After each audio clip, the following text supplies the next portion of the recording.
lifestyle. Sports cards and we live now. Jeremy Lee in the building and every guest that you ever needed. Sports cards after hours keep the hobby heated. Updates, hobby talk like you never seen it. Sports cards live and none could ever beat it. Sports cards is a lifestyle. Sports cards and we live now. Welcome to another episode of Sports Cards Live with your host, Jeremy Lee.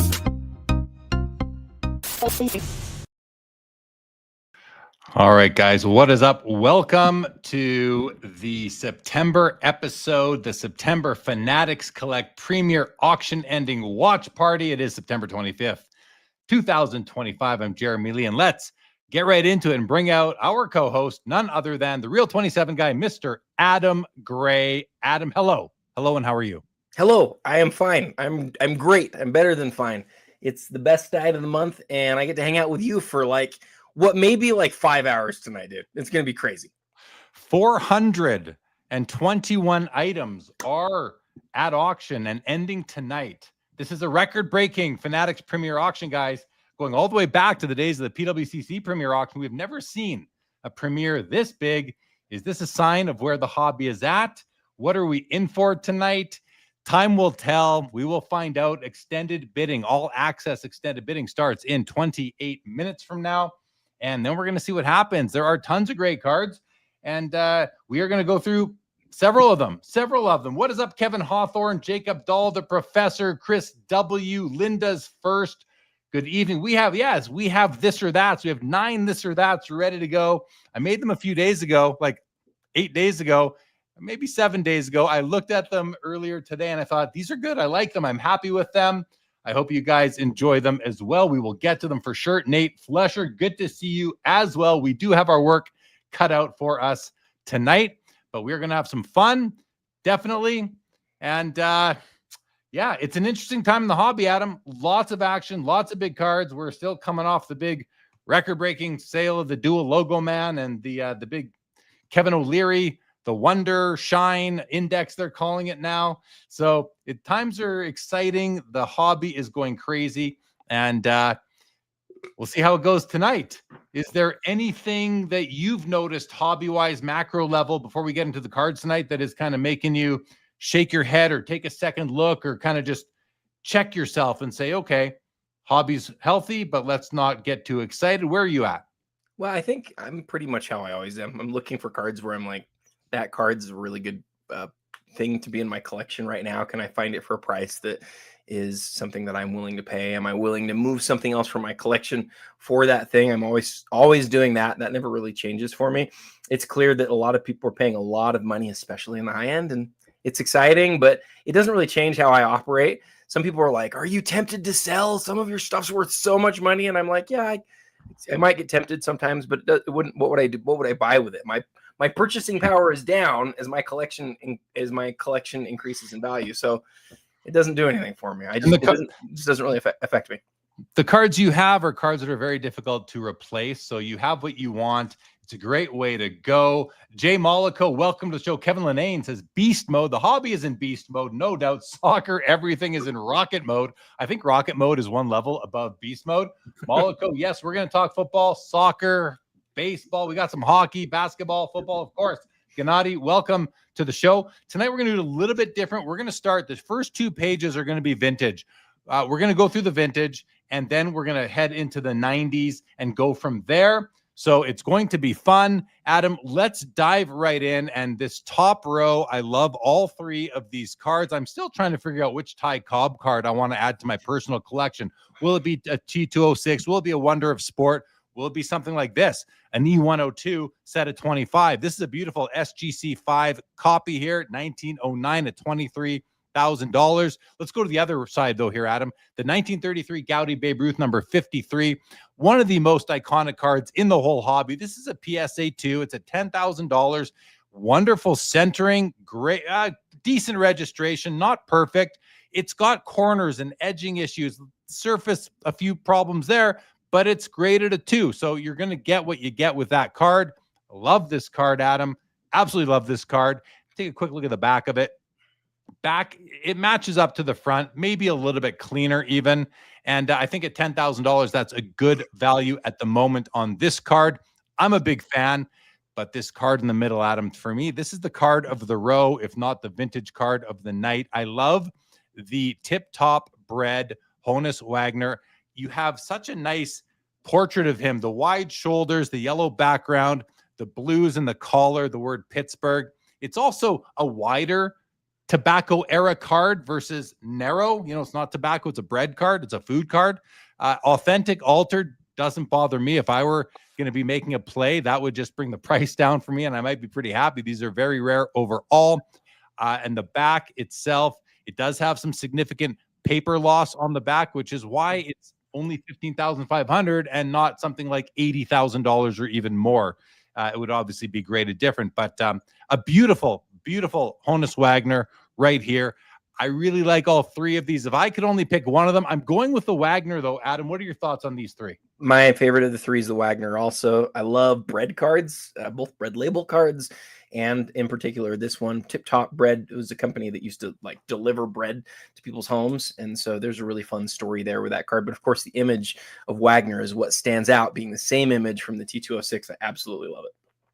Absolutely. I'm with you on that. Such a great looking card. All right, let's roll on to the next row. Another wonderful row. I'm proud to say I own a copy of all three of these cards. I don't know if that's ever happened before in a full row on the Fanatics Premier, but we'll start with the 33 Worldwide Gum. Okay, I don't have the Worldwide Gum. I have the Gaudi of this card. This is the Worldwide Gum version of the 33 Babe Ruth. This is card number 80 in the set. It's a PSA 6.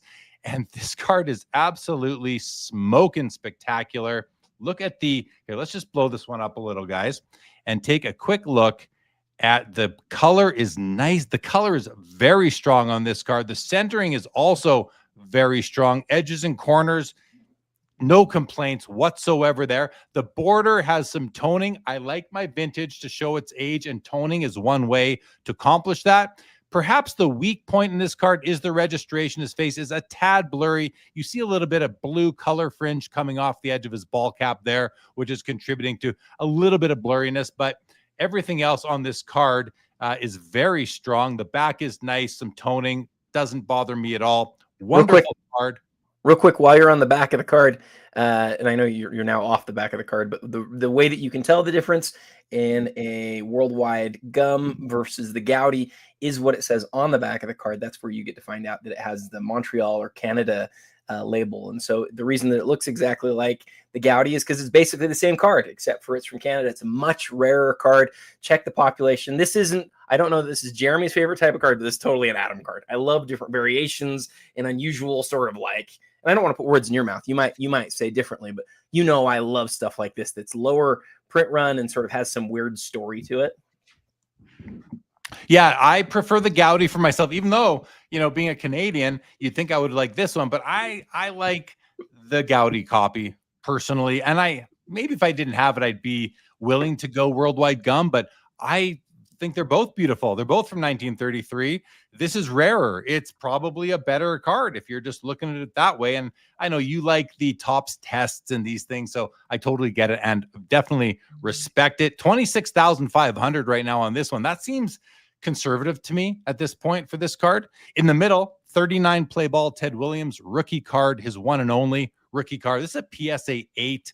Another awesome card. You know, it is black and white, and some people may wish that there was some color there. You could go to the 1941 play ball and get a very nice colorful Ted Williams and pair the two together. This one, corners, edges. Actually, let's just make it bigger so everybody can see. Corners and edges are very sharp all the way around. The image is crystal clear. It's just the centering shifted to the right that I believe is keeping this back from being graded even higher. A very clean card overall. PSA 8 at $32,000 right now. And then we have a Jackie rookie, the 1948, some people call it the 49 leaf Jackie Robinson in a PSA 7 at $75,000. Guys, look at how bright that yellow background is on this particular copy. I mean, that is just glorious. I don't know we use the word glorious that often to describe bright color, Adam, but the yellow background is just beautiful. The blue cap is a bright blue as well. Edges, corners, very strong. Centering, strong for the card, but not perfect. It is a little bit high and a hair to the right, I would say, but overall very well centered relative to many other copies. Love the card myself. One of my favorite cards in the whole hobby. And look at this. You can see the reddish ink that contributes to the skin tone coming through to the back.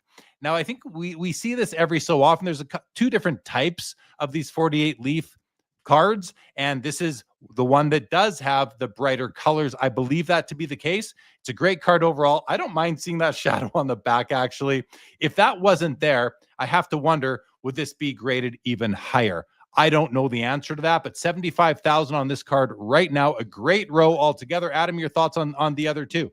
No, I love how you're going through it. Do you think we should, because in the number of items, should we go through and highlight our favorite from each row, or should we hit each card? Either one's fine with me.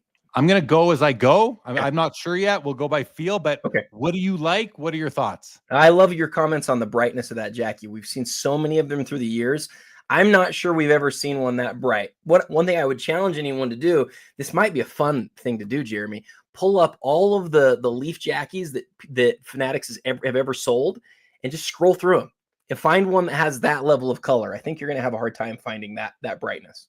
You are. Absolutely. Absolutely. All right. Next row, we have the Willie Mays 51 Bowman rookie card in a PSA 7, a wonderful card. His one and only true rookie, sitting at $30,000 right now. I always look for vertical print lines in this card, kind of in the middle third. You're going to see them sometimes. This is completely void of that. So check in the positive column right there. Look at how clear his face is. Oftentimes we see a little bit of an issue around the lips. We don't see that here. And the name bar is completely free of fish eyes.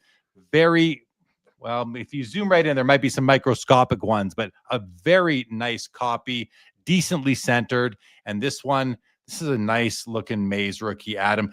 We don't see any of the remnants of like any gum residue on the back. Sometimes we see that. That's a really, that might be one of the cleaner backs out there as well. An absolutely amazing card. 30,000 right now on this. This is Gordie Howe's one and only true rookie card in the middle. 51 Parker's PSA 8. It doesn't get much better than that. I would have to think that, and I wonder if we're going to see any population information in here. I'm not spotting it at first glance as I skim over things, but it's a low pop in a PSA 8. That is for sure. Gordie Howe was the man. You know, you had Wayne Gretzky before that, Bobby Orr, and Gordie Howe. Those are the first three heads on the Mount Rushmore of hockey cards. This is an extremely important card, very popular amongst collectors and of all sports. And I always look at the ink at the bottom, the text, the black and the red. These are both very bright and bold. Sometimes they're faded to the point where you can hardly see them. Not the case here. Extremely strong copy. And let's have a quick look at the back. Very clean. You can see the fibers. I love that. Great card. Slight centering issue, but well within PSA centering standards. It's a great card at $42,000. And Adam, the 52 tops Jackie Robinson with the bright red background. Absolute stunner here in a PSA 4. One of the nicer centered copies. This is the perfect card for me, guys, because it is so strong from an eye appeal perspective. You know, you might have some issue right around here, up there by the eyebrow. I'm not sure what's going on there, but the corners have the top corners are amazing. The bottom corners have some slight rounding, very minor on the left side, though. A fisheye up there by the top edge of the ball cap. I could live with that. Bright red background and very well centered. This is like the perfect card in what is not super low grade, but mid grade. Adam, your favorite among these three, even if you want to just do that? Surprising to not see the Jackie with an eye appeal sticker. I thought the same as you. It's that color that's so nice. I wonder if the fish eye takes away from it just a little bit, but surprising to not see the sticker on it. Yeah, absolutely. Everybody watching on Instagram, whether it is on my feed or Adam's, feel free to come on over to the YouTube channel, Sports Cards Live. There's a link in the bio. Come on over, get involved in the chat with us here. All right. We have 4 1952 tops Mickey Mantles and 2 Willie Mays. These are, their most popular cards, the most iconic. Of course, the Mantle is likely the top 2 most iconic cards in the whole hobby. 3 maybe, if you're going to put Jordan and the Honus in there with it. but we have a BVG, or at that time, I guess it was still a BGS 5 Mickey Mantle here at $65,000. It has surface issues, but really strong centering. We have a PSA 1 with a dog bite out of it in the bottom corner. This thing has all sorts of surface issues, but to get into any copy of the 52 Tops Mickey Mantle these days, this is what you have to, this is what it's going to take to get you in for under about $25,000. Now, is a card that's been, through the washing machine type of thing, even with a chunk missing. That said, the image of Mickey is still pretty strong here. The color is decent where there aren't, creases going through it. This is a card that tells a story, and I always like that. I'm looking for the positive things on this card, guys, obviously, and it does have some with it. The centering is actually not too bad for the issue as well, 18,500. But look at this PSA 4, extremely well centered. This is a dream card, guys. This is a dream copy as well at $110,000. It's the type that I like. It's got the full box around the Yankees logo here, does not have the missing pixel in this region, just to the left of his ear. This would be my target. If I was in the market for one of these, I'd be making a play at this card for sure. I absolutely love it. Above average eye appeal from Fanatics Collect as well. And then the fourth one is a PS. This is the PSA, another PSA. Sorry, not another. This is a PSA 8, guys, and it's at $850,000. It's very nice. It also has the full box around the Yankees logo. Centering isn't as strong as the 4. This is a solid card, especially if you're competing on the set registry or the grade is of ultra importance to you. But to be honest, I prefer the 4 myself up here. I would take that and keep the different and keep 750 grand and go shopping elsewhere on this auction tonight. Adam, what do you think of these 4 Mickey Mantles? Well, the 8 is the card of the auction. It's between that. I should say it's between that and the Messi 10. I thought about doing a comparison today and just asking the question, which of these 2 cards would you rather have? They're going to both be over $1 million tonight. The 8 here, I looked it up earlier, and somebody can correct me if I'm wrong, but I believe there's 35 8s. And then if you add up all the ones that are above it, you end up right around 50. So this is a top 50 PSA Mantle in existence. And that's a huge story, right? Anytime one of those comes to auction, it is a massive, massive story. So, it's awesome to see it up. It is going to be one of the headlines that everybody sees tomorrow. And the question, of course, is like, what is a Mantle 8 worth today? What is this Mantle 8 worth today? So to me, that's the story. I love Ben Burrow's comment and you said something very similar to this. He says a dog bite adds character. Card is awesome. And you said the same thing. This is a card with a story, speaking to the card that has the bite out of it. Man, I love the idea that we can't all afford $1 million card, but we still want the card, don't we? We still want the card. If you're still a baseball card collector or historian, you have a chance to get one with that one that has the bite taken out of it. You're probably not going to afford this. There's very few people in the whole world who can go buy this card. Absolutely. So I just love that, like the one with the story, the one that's lived the greater life in some ways, is the one that's going to be more affordable. I think that's one really cool thing about our hobby. Yeah, and that is the situation. Hello to OTE. Welcome. Jake Dahl says it'll be interesting to see where the dual logo man Magic Larry Bird auto ends at. Yeah, that was the first card I noticed in the whole auction when I was first jumping into it. Joe Perot, is there an auction tonight? Yes, there certainly is. Hello to Orlando. Good to see you. Welcome to the show. Arson says a bunch of Messi endings tonight. Yes, there is. Linda loves that Ruth, a full body.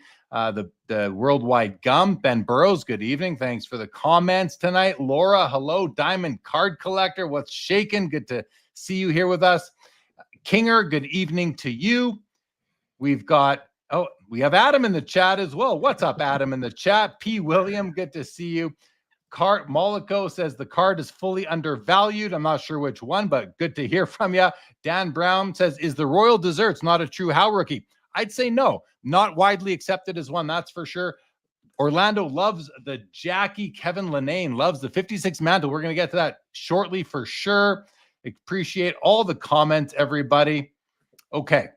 Hey, Jeremy, Jeremy, let me just add this real quick. While you're going through, and everybody's noticed doing things a little bit differently tonight, and it's because there's so many different items.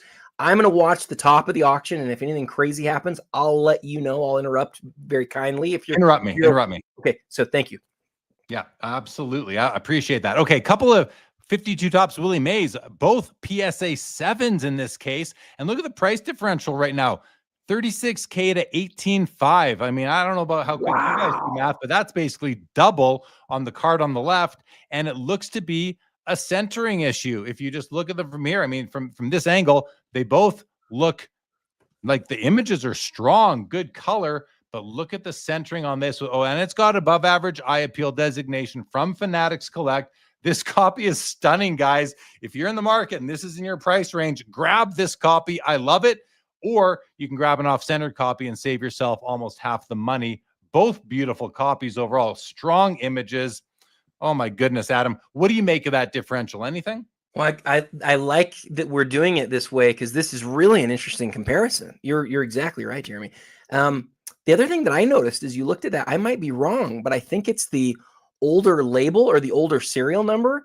It's in a newer slab. It's been reholdered. Correct. The older one that's out selling the new one, which means people are just straight up looking at the card. That's all they're looking at, and I think that's awesome.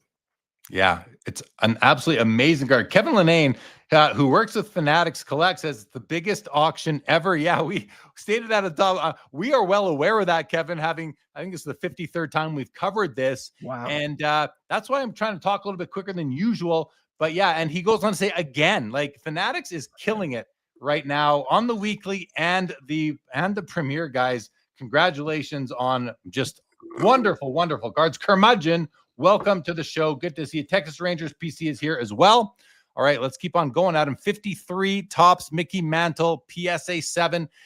This is like, if you can't afford the 52, this is such an now, and you're maybe not interested in the 51 Bowman rookie. The 53 tops, I think, is as stunning as the 52 tops. And of course, the biggest issue condition sensitivity wise on this card is going to be the border around the red edge. And this one is nice and clean, slight white corner down there. No big deal.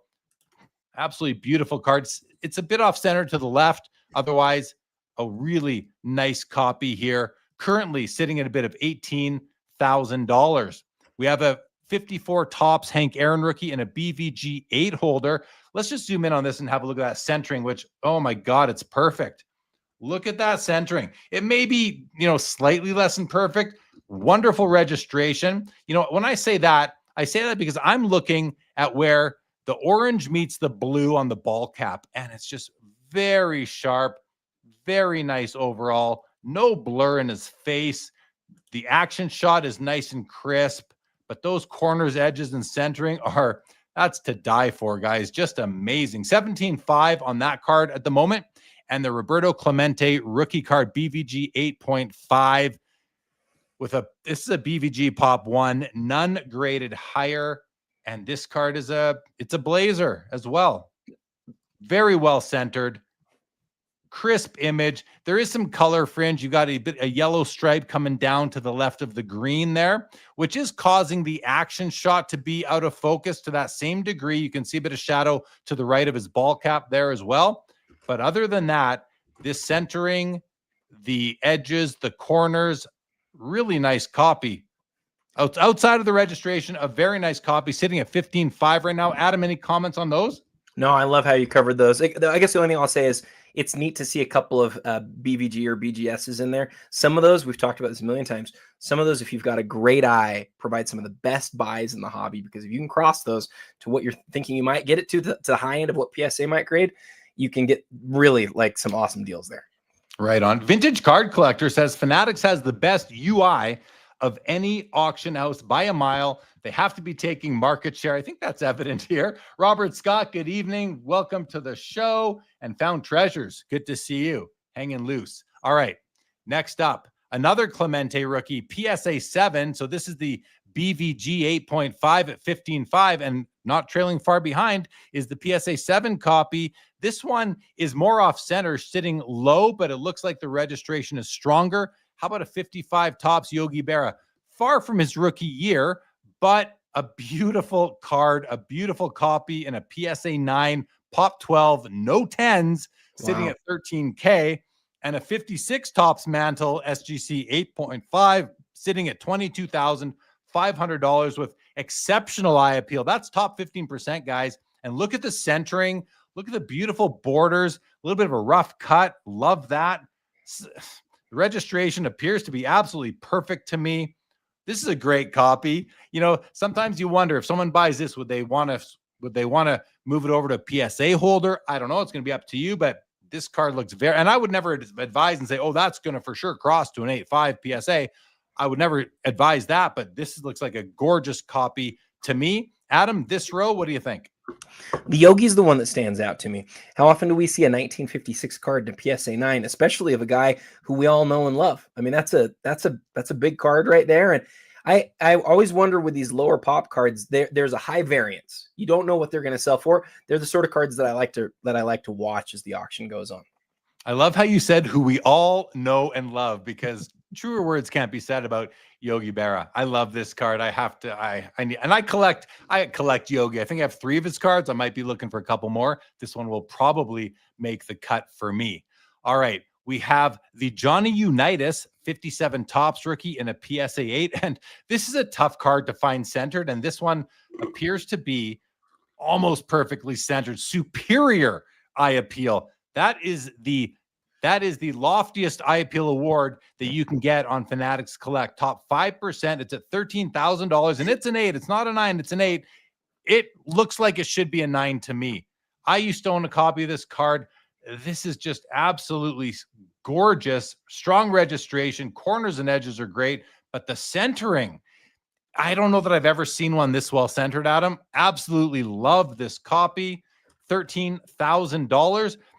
And here's another, very iconic vintage football rookie card Hall of Famer is the Jim Brown 58 Tops BVG 8.5, sitting at $20,500 right now with exceptional eye appeal. Now this card is, oh my goodness.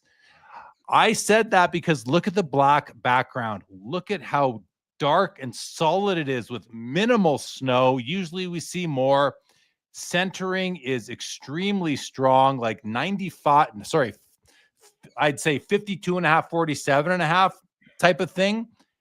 If I had to pick on this card, it would just be a little bit of blurriness on his face and shoulder there that is, from a little bit of registration issue. You see that magenta color fringe coming off the left, but I might look past that because of just how well centered and preserved this card is overall. Stunning copy, you guys. And a PSA 8 Wilt Chamberlain rookie. Remember, a recent PSA 10, I believe, sold for about $1 million and I'll tell you what, this PSA 8 might be nicer than that PSA 10 was, because that was a well overgraded card. This is a very nice copy. I like to look at the Warrior himself to see how the registration is. There's a bit of a registration issue. You can see the white coming off the feather there under the forearm, under the path of the basketball as well. Not too serious. You do also notice it under the armpit there, but look at the color. Look at the background color. That's about as deep as that purplish that you'll ever see. The orange or red up top, whatever color, peach, if you will, Adam, is beautiful as well. And the centering, this is a tough card to find perfectly centered. This is not perfect, but it's a very well-centered copy of this card. Edges and corners, beautiful. This would be more than welcome in my collection. Absolutely love it, Adam. What do you think about these 3? Well, I was curious because of both the 5% eye appeal and your comments about the Unitas. For you to speak so glowingly about it and to see that 5% made me wonder. So I went and I looked, and it looks to me like the last 2 via Card Ladder says they both sold for under 11,000. So this is another situation where condition within that specific grade provides a great deal of variance. I'm not indicating it's done. We've seen a lot of these 5% ones really sell for a lot more than recent comps. It's already there, but how much more? Again, we'll see throughout the night. People these days are willing to pay for quality. Comps are taken into consideration, but people are not bound by them Because if you are, you're not going to get great cards anymore, at least not at the place we are right now in the market. All right, let's move on to page number 2. Here's another. Do you want to hit our first this or that or no? Let's do a this or that. Thank you, Adam. Thank you, Adam. Let's do a this or that, guys. I'm just going to put the first one on the screen right now. Well, actually, we haven't seen these cards yet. So, let me find one that we have seen at least one of the cards. Okay, here it is, guys. Here it is. Would you rather have the 1981 Topps Joe Montana in a PSA 10 or the 1948 Leaf Jackie in the PSA 7? Now, it's not any Montana in a 10 or any Jackie in a 7. It's this card or that card. Those are the ones. And if we are to look at what they are sitting at right now in the auction, I'm going to go find that right now for us. Adam, what do you think? What are your... Okay, before you do that, the Montana is at $55,000 right now. And the Jackie is at 75. So the Jackie's higher than the Montana. These Montanas usually do about 60, 65,000. They were up to 80 at one point. What do you think, Adam? Where are you at on these two? Well, it's tempting because, I mean, the Montana is probably, I would argue it's probably the second most iconic football card ever made. And we don't see 10s all the time. They're not, they're what is it? Around a pop 100, I think. Is that about right? On the Montana? Yeah, I think it's about 100. I'll check that. No, keep talking. You don't need whatever. You don't need to look, but we've already spoken about how the color on the Jackie, and that to me is the standout here. This isn't just any 7 to me. It's that color that really stands out is super unique, and so I would take the Jackie here personally. How about you, Jeremy?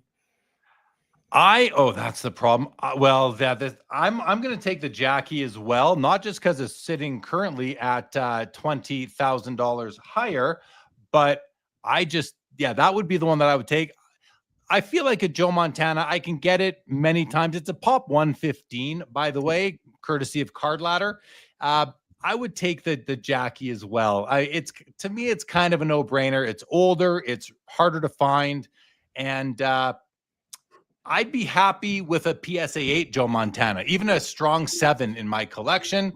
This Jackie is absolutely phenomenal. What are you guys saying? Texas Ranger says, "Are you kidding?" So I think we know his answer.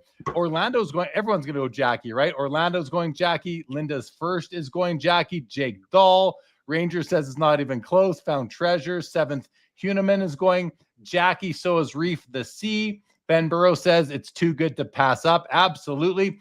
NL says Montana, Jackie top to bottom is off.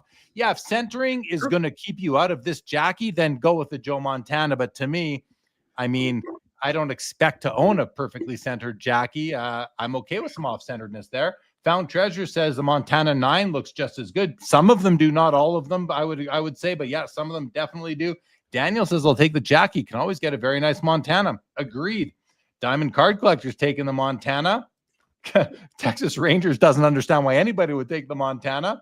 Rob Scott's going to take the Jackie, even though it's the second print. Yeah, I don't really care about this first or second print thing. To me, it's going to be about what card looks good. They're both rookie cards, in my opinion, but that's just me. Ben Burrow says that Jackie would stand out on almost any shelf. Almost or any shelf, Ben. I'm going to go to any shelf. Reef the Sea says it's rarer. Laura's taking Jackie all day. So is Jason Newman. So is Ruggs Capital.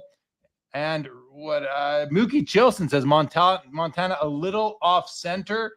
Jeremy, give us a close. We'll get to it. We'll get to the Montana when we're not there yet, Mookie, but we will get to it for sure. Linda's first says it's unlicensed. Yeah, that's one of those, like, in my opinion, who cares that one's unlicensed? Let me make one very brief argument for the Montana. One way to look at this, and I love to look at it like this, is to look at the total the total population above the 7 and include it with the 7. If you do that, so you add in all the 7, 7.5, 8, blah, blah, blah, blah, blah, you actually get slightly more than you get total of the Montana. So this is like a top 125 or 120 with quick mental math, Robinson, but this is a top 115 Montana. So if you think of them in a similar vein, I think you can make the argument, but I think most of us are in agreement. It's the Jackie. I call that the pop or higher. Everyone talks about gem rate. I call that the pop or higher rate. I think a lot of people probably call it that, and that makes a lot of sense to me as well. Adam, thank you for that. I think that's very insightful. All right, page 2, guys. Wilt Chamberlain. SGC 7.5, 61 Fleer, rookie card. The only thing that bothers me about this card, like it does have the white strip under the arm and armpit there, which is a registration issue, but I can get around. Even my copy has a bit of that. I'm okay with it. Otherwise, the centering's great. The only thing that stands out to me, and I don't know what this is, this little thing here, that might actually be on the slab or some reflection. That doesn't look like that's on the card, Adam. Have you seen something like this before? That's one, I would say 99.9% of the slab. We see these little squares on the plastic. We see them on Ultra Pro Plastic, PSA, SGC. We've seen it on almost everything. So yeah, I'm 99.9%. But if we get Ryan Tedmus on here, who I know has seen it, I'd love to hear him sort of opine. But I'm virtually certain, Jeremy, that's on the case. A great card for 11K. I'm virtually certain as well, Adam, that is on the case versus the card, which is good news. 62 tops, Willie Mays, PSA 8 with top 30% eye appeal at $11,500.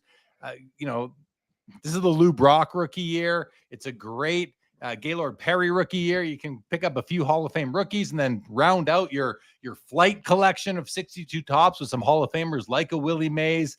This is a design that I've never really loved it, but I could see it growing on me over time. In any event, nice copy of the 62 Willie Mays and the 72 tops Julius Erving rookie card. This is a PSA 9, but the centering on this card is very weak, very weak. I don't think this is a PSA 9 anymore.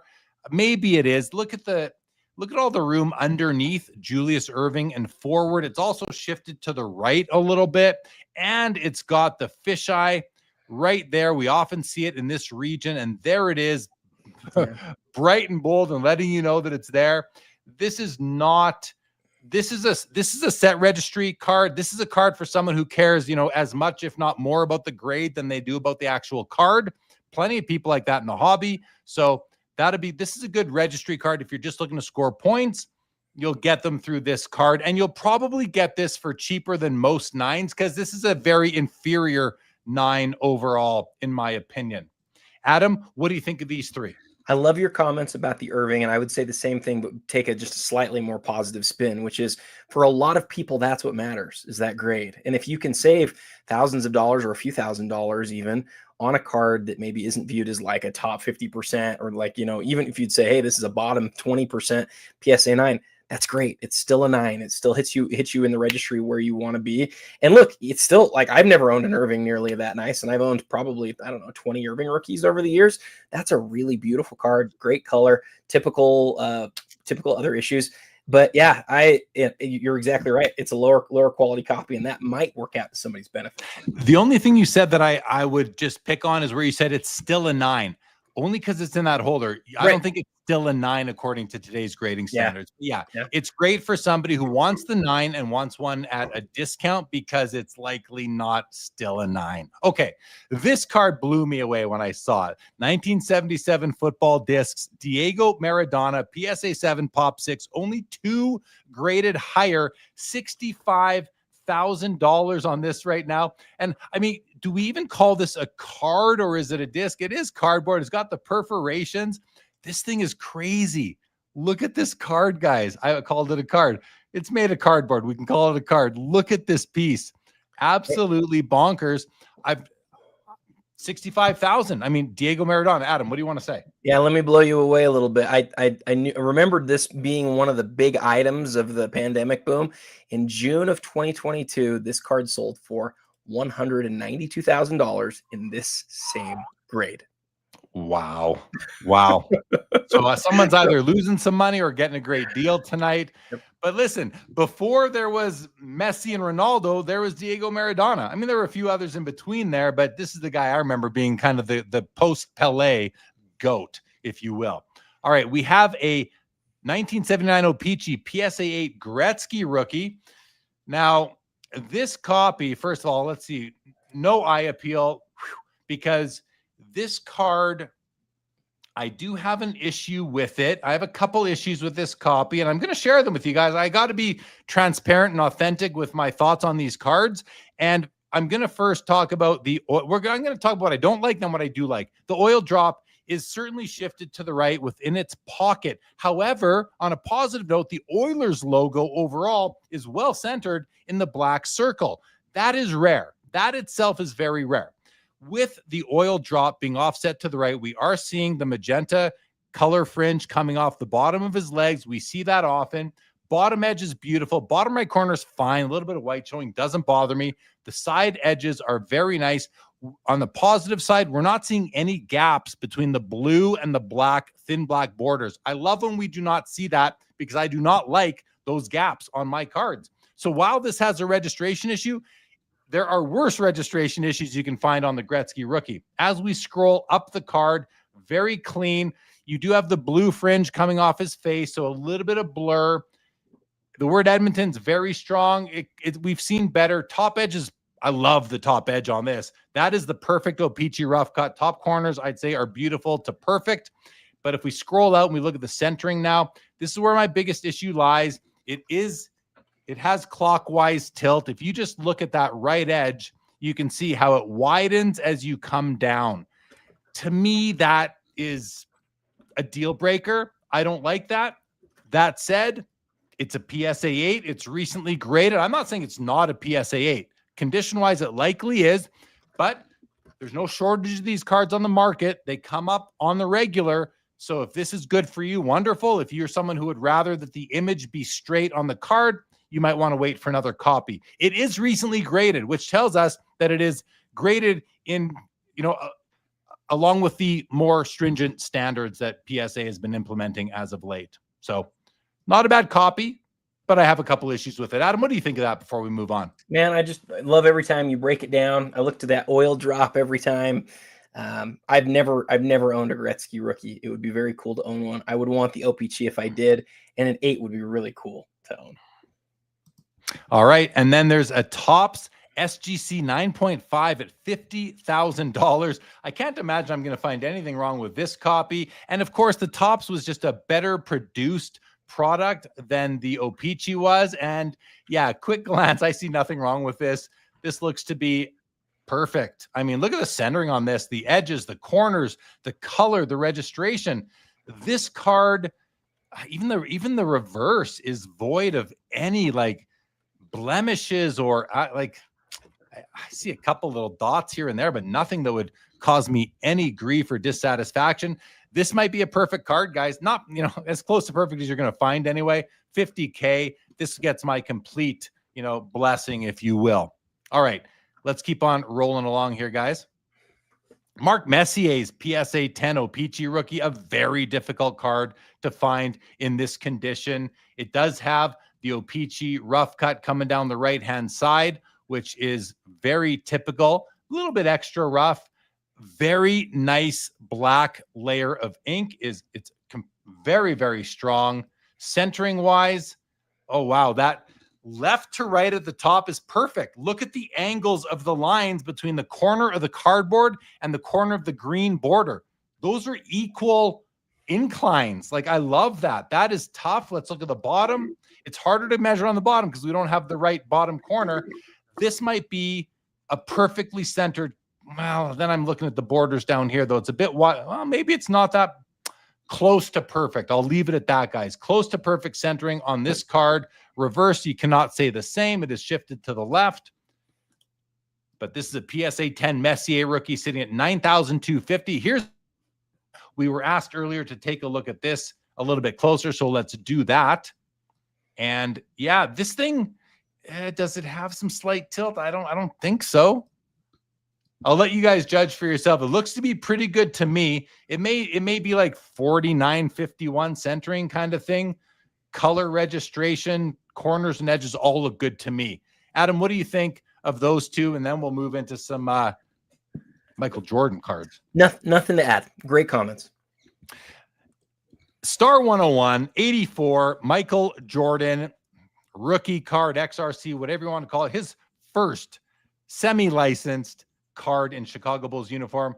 This looks like a great copy. The weakness is, according to the subgrades, is the centering, but that's what you want the weakness to be on your Star 101. A perfectly centered card is likely trimmed or fake. This is exactly the centering you want to know to feel good, to feel secure in the card. guys, take a look at this one on your own. See what you think if you're in the running for it. We're sitting at 40,000. That actually seems light, Adam, because if this was a PSA 8, wouldn't this be like 300 grand or 200? Where would this be if this was a PSA 8? Well into the six figures. I think the question, this card has some really interesting psychology behind it, because look at the cert number. It was actually fairly recently graded, right?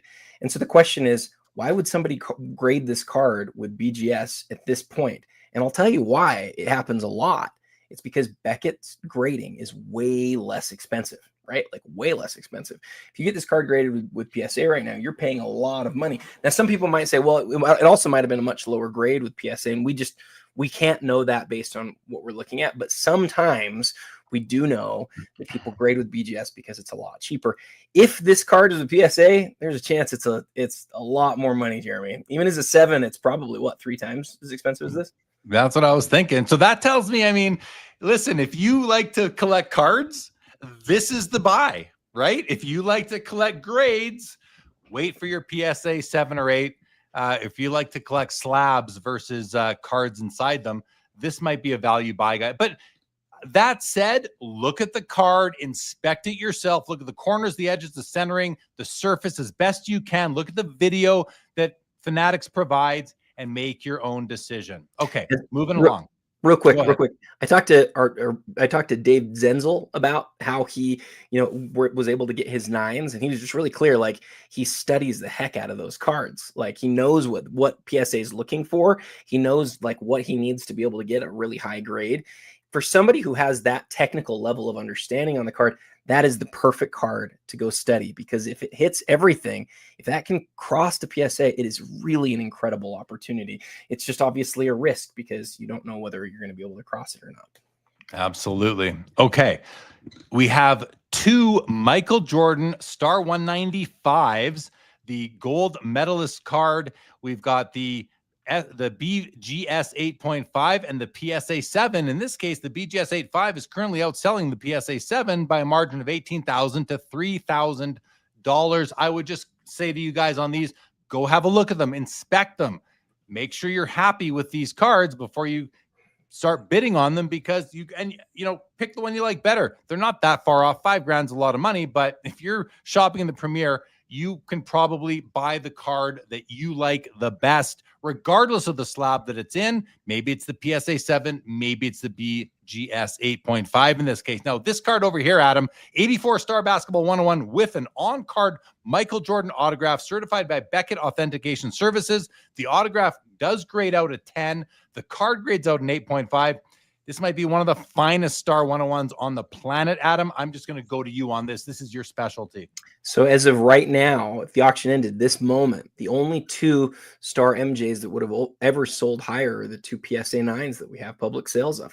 And that's it, Jeremy. There's not another Star MJ that has ever sold higher than what we're going to see this one sell for tonight. And for the PSA DNA crowd, this is a big time moment, because it's an 8.5, which is a really high grade. It's a 10 autograph. I don't know how many of these there are. I don't know how to look that up quickly, but it's a rare, high-end Jordan rookie card that I think a lot of people have been really excited about. Yeah, this is going to get a lot of attention, a lot of headlines, a lot of post-auction talk, I would have to think. Unbelievable. Real quick on those first 2, just on those other 2, it's interesting because we're very used to just like looking at the grades and sort of doing a real quick comparison, but that card is just notorious for even more so for being very off-centered. My suspicion here, and I don't know, I haven't looked at them, but my suspicion is that whichever one is the better centered copy is probably the one that ends up selling for more. I could be totally wrong about that, but I know that's what people really look for on that card, is how centered or off-centered the card is. Well, this 8.5 does seem to have a little bit of tilt going on. We get wider as we come down the left, narrower as we go up the right. Edges and corners all look good. Oh, let's put this back over there. And then on this one, it's the opposite of what I said. It's the opposite. Yeah, this one seems to not have tilt. Edges and corners, there's a little bit of white showing on some parts of the edge, but it's not like it's chipping. So which one is better centered? I think it's the 7. I did too. Because it's lacking in a good way, any evidence of tilt, which I'm just not a tilt guy. So, okay. Thank you, Adam. Next row, a complete 86 Fleer PSA 10 set with a Jordan rookie included.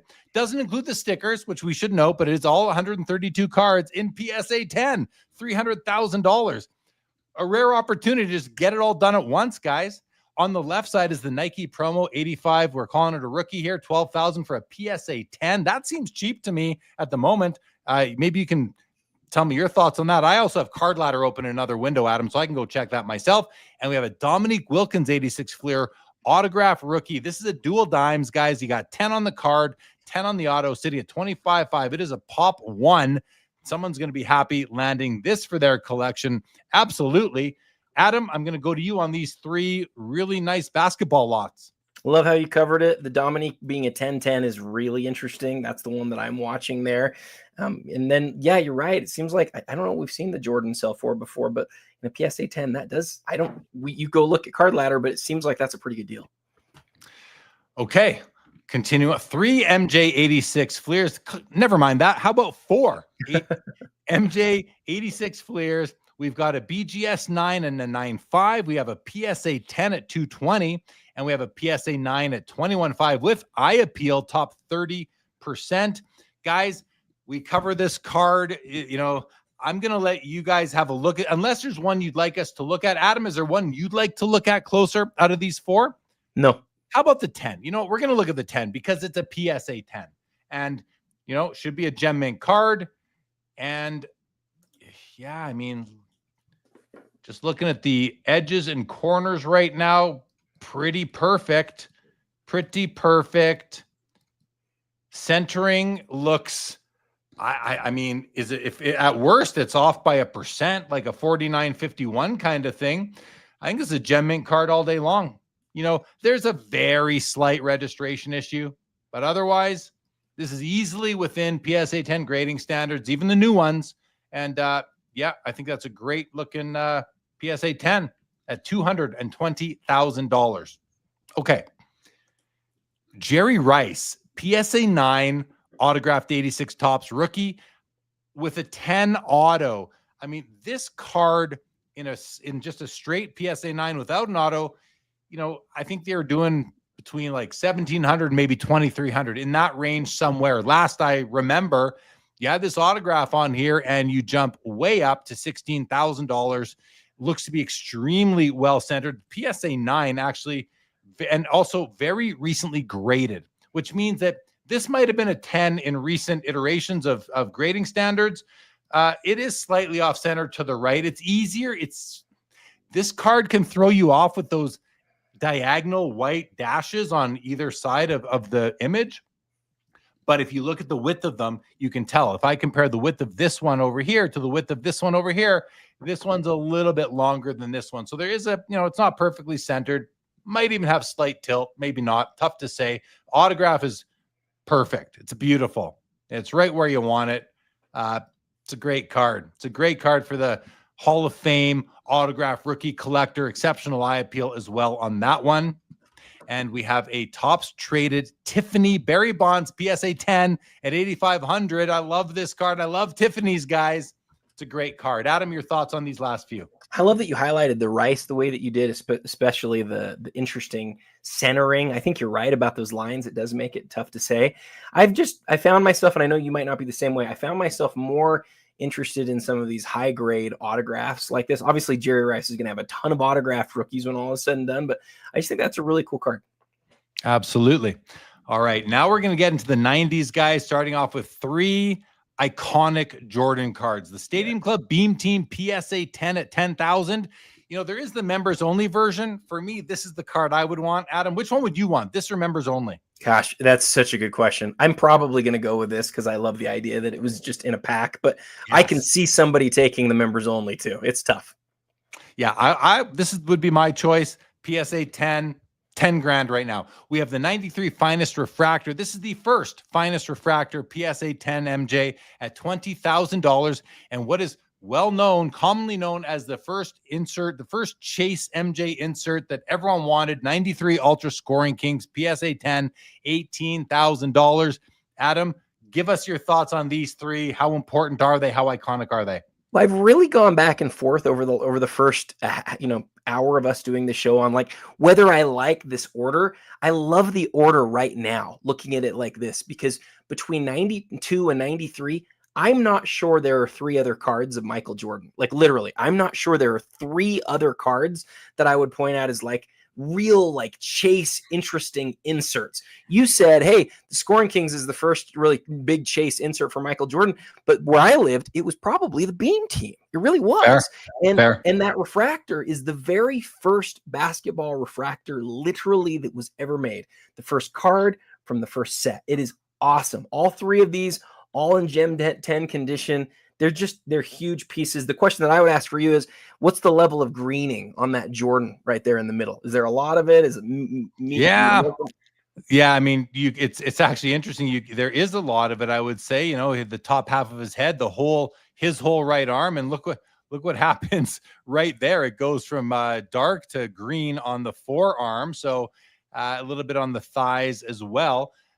But so you know what? Somehow only this really bothers me because you got a clean break there. The variance on refractors, and I have some friends who've really illustrated this to me recently, Jeremy. More than ever, the variance between green and well-colored is just like, it's just a widening gap all of the time. So this is a card that you maybe get for you're going to get for a better deal than one that's really well-colored. Here's the problem, Jeremy. Almost none of these have good color at this point. Almost none of them. So you got to take what you got to take if this is a card that you need for your collection. Which of these 3, Adam, are you taking for your? I know which one I'm taking. It's easy for me. Which one are you adding to your PC? Gosh, I think it's probably the Scoring Kings, but it's between that and the refractor. The greening doesn't bother me the way that it does some other people, and I always have loved refractors. I would want to look at the pop reports, and I'd probably figure it out from there. I'm going Beam Team. Well, first of all, Scoring Kings, I never really understood the fascination with it. I just don't think it's that pleasant of a card. It's too dark. I can't see the design. I just don't get it. It doesn't photograph well because of the kind of foil. I think it's better in person. I do. Yeah. I think it's better in person. Yeah, I've seen them in person, and I agree they're a bit better, but I'm all the Beam Team. I mean, I just think that's a gorgeous card. And what I love about the Beam Team are all these white kind of lightning things going on, whatever you'd call this effect. That foil, I mean, it glistens, dude. It's just like in the word Stadium Club. I would go Beam Team for myself. You know, populations and values aside, I like the Beam Team. You may have swayed me, because when you zoomed into it, I remember when in 1992 when I got a Jeff Malone, not Karl Malone, a Jeff Malone Beam Team from a local card store for $2.50, and that was all I could afford from this set. Because remember, these were 1 per box, which was like this incredibly difficult insert back then. You're right. This was like such an important. I might go with the Beam Team too. You might have talked me into it. Well, the chat is going Scoring Kings with a lot of nice things to say about it. First of all, LGJ is saying, I pick all 3. I have all 3. NL says Scoring Kings. Jordan says Beam Team is iconic. However, that Scoring Kings is actually solid in hand. Linda's first would take the refractor. Greening be damned. Refractors rule the hobby, and this is MJ's very first. That's huge. That's very important right there. Alex Yam's taking the refractor as well. Ruggs Capital says there is some sort of relevance to the Beam Team. Mollico says Scoring Kings is amazing in person, to which LGJ agrees. And Orlando says Beam Teams are classic. Jake Dahl says just get all, then you don't have to decide. I love that comment, Jake Dahl. Yeah, and NL says, everyone wanted the Shaq Beam Team at the time, so it's easy to transfer that over to MJ for me. I've seen the Scoring Kings in hand, guys. I know it's better than this picture, but I'm still going Beam Team. Okay, do you want to do a this or that, or did we just do a this or that? Well, I think we should definitely do a this or that. And I would also say, even if we haven't covered the cards yet, I think it's a good way for us to jump around the auction a little bit. Sure. Where we're going straight through. Smart. Okay, well then here we go, guys. Here's our next this or that. It is 2 PMG Reds. We've got the Shaquille O'Neal in a BGS 9, and we've got the Jerry Rice in a PSA 6.5. Now, I will say at the outset that for me, with PMGs, as long as the foil is properly aligned with the image, like the red or the green foil, I'm not too fussy on the condition when it comes to the edges and the corners. I don't want there to be chunks of white showing, but These are both very strong copies. So with that and the right, I love both these cards. I'm fortunate to own both of these cards. So I'm curious what everybody thinks on a this or that level. I know which way I'm going, but it's really close for me, Adam. Let's do you first. Which card would, you're gonna go Shaq. You're a basketball guy, right? Everybody knows I'm a basketball guy, and I absolutely would love to have 190's elite card of Shaq and that red background with those Laker colors, like right in the middle there, with Shaq just slamming it down over Arvidas. Which, by the way, I don't know what it was about Shaq dunking over Arvidas, but it's like all of his biggest cards are him dunking over Arvidas. It's the best. But for me, it's the Shaq. Yeah, it's the Shaq for me too. Grading be damned. I mean, you could make them both PSA 6.5s or both BGS 9s. I would still take the Shaq. I had my Shaq first, then I added my Jerry Rice. I bought it here on Fanatics Collect a few years ago, and both are beautiful cards. This is a fun one for me. Jacob Dahl is taking Shaq. Splenda is taking Rice, as is Texas Rangers, as is LGC and NL. Look at that. But Not Funny brings us back to Shaq. So does Let's Go Jordan, although he'd take both. Orlando's taking Shaq. Reef the Sea is taking Shaq. Linda's First is taking Jerry Rice. Found Treasure says, I'm taking Shaq, but I'm actually a football guy. Mollico's taking Shaq. Alex Yam says, no BGS on PMG, so I'll take the Rice. So, okay, fair enough. Rugs Capital says, I'll take the cash. Seventh Uniman is taking the Shaq. Nate Flesher is taking the Rice. The color match is awesome. That is a good point. The color match is awesome. Jeff Derrico is taking Shaq. So is Robert Scott. Ben Burrows is hard to pass on the color match. TR, Jerry Rice, look at the colors. Yeah, guys, you're making good points on the color match. Christopher's taking Shaq. Diamond Card is taking the Rice. Splenda's taking Jareth of Rice. I like that. Vintage Card Collector's taking the Rice. Rugs Capital's taking the Rice as well. So is Laura's going to Shaq. Seventh Uniman says, if both are 6.5s, I'm taking the Jerry Rice. Jason Newman, easily the Shaq. And Vintage says Rice is the GOAT. Let's Go Jordan says, no BGS on PMG. Bro, then no PMG for you. So great kind of split, maybe leaned a bit more towards Jerry Rice, actually, which surprises me, Adam. What about you? Does that surprise you at all? Yeah, I like that people are like, I think they're looking at it largely aesthetically, and especially in a PSA case, you get like a triple combination with the red.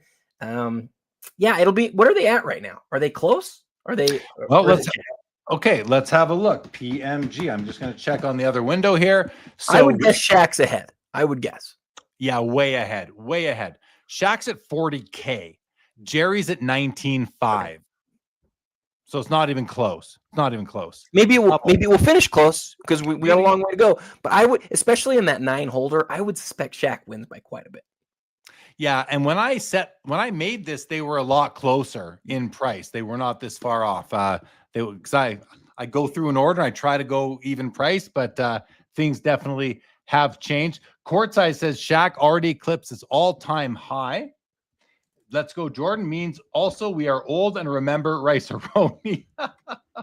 Ryan Tedman says, love the 98 Playmakers Theater Shaq. Yeah, we'll get to that card shortly. And Reef the Sea says Shaq just doesn't get enough love on his cards, which might mean value and opportunity. That's the way you can look at a comment like that if you are in agreement. All right, let's go to page 3 of the auction, guys. We're moving more into the 90s now. 95 Collector's Choice Player Promo Ichiro, rookie PSA 9, pop 11, none higher at 12.5. I'm not that familiar with this card, Adam. Have you done any research and education on it yet? It's one that I really want to spend some time doing. I know others have. I think the story here is that there were like 100 or fewer that were made, and most of them were given, or a bunch of them were given to Ichiro. That's what I've heard. The real story is this, though, and we all know this, right? Ichiro's main rookies come out 6 years later in baseball, so you get a really young-looking Ichiro here, a very limited card, a card that there's no PSA 10s of in existence. I love the idea that it's both way before the other ones, and I love that it's ultra rare. So for me, it is a card that I want to go do some more research on. And it's made by Upper Deck. Like, it's not, it's not a foreign card. It's awesome. And it's a basketball card.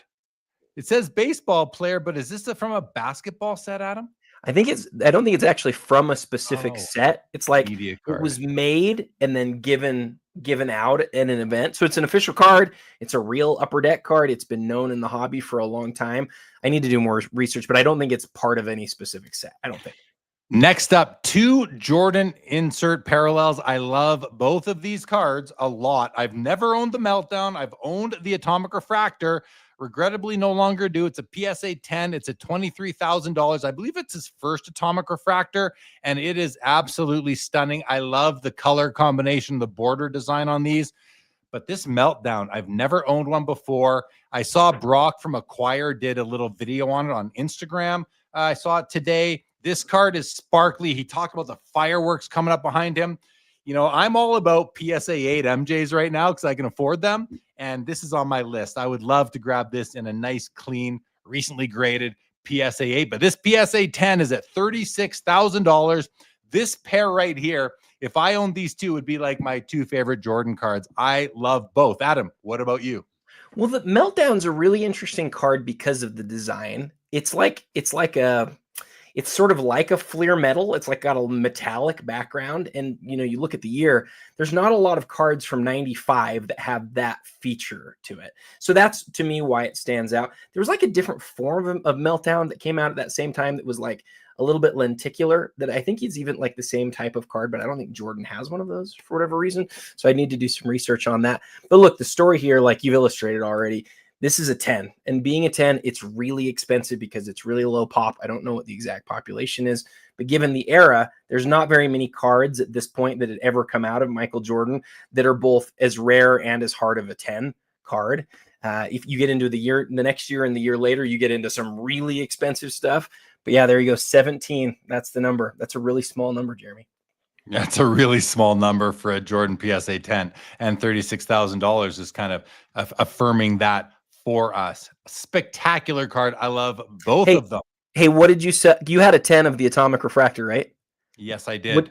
And I know you sold it like a couple of years ago. Do you remember what it was sold for? I don't remember. I think we sold it here on the Fanatics Premier in like probably October of 2023. I think it did like $13,000 to $16,000, something like that. So yeah, I could see this one easily closing in on 30 grand tonight. It's a spectacular card. It was one of the last cards I gave up when I had to come up with some cash, and I miss it. I miss that card. Okay, couple more Jordans on this row. Sandwiching a really sweet Ken Griffey Jr. card. I love both players, well worth many people's collections. 96 Flair Showcase Legacy Row 0, numbered out of 150. It's a PSA 9 Pop 13, only 5 graded higher, meaning it's a top 18 card in a PSA slab. And I'm not usually a huge fan of Flair Legacy collection cards. This one's nice. It's MJ. It's easier for me to like it. $48,000 on the PSA 9, Adam. That means, what do the 5 PSA 10s get? Are they $250,000 cards? Like, where is that at these days? I don't know. I'll go to you right away. What are your thoughts on that? And what do you think of this 9? And then take us over to the net set, a card I'm not familiar with. Good question on the 10. I don't know when the last time was we saw one of those sell, but you're right. It's a huge card. I think historically speaking, this is a card that you have to understand, like what the world was like for cards when it came out. In 1996, we had never seen serial numbered cards before, ever. So in 1996, we got the first 2 sets that gave us serial numbered cards. One was the EX Credentials, and one was the Showcase Legacies. And there's 3 different versions. There's this one that's a Row 0. There you go. Yeah, $137,000 just last year. A year ago. This is easily $200K right now in a PSA 10. I think that's for sure. Maybe a lot more. Maybe more. Yeah, maybe a lot more. So, yeah. So there's so many different ways that we can talk about this one, but the fact that it's legitimately one of the first 4 serial numbered MJ cards, because that's what you had in 1996, just these 3, the 3 legacies and the EX Credentials. And by the way, this is the best one, universally considered the best one. It's the best looking one. It's the best looking one in hand. It's the highest level, right? Row 0 was the hardest of the 3 rows in the base set, in the best base set versions. So to me, and I know you said you don't love Legacy, and to be honest, I don't have any Legacies, and I haven't had any Legacies for a long time. To me, from this period, this is one of the Jordans that I personally think of is like the most underrated, because look, it's a year later you get the PMG Red. The PMG Red is a rarer card. There's only 90 of those, right? 60% of what this is. But keep in mind, Jeremy, that PMG Red in this same grade right now is $1 million plus card. This card came first. And aesthetically, I could see you taking this card over the red. I mean, it's beautiful. So it's older. It's not as rare, but not that far off. It's a great card. And I have always sort of looked at this one. I don't love the other rows.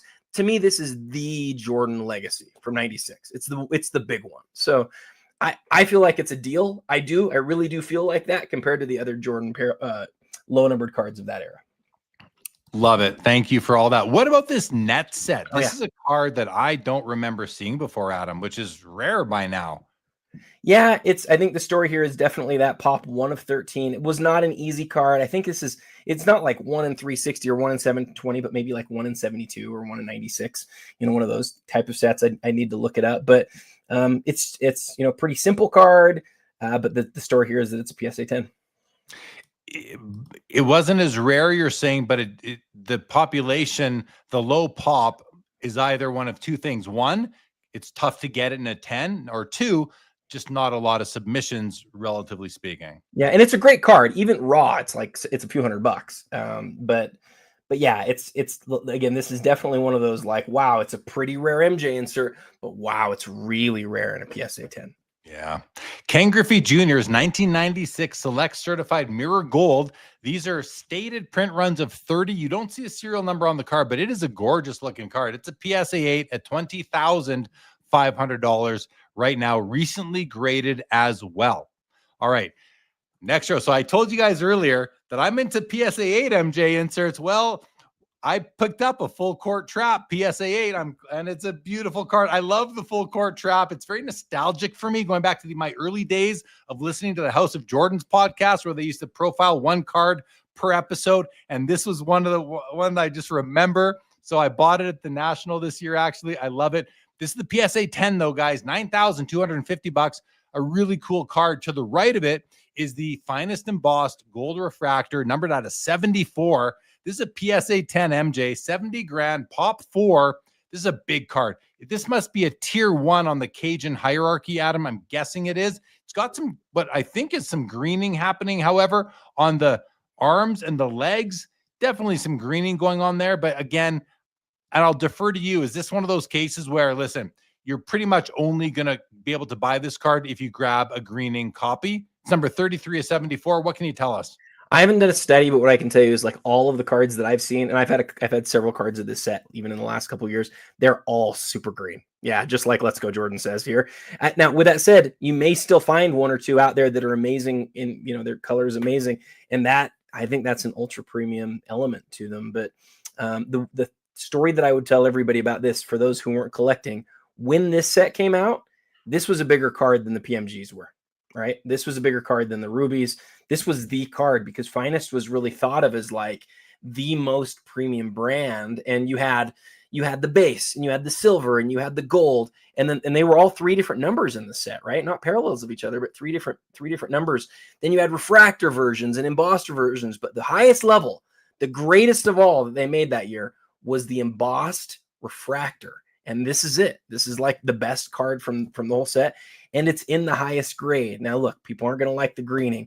But again, compare this to similarly serial numbered MJs from this era in this grade, and it's a steal. It's just so much less expensive. And how long has it been since we've seen one of these? There's only 4 of them.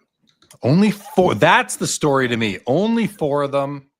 PSA 10, 70K. I think we're going to see some battling going on this one through the evening, Adam. Maybe I'm wrong, but that's my feeling. Kobe Bryant, Topps Chrome Refractor, PSA 10 with NBA silver sticker as well, $80,000.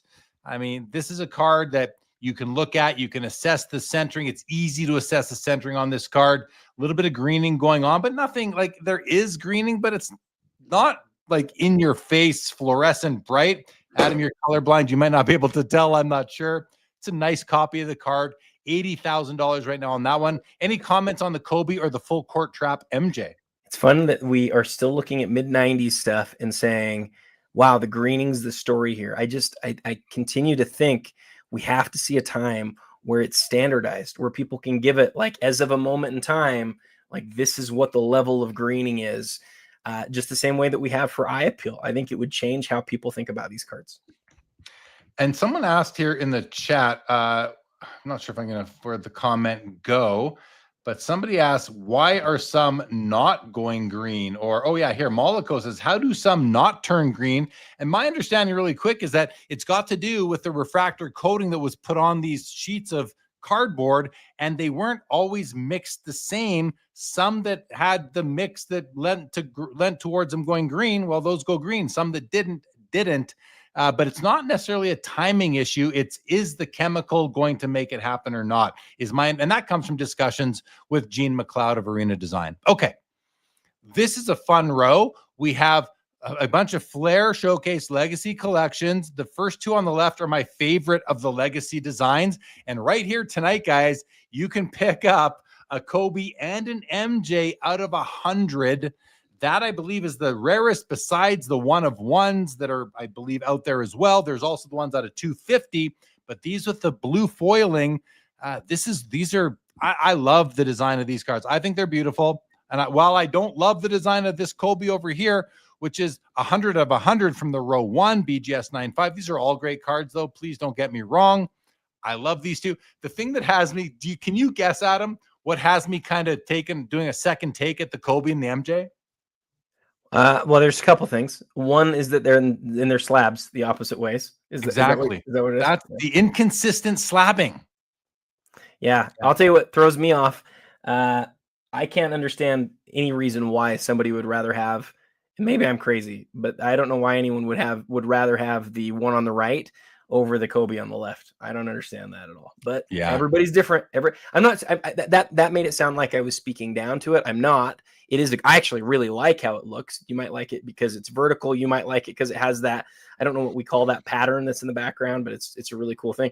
The row 0 though has always been considered a better card, and so it's a lower pop. It's considered a better card by most, and yet it's sitting 20% less than the one on the right now. It's kind of surprising to me. Only 100 of each of these made, everybody. That's really interesting, and it's part of the story. BGS Pop 4, 1 higher on the Kobe. Pop 12, 1 higher on the MJ. There will be some in PSA slabs as well, of course. And this Kobe here is a Pop 9, none higher. So a great row of cards. Greg from Midlife Sports has entered the chat. What is up, Greg? Thank you for joining us. Always good to see you. Splenda is pro horizontal cards. NL likes 100 of 100. Grant Slayton says the row 1 is much nicer. Grant's going to be wrong every so often, guys. He can't be right every time, right? Can't be right every time. Okay. Welcome to the show, Grant. Let's keep going, Adam, unless you have any more comments here. No, we could keep going on it, but we need to keep moving, guys, because we have so many cards to get through. Championship Hardware, Metal Universe, Kobe Bryant, PSA 10, Pop 8, $15,500. These are awesome cards. And then we saw the Jerry Rice already, the PSA 6.5 PMG, but right in the middle is the Barry Sanders 97 PMG Red. This is a PSA 7, and it's sitting at $22,500. If I was buying one card in the auction tonight, this might be it to pair with my Jerry Rice or one of my other Barry Sanders cards, maybe. I love it. Let's have a quick look at it. It is like the 7. I don't wish it would be an 8. 7's good enough for me for a PMG and maybe even strong. I love the looks of this card, Adam. You know, the Jerry is nicer maybe because of the color match, but look at how clean the Barry is. What do you think of the Kobe and the Barry? Well, the Kobe is interesting to me because it's like the insert from the 97 championship set. People don't maybe think about it as much. The insert from the 97 regular metal set is like the platinum portraits, but that pop there, right? Like as MJ goes, Kobe kind of goes too on some of these rare things, right? People sort of follow that a little bit. A Pop 6 on that big of a card's that's not a small deal right there. It's not a card that I would have looked at and been like, oh, that's a really interesting card in this auction. But as you look a little bit deeper and go, oh man, like that's a tough insert and it's a 6. You know me, I'm a basketball guy. I love what you said about the 2 PMG football cards. All right, good. Oh, look at this. 3 PMG basketball. So, wow, you can pick off some big PMG reds tonight, guys. Barry and Jerry, the 2 best cards in the football set. I'm pretty certain.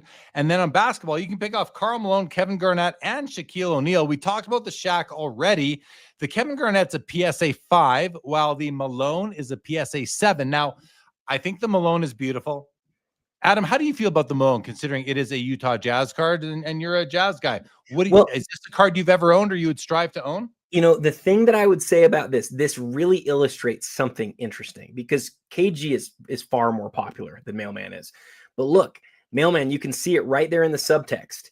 It's a pop 1 of 2, and there's none graded higher. And that is the story here, because we know the vast majority of Reds at this point are not being bought by player collectors. Some are, some still are, but the high grade PSA copies, they're all because there's several guys that have put together these high grade PSA sets. So even these guys that are buying this card are probably saying, man, I don't even like Karl Malone, but I do really want the highest graded copy. That's who wins this tonight.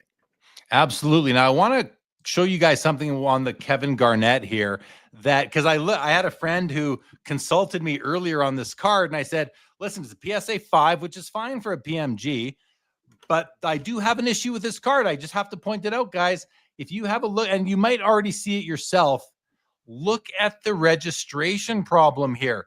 The red foil is basically covering half of his arm, and then you got the white gap to the right of his arm, also to the right of his head. This card is filled with snow, which is, typical. It's got a fish on the card, that's not a friendly looking fish, by the way. It does have edges and corner white showing, which is not the biggest issue. To me, the issue is that it's just the alignment of the printing plates was way off on this particular printing sheet. This sheet, you could probably find other cards from the set with the same problems. Good. All that said, it's a 5. It's well appropriately graded, I would say. And price-wise, $17K. I mean, I think that's healthy for a KG here, Adam. Can you verify? You could be right. I don't know it well. I love your comments on the registration. I would just point out it's not uncommon. We see it on a lot of the PMGs, and honestly, Jeremy, it kind of bothers me. Like a lot of cases with Jordan, you can't see his face hardly at all based on how the card is. But then when you add in the registration issue, it's like it's covering so much of it. But people have determined this is the set of the era. They love it. It's not my favorite set, but a lot of people think it's like the set of the era, and that's really what matters. But I think you could be right that the registration here pulls down the value. It might also pull down the grade. It might be a 5 in part because of that registration. I would think it would affect the grade, wouldn't you? It better. If it doesn't, then we got a big problem in the world of grading. If it doesn't, because it's clearly and listen, this is a production flaw. It's not a post pack pulled handling flaw like corners and edges. This is a production flaw, just like centering, off-centered cards are, which is penalized by the grading companies. This should definitely be penalized. I think you're right. It probably is. It has some other issues. Maybe without that registration issue, it's a 6 or a 6.5, something like that. But anyway, just be aware of it and go from there. The Shaq is beautiful. We talked about it already. So let's go on to the next row, Adam. Let's start in the middle. Let's stick with basketball for a moment. BGS 9.5, Jambalaya, Kobe Bryant, NBA silver sticker again, sitting at $25,500.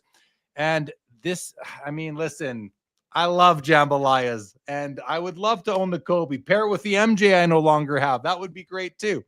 This is a beautiful copy, though. Centering, the biggest problems on Jambalayas, centering is centering is commonly an issue. But the biggest issue I find is the edges on the back. For whatever reason, that's where we see real deduction in terms of grade. This one is clean, very clean on the back. I love the copy. Edges are a 9, so they're not perfect, but they're good. Corners are a 10. There are no corners, so they're a 10. Surface 9.5, centering 9.5.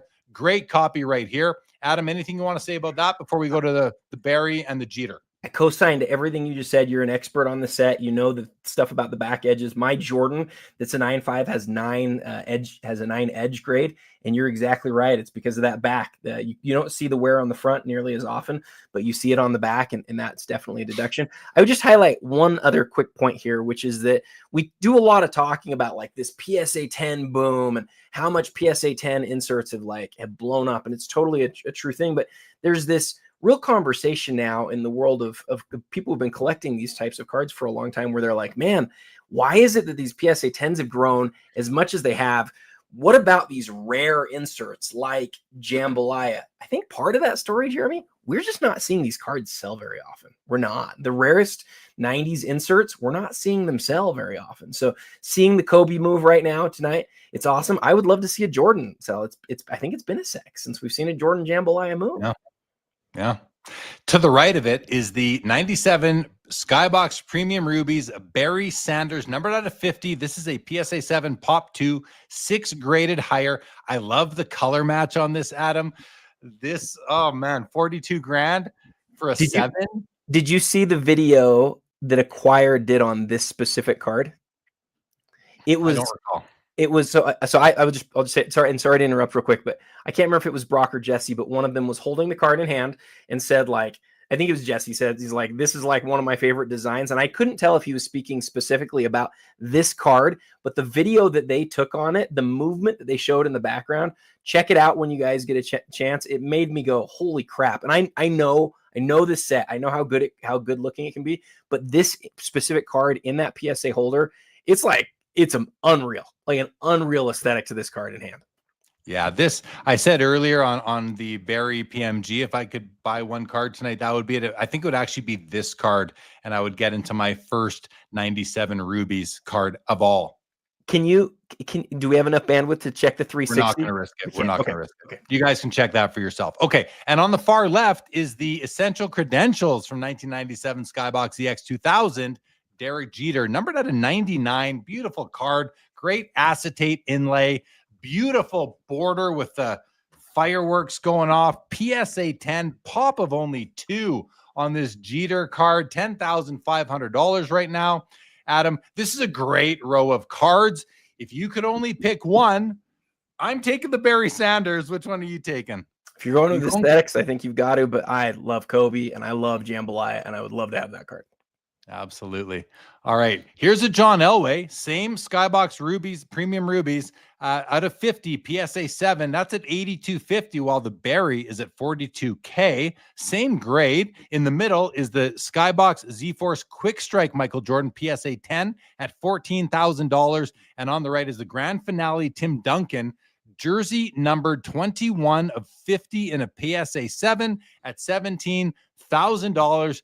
3 great cards. If I'm only getting one here, Adam, I'm probably guess I'm gonna go MJ, but I like the Rubies the best. Where are you at on these? I love that you say you love the Rubies the best. I think aesthetically it's the Rubies. I'm going to take the least aesthetically impressive, which is the Duncan. And it's because that Grand Finale was just such a tough set. 21. But why is it I think it's nicer than the Quick Strike. You know, it's MJ, but that's why I'm going, because it's MJ. But I think that the Grand Finales have grown on me, Adam. Well, that's cool. I didn't know. You've always been sort of, from my perspective, a little bit anti-hologram. But like, I know. So that's, I wanted to put it nicely. The Quick Strike in hand's a really nice card. It is. It's really cool. Yeah. I'll take a closer look next time I see one. All right. Are we ready for another this or that? Well, we're rolling, dude. Let's keep moving. Let's do it. All right. Here it is. This one is Barry versus Barry. We just talked about these cards, so the timing is apropos, as they say. Barry Sanders PMG Red versus the Barry Sanders Rubies. They are both PSA 7s, so the grade is equal. Value-wise, price-wise, as we sit right now, just a reminder, the Rubies is at $42,000 and the PMG is at $22,500. So the Rubies has the humongous edge price-wise. I don't know if that's going to sway everybody. I hope it doesn't, but it might. I already declared I'm going with the Rubies, Adam. So I'll get that out of the way and say I'm going with the Rubies. What about you? Well, it's fun to see you in the chat and me really like very strong on this, because the PMG is always the GOAT. Everybody loves it. But man, 50 to 135 is just light years different from each other. And aesthetically, I think it is too. The Rubies wins in a runaway here, in my opinion. All right. Well, let's see if this is if Ryan, I think it's first. Ryan Tedmus is saying the PMG Red Vintage is taking the Ruby. So is Joe Perot. So is LGC Found Treasures. Jeff Derrico, NL918. Midlife Greg is going Rubies. Nate Flesher. Linda's first. There's our first PMG to Texas Rangers PC. Thank you for coming out. Let's Go Jordan has taken the ruby. So is Jake Dahl. So is Reef, the C Diamond card collector. LGJ has taken the color match. So is Ruggs Capital. Seventh Uniman has taken the PMG. We've got Alex Yam for the rubies. Splenda's taken the rubies. Blind Vegan Rescue. What a name. That's a long name for any social media platform. But that guy is taking the rubies. Yeah, it is unreal. I agree with the long name guy. Moliko's taking the rubies. He continues. Davius is taking the rubies. So is Newman. Joe Peroa says down with PMG. I think he's just responding. And yeah, just kidding, peeps. Yeah. So rubies wins by a landslide, and both me and Adam are taking it as well. Okay, that was a fun one, guys. Let's move on to the next page of the auction, everybody, and that is page number 4. By the way, we are covering about 2/3 of the auction tonight. There were too many, so we're not covering the wax. We're not covering the TCG because this is Sports Cards Live. But let's continue here on the top of this page. 97 Topps Inside Stuff MJ PSA 10 Pop 7 at $5,000. Maybe one of the cheaper PSA 10 low pop under like less than 10 PSA 10s, $5,000. This is cheap for a PSA 10 MJ with that population. Is it not, Adam? Ask that last part again. I got a little lost in there. It's a Pop 7 PSA 10 MJ from 1997 at $5,000. This might be the lowest priced PSA 10 Michael Jordan that has a population of under 10. That might be right. You might be right. It's not really considered a super significant insert, but look, Pop 7 is not a small deal. It's not. $5,000. So that might be some value there for somebody. And we have 2 Fleer Ultra Platinum medallions. We have Kobe Bryant out of 100. And we have the masterpieces, Ray Allen, 1 of 1, sitting at $22,500. Both great cards. I'd prefer a bit more color to them, just me from a personal aesthetic preference. Adam, let's go to you on both of these cards. Well, the last card I won in the Premier Auction was a Masterpieces from 97 Ultra, the John Stockton. And to me, it's one of my favorite cards in my collection. The reason why is that it is the very first 1 of 1 that was ever made of any of these players. And it, unlike so many of the 1 of 1s of that era where they kept an extra sheet and then there gets to be 2 copies out in the marketplace, the 97 Ultra is not one of them. There's only 1 of that Ray Allen right there. So look, Kobe, the person I want to hear from, by the way, on this, if he's still out there, is Grant. Grant is hoarding the Kobe Bryant platinums here, I think openly. I think he has 6 or 7 of them, and he's talked about that. But I wonder if he would rather have this one in a BGS 9 or the Ray Allen here. I love the Kobe. I've owned it. I think it's a great card, a great image of him. And I love the card. I would take the Ray Allen here all day long. Adam's taking the Ray Allen between the 2 of them. I love Ray Allen too, so I'm going to take that one for sure to get the 1 of 1, but I think the Kobe is great. Now, if you're not going for the 1 of 1s and you want the typical platinum medallion out of 100, you can get the Kobe tonight for $27,500. You can also get the MJ in the BGS 8.5 for $30,000. This seems cheap to me compared to the Kobe. It's only a half a grade difference, 9 to an 8.5. Why is this relatively so low in price compared to the Kobe? And then you look at the Ultra Stars Golds, and the MJ is just demolishing it by 5x, exactly 5x. Adam, can you explain why? I mean, what's your theory on that? Yeah, I think I can explain why. So the grade is definitely a factor here, but so scroll back up real quick. This image of Kobe is just beloved. Yes. That's an image of him in his rookie jersey, or in his rookie year, his first time like in the All-Star game. He's actually in the slam dunk contest here. It's this great image of Kobe. It's got the 50th anniversary there, so it's like it's got everything going for it, right? This image does. Then you have somebody like Grant who's like, I'm just going to get as many of these as I can. He has 7 of them. Well, there's far fewer than 100 of them out there, right? Like a lot of them have been destroyed. Maybe there's 60 or 70 left in existence, and he has that many of them. it becomes a card that's like hard to get, that people recognize as noteworthy and different. And the 9 to 8.5 grade on this is actually a pretty big difference too. So it wouldn't be shocking to me to see the Kobe even outsell that one there. But then you come down to the next one, down to the Ultra Stars, the grade's going the opposite direction, and there's not this same sort of like affinity for the specific image there. So not shocking to me personally. I'd like to go off topic for a moment, and we were kind of having fun with the long name of the person in our chat here, Blind Vegan Rescue Baby Badass Dog, Jalen the Dog.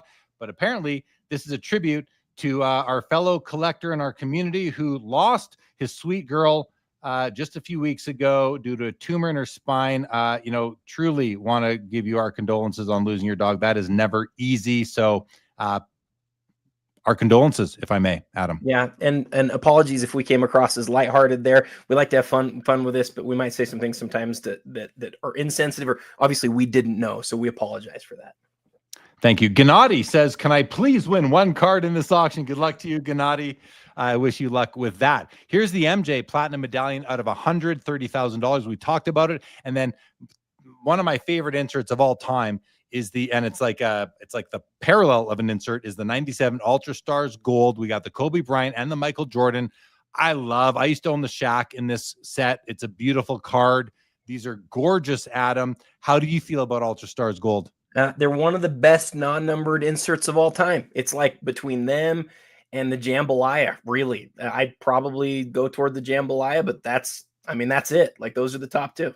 They're absolutely stunning. 55K on the MJ, 11 on the Kobe as we sit right now. Now, next row. Oh, wow. Look at these Shaqs. Like, I love collecting Shaquille O'Neal. I don't have a lot of cards, but the ones I do, I absolutely love. I would love to add a Fleer 24 karat Brilliance to my collection, numbered out of 24. This is a BGS 9 Pop 2, none higher. Again, only 24. I always say, if you want to know what the global population is here across all grading companies, Card Ladder does a really good job of aggregating that data. Let's just try it with this really quick.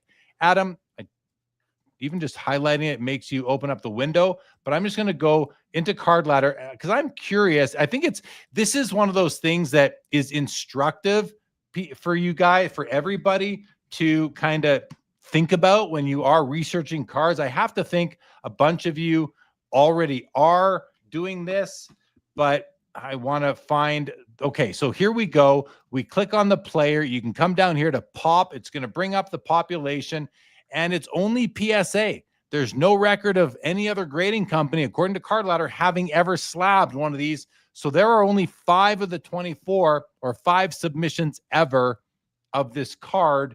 And we are looking right now at a BGS. Well, then again, this is a BGS copy. So what am I saying?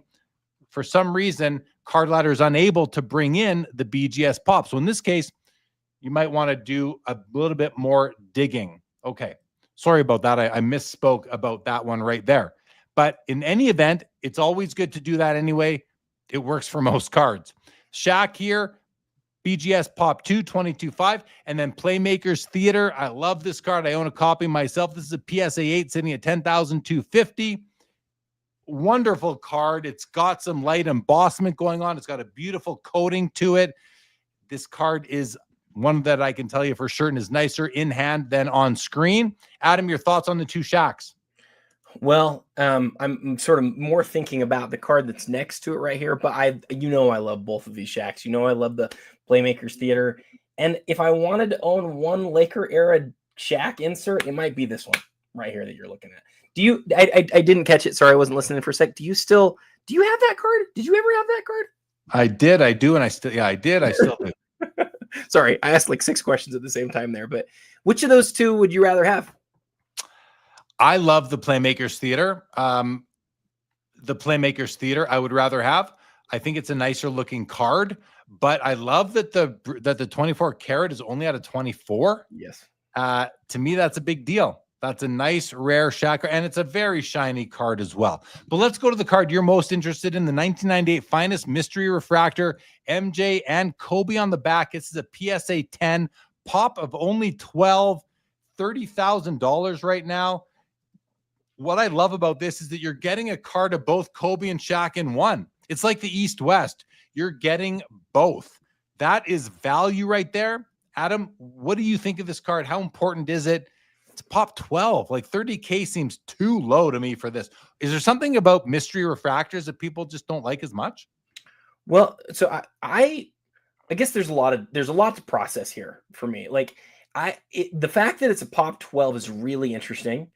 The fact that we have this sort of very recent, real like focus on Jordan Kobe that's clear in the market right now. It's super clear, right? Jordan Kobe together because of the giant Logoman auto sell for almost $13 million is really like people have really focused on that. I don't recall. I remember looking at this card years ago, like literally after Kobe died, probably 2020, and going, wow, in the long term, that could really be something. Maybe I should load up and grab a bunch of copies of this. It wasn't an ultra high end card, but again, there's only 12 PSA 10s. So I didn't really look into that aspect of it at the time. To me, like seeing $30,000 next to this set is super foreign. I'm like, wow, it's that much now. But when you ask the question, well, Adam, like there's only 12 of them, what should it be worth? It's really an interesting conversation, Jeremy. But I would tell anyone, go look historically at the sells of this one. And I could be wrong because it's not like something I've watched ultra close, but I have the sense that this is a card that has grown really dramatically over recently. Not even just looking at PSA 10s, but just look at all of the grades. I think it's like way, way, way higher than it was even like a year ago or 2 years ago. I think it's grown tremendously. But again, there's only 12 of them. And so maybe that's a big part of it here on the 10. Well, a BGS 10 just sold on Fanatics Buy It Now marketplace on September 5th for $30,000. And this is a PSA 10 at the same price at 30. Well, no, it's at 36. So the PSA 10 is outselling the BGS 10, which doesn't surprise me at all, really. So yeah, this card, but if we go back in time, what if we just do this really quick and add back in PSA 10? And there we go. Yeah. Oh, wow. Back in May of 2020, $1,900. Yeah. Yikes. I mean, look at the one below that. I know it's from 2016, but under $200.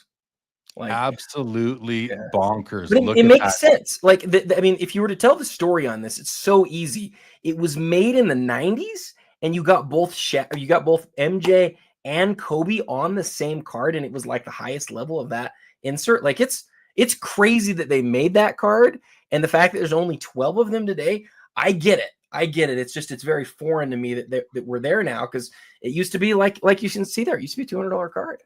Yeah, well, that's the case for several, but yeah, that's true. Yeah, that's true. Yeah. All right, let's have a look at these two PMG. I was going to say championship PMG because that's what they're called in basketball, but that's the same look here in football. We got the Emmitt Smith and the John Elway. These are both out of 50. Emmitt is a BGS 8.5. Elway is a PSA 7, pop 6.2 higher. Emmitt is a pop 3.1 higher, 12.5 on the Emmitt, 12 on the Elway. These are great cards. The Emmitt Smith is a card I would love to have as well, Adam. And then you got the Michael Jordan linchpins, one of my favorite 90s inserts, BGS 9.5, sitting at $16,500. This is a really fun row. Let's do the pick your favorite in the row, Adam. And I got to tell you, I'll go first, and I'll tell you that it's really tough for me between the Emmitt and the MJ. If the linchpins wasn't there, it'd be the Emmitt Smith all day long, but I love linchpins. I'm going to go linchpins, but it's closer than you might think for me. What about you? Linchpins and a 9.5 is a big deal card. I would go with that one for sure. And I am a big basketball guy. For me, I thought you were going to ask which of the two football cards that I'd go for. And for me, it's a flip a coin situation. I've got a really good friend who loves Elway, and I'd love to get that for him. So I'd probably choose that card. But yeah, that's tougher. I'd go Emmitt all day long between the two. It's got the color match, and I just have been watching the Jerry Jones, Jimmy Johnson documentary lately. Where I think I'm 3 episodes into 8, and I a lot of Emmitt Smith coverage. I'd go Emmitt. Okay, next. Oh, look at this row. Another sick row here, guys. We've got 298 Star Rubies. The Dirk Nowitzki basketball out of 25, BGS 9, and the Jerry Rice out of 50. The Jerry's at 16K, the Nowitzki's at 21.5, and then on the far left is the Molten Metal Fusion Michael Jordan, numbered out of 250, which is a huge card. An amazing card. So nice. It's a BGS 8.5. If I'm picking one of these three, Adam, oh man, it's tough not for me to take the Jerry Rice, but that MJ is just the thing about the MJ is that he's got the titanium parallel at a 40, which is out of range, but would be the one I would strive for. I might go Jerry. I'd probably go Jerry. I'm gonna go Jerry. Where are you at? Tell us what you want on these cards. Ooh, yeah, I'm glad we're doing this. So the Jordan, the thing about the Jordan, you get this card in hand and you just slip a white piece of paper underneath it and you watch how the silhouette changes. And you can't see that here, but it's one of the coolest aesthetics that you get on any card. It's so cool to see that the pinholes with the white slip or hold it up to the light. And I know people talk about that a lot, like, oh, whatever. It's like, it's so cool. Like if you just stand back and sort of think of it as like something new, it's really a neat thing, especially with the silhouette of Jordan there rising up, that classic. I mean, that's his shot, right? That is his shot. So it's at a 250. It's awesome. But the call as far as which card I would want for my collection here is actually really easy. It's not the Jordan, it's the Dirk. And the reason that it's the Dirk is this is one of the very best Dirk cards in existence. This year for the Rubies, they did this really cool thing where they said, hey, let's make the rookies be numbered out of 25. So they made them numbered half as much as the other cards. And it's his rookie. So it's his rookie card. It's ultra rare. And then to top it all off, it's a 9. So this is one of the best Dirk Nowitzki rookie cards literally in existence. And he's not just like a whatever player. He's one of the greatest European players, maybe the greatest European player of all time. I mean, that's a huge piece right there. And so for me in my collection, the Dirk, I understand you taking either of the other ones, but for me, by far, it's Dirk. I completely get it and respect it. And I would still go Jerry in this row just for my PC. I'm not talking about investment or value. The card I would want to collect would be the Jerry, but the Dirk is awesome and the MJ is awesome. You can't go wrong in this row. You just can't go wrong at all. All right. Next row. Ooh. I don't like this row as much, but let's start on the far right with the Barry Sanders 1/1 Topps Gold Label Class 2 Red Label PSA 8. I don't understand how a card from 1998 Topps, as beautiful as this is, and it's beautiful, 1/1 is only at $6,500. I really don't understand what's going on there. Maybe someone can explain it because I'd love to be informed. In the middle is the Topps Chrome Preview Refractor MJ PSA 9 at $23,000. The preview aspect of this card must be important, Adam. You can fill us in a moment. And on the far left is an SB Authentic Sign of the Times Michael Jordan Auto PSA 8. The auto looks faded to me. Yeah, the auto is definitely compromised. It's been baked in the sun, out too long on display. But hey, someone did enjoy it. Maybe that's part of the story. It's a die cut, PSA 8 overall. It's the gold version, no auto grade. And you wouldn't want to grade that auto right now. In any event, still tough card, $27,500 on that one. Adam, do you have any idea why this Barry Sanders 1/1 Topps Gold Label is so cheap? I suspect it's the same thing that we see in basketball where Gold Label had a number of 1/1s and it's not clear. It's the same effect that we see with like you were talking about the legacies earlier. And you're like, well, I don't love the showcase. It's because there's more of them and it's confusing. Topps Gold Label is kind of that on steroids. I think there's like 9 1/1s some years, and that's what makes it confusing. But you're right, man. Like it's a 90s Barry Sanders that is a 1/1 that's under 10 grand. That's awesome. And so, but there's probably a lot more 1/1s from the set. I do want to take a sec to focus on both of the Jordans. I'll make it quick. Jordan autograph, very easy to throw the baby out with a bathwater on this card. But the thing that you have to remember, 90s MJ autographs are some of the most popular, hottest cards in the whole market, right? And people can't afford, like we've seen, like well into the 6 figures for cards that in the past are like 15, 20 grand. So this card right here, because the autograph is clearly not perfect, it gives people a chance to buy a card that they normally wouldn't have a chance at. And it's still a 98 Jordan autograph, a very known, loved one. It's just, like you said, it's sat in the light too much. And then the refractor, I've talked about this card ad nauseum. We saw a PSA 10 of it sell for $160-something thousand last year. There's only 2 of those in existence. I think, and this is just thoughts by Adam, I think this is easily the best Chrome Refractor Jordan. I love it. I love it for so many different reasons. One, because it didn't actually come out of Chrome. It came out of HTA boxes of regular Topps. They did a set called the Previews set The previews was just they knew that they weren't going to be able to use Jordan later when they actually came out with Chrome, so they put a regular number on the card, and you couldn't get the number 77 card out of Topps Chrome. You can't get the number 77 Chrome Refractor out of Topps Chrome. It does not exist. You could only get them out of these Topps boxes, and this is only the third Chrome Refractor Jordan that was ever made. It's only 96, which everybody knows. 97, Grant, is spot on here. It is the best one. And then to top it all off, even beyond the fact that it's as rare as it is, Jeremy, the thing that kills this card, and Grant knows exactly what I'm going to say right now, guarantee it, it's got huge centering issues. This is one of the finest centered copies you'll see. I know it's not perfect, but there's 25 nines of this card in existence. And when the 10 went up for sale, I was standing in the Heritage booth when they had it up at the National, and I looked at it and I go, guys, that's going to sell for $100,000. And it was like, what? I'm like, that's such a huge card. And I had so many people who were like, Adam, you're wrong. It's just a refractor. It's a Pop 210. This is a Pop 25-9. That's why this is worth so much more than a 10 is from the prior year. It's really rare, especially in this condition. That's what you learn here on the Fanatics Premier show. I love it. I don't own one, by the way. I don't own one. I love that card, though. You can tell it's like oozing from me. I love that piece. Mollico says best image 2. Yes, very nice explanation, Adam. All right, next row, we've got a ultra exclamation points Michael Jordan PSA 10 Pop 8 at $32,000. We've got an ultra platinum medallion Peyton Manning rookie out of 66 Pop 1 at only 14,500. I'm saying only because that surprises me how low it is. And the 98 Upper Deck game jersey Kobe PSA 10 for $8,500. Adam, exclamation points. I know they made it a couple of years because I don't recall seeing this design before, but I've seen another design for it, I believe, that looks more acetate-y, I think, if I recall properly. This is a PSA Pop 8. PSA 10 Pop 8, I mean, decent looking card, a little bit busy, but I don't not like the card. What can you tell us about this? Similar to a couple of them that we talked about earlier, I think the real story, and I hate to sound like a broken record, the real story is it's a difficult to find insert in any grade, but when you take it to that next level of like it's in the highest grade, it just becomes in a lot of people's minds a really significant piece.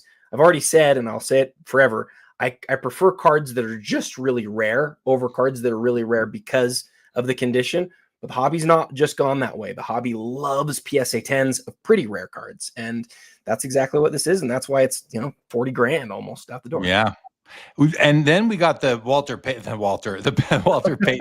Peyton Manning Platinum Medallion rookie out of 66. These are usually out of 100. Is this similar to the Dirk where the rookie was out of 25 or 35 where the rest are out of 100, and this is out of 66 while the rest are out of 100?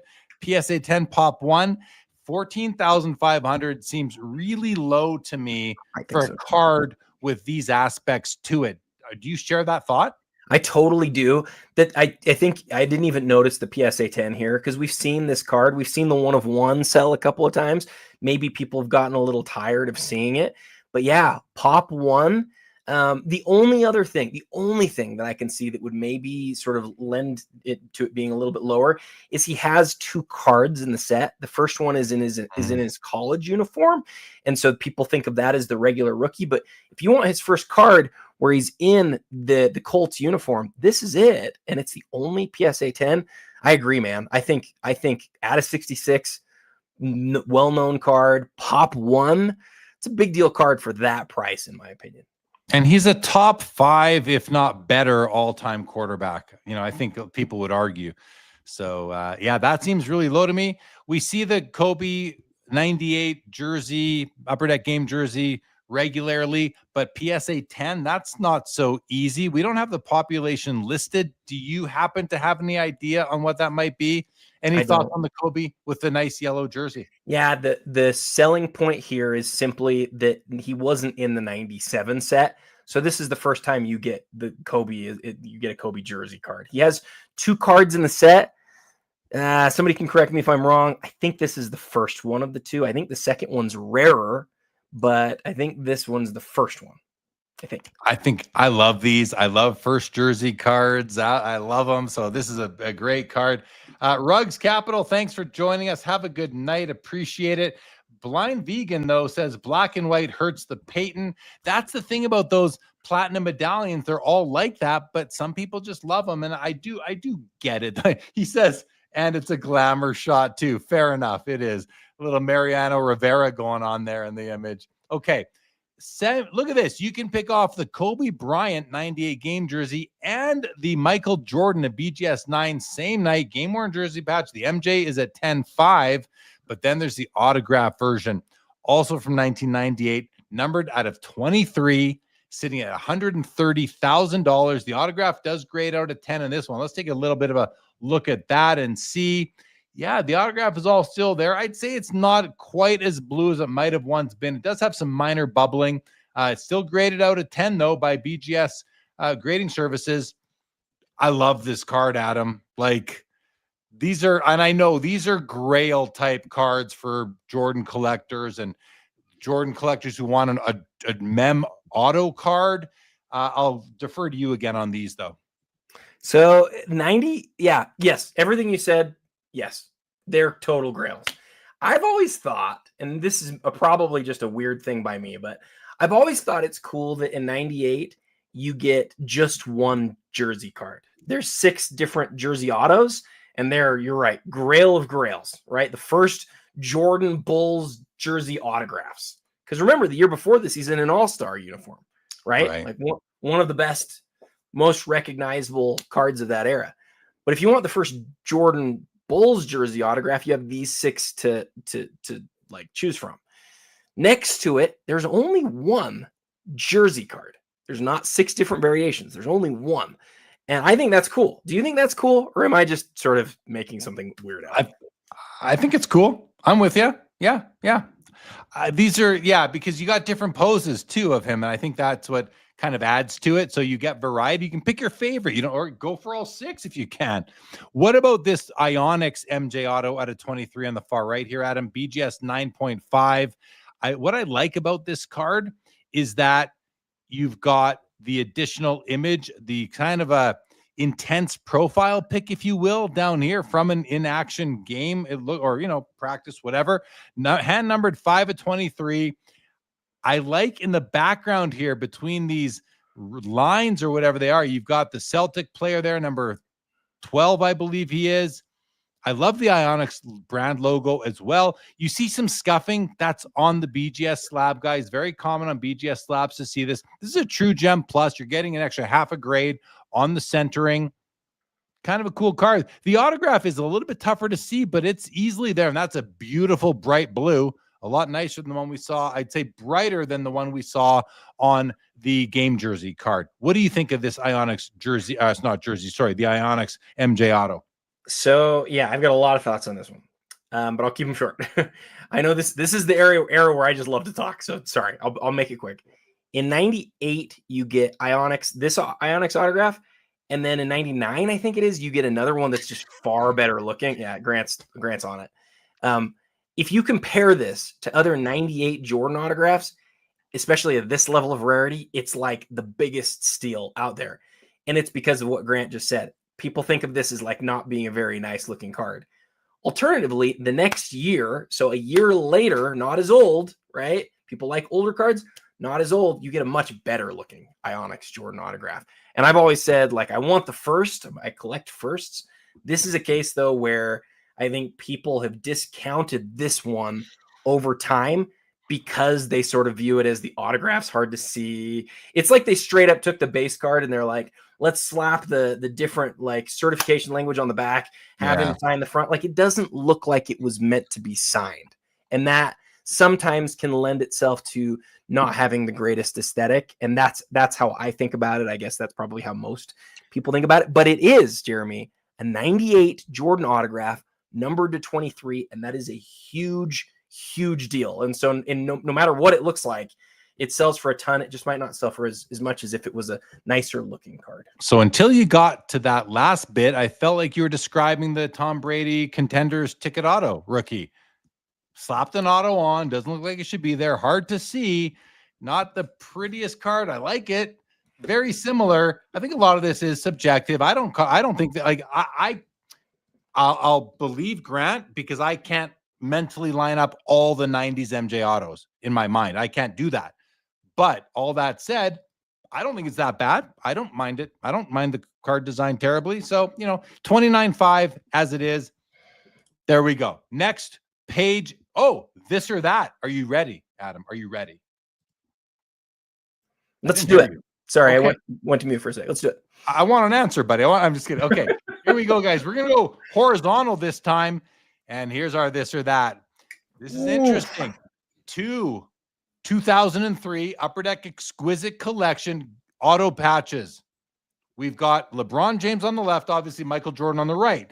The reason why these even match up is because the LeBron is a rookie year RPA. It's a rookie year patch auto. Michael Jordan is not. So, would you rather this or that, whatever you want to call it, guys? Get your picks into the chat.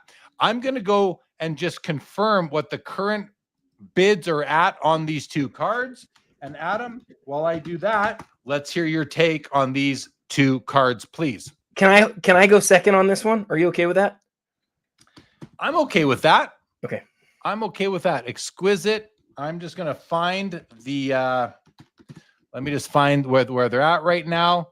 So the MJ is ahead, but not crazy. Not crazy ahead. He's about 25% ahead. For me, I'm going MJ simply because that auto looks a bit nicer to me. And I've got my LeBron rookie in my collection already. That's out of 102. This one's out of 100. So I'm kind of covered. I have a LeBron patch in my collection. No auto. Don't need an auto.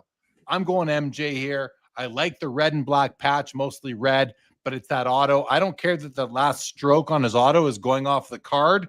Doesn't bother me at all. So I'm going MJ here. What about you? So I feel really strong on this one. I really like this question, but I feel really strong. And I'm going to take the LeBron. And you know what? You might convince me to change my answer, and I reserve the right to do so. Well, I might not too, but let me tell you why I take the LeBron. So I'll give you 3 points to think about. One is that this jersey is game used here, unlike the RPA. So the RPA out of 99, it's a photo shoot. This one's game used. Number 2 is that for LeBron's autograph, in most of his other sets, they don't look as nice as this. For whatever reason, I don't know if it was the timing or the instructions he was given or whatever, LeBron signs one of his most complex autographs on all of his 2003 Exquisite autographs. So go compare this to any of his later autographs, and you're going to see, wow, he took some real time with that. You've got the 23 at the beginning, just like Jordan used to do, right? And I think that's huge. And then, the last part is these two guys are like the most collected guys in this set, right? Like they are. They're from 2003 Exquisite, you either want LeBron or you want Jordan. But for like the product was originally made, Carvin's talked about this, because it's LeBron's rookie year. So most of us can never touch any of these, right? There's so much money, especially like the RPA out of 99. But this one here on the left, better autographed, first year, game used, product made during his rookie season. I'm a Jordan guy. I'll take Jordan on almost everything, but in this case, I'm going LeBron. You made great points. I love the fact set. You did not convince me to change my vote, but I do appreciate, and you maybe consider it. Right now, if you look above the autograph on the Jordan card, you'll see that questionable part of the LeBron auto right in here.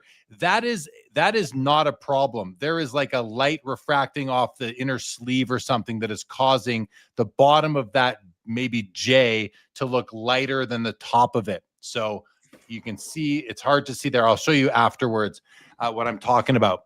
So, okay. I'm going MJ. I like it. I actually want to take the image off the screen for a moment and show you what I was talking about there. So there you can see what I mean. You can see this kind of shadow goes all the way along here. Unless that is a discoloration. I don't think it is. I think it's a shadow. I'm not 100% certain though. It lines up with the curve that you see on the inner sleeve. I'm 99% sure with you there, Jeremy. Yeah, I think you're right. It's at 48K. The MJ is at 62.5 right now. Let's see what all you guys are saying though. NL918. Ooh, LeBron, because it's his rookie. Chris Kunanen is taking LeBron. It's not even close. The professor is taking Michael Jordan. Joe Perot cannot decide. Mollico says Jordan all day. Stadium Sports is taking the LeBron. Linda's first says MJ. The LBJ is rookie insert. Oh, he's going for the LeBron. LGC is taking the Michael Jordan. Mollico, LeBron rookie, bookie, Snooky, don't care. MJ all day. Had me fooled at the beginning there. Pigeon Racing is taking the LeBron. Splenda is MJ. Why would I not choose the GOAT? Blind Vegan is taking the MJ. Laura's taking the LeBron. Junk Wax Museum says James scribbled Jordan is the choice, even if James's penmanship was perfect. Splenda said, you swayed no one, Adam. Give me MJ. Mollico, I love that LeBron always put MJ's numbers on his early signatures. Trell is taking MJ. And Alex Yam just says, definitely not the Wade. So I just want to say real quick, it's so hard to go away from like this, like it's so easy to distill it down to like it's LeBron versus MJ. And if you do that, all of us, I mean, almost all of us take Jordan every time we do. It's just those other factors here. It's so much more of an important card to LeBron, like an important part of his catalog than it is to Jordan. It is. Yes, it is. But Adam, it is. But it's also Michael Jordan's first patch auto in an exquisite brand. I mean, I know he's got others in the brand, but it's also his first exquisite experience. And it's a big card too. It's a big card for Jordan. It's not as big a card for Jordan as it is for LeBron. It's just not. All right, that was a good one. If I might say, I create these, so if I might that say, was a good one. That was a good one. That was a good one. All right, let's go to the next. Let's go to the next page, guys. Let's start with the Kobe Bryant Raise the Roof from Fleer Mystique out of 100. I love this card. I've told you guys that before. I own a copy of the Shaquille O'Neal. This is a BGS 7.5, 16K. And then we have a baseball card in the middle. This is a Ken Griffey Jr. Fleer. Also Fleer. Look at that. What a coincidence. Fleer Mystique, Ken Griffey Jr. Masterpiece 1 of 1 PSA 8 at only $9,000. You know, I just want to look at one thing on this card, which is the back. So the back is not quite as nice as the back of the Raise the Roof, because the Raise the Roof, I just think has a awesome reverse. I love the reverse on the Raise the Roofs. And then a Jerry Rice Showcase Legacy Row 3 Masterpiece 1 of 1, guys, at $16,250. Now, I don't love the triple imagery here with the jersey number shadow in the background.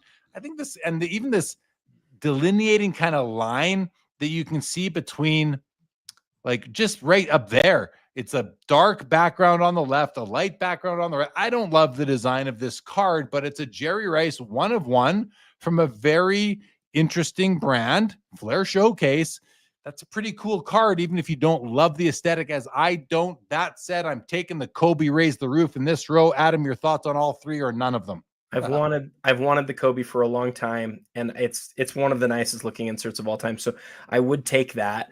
I would just highlight that the Griffey is one of his earliest 1 of 1s, and it's not just a 1 of 1. It's a base parallel 1 of 1, which is more significant, I think, in a lot of people's minds than like a random insert 1 of 1. And the same thing can be said for Rice here too. Those are really early 1 of 1s for both those guys. So in a lot of ways I would take those, but in my heart, like I'm a Kobe collector. And I've always wanted that Raise the Roof. So I would take that one.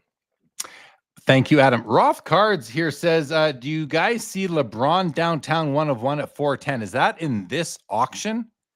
I don't know what Roth Cards is referring to here. I don't.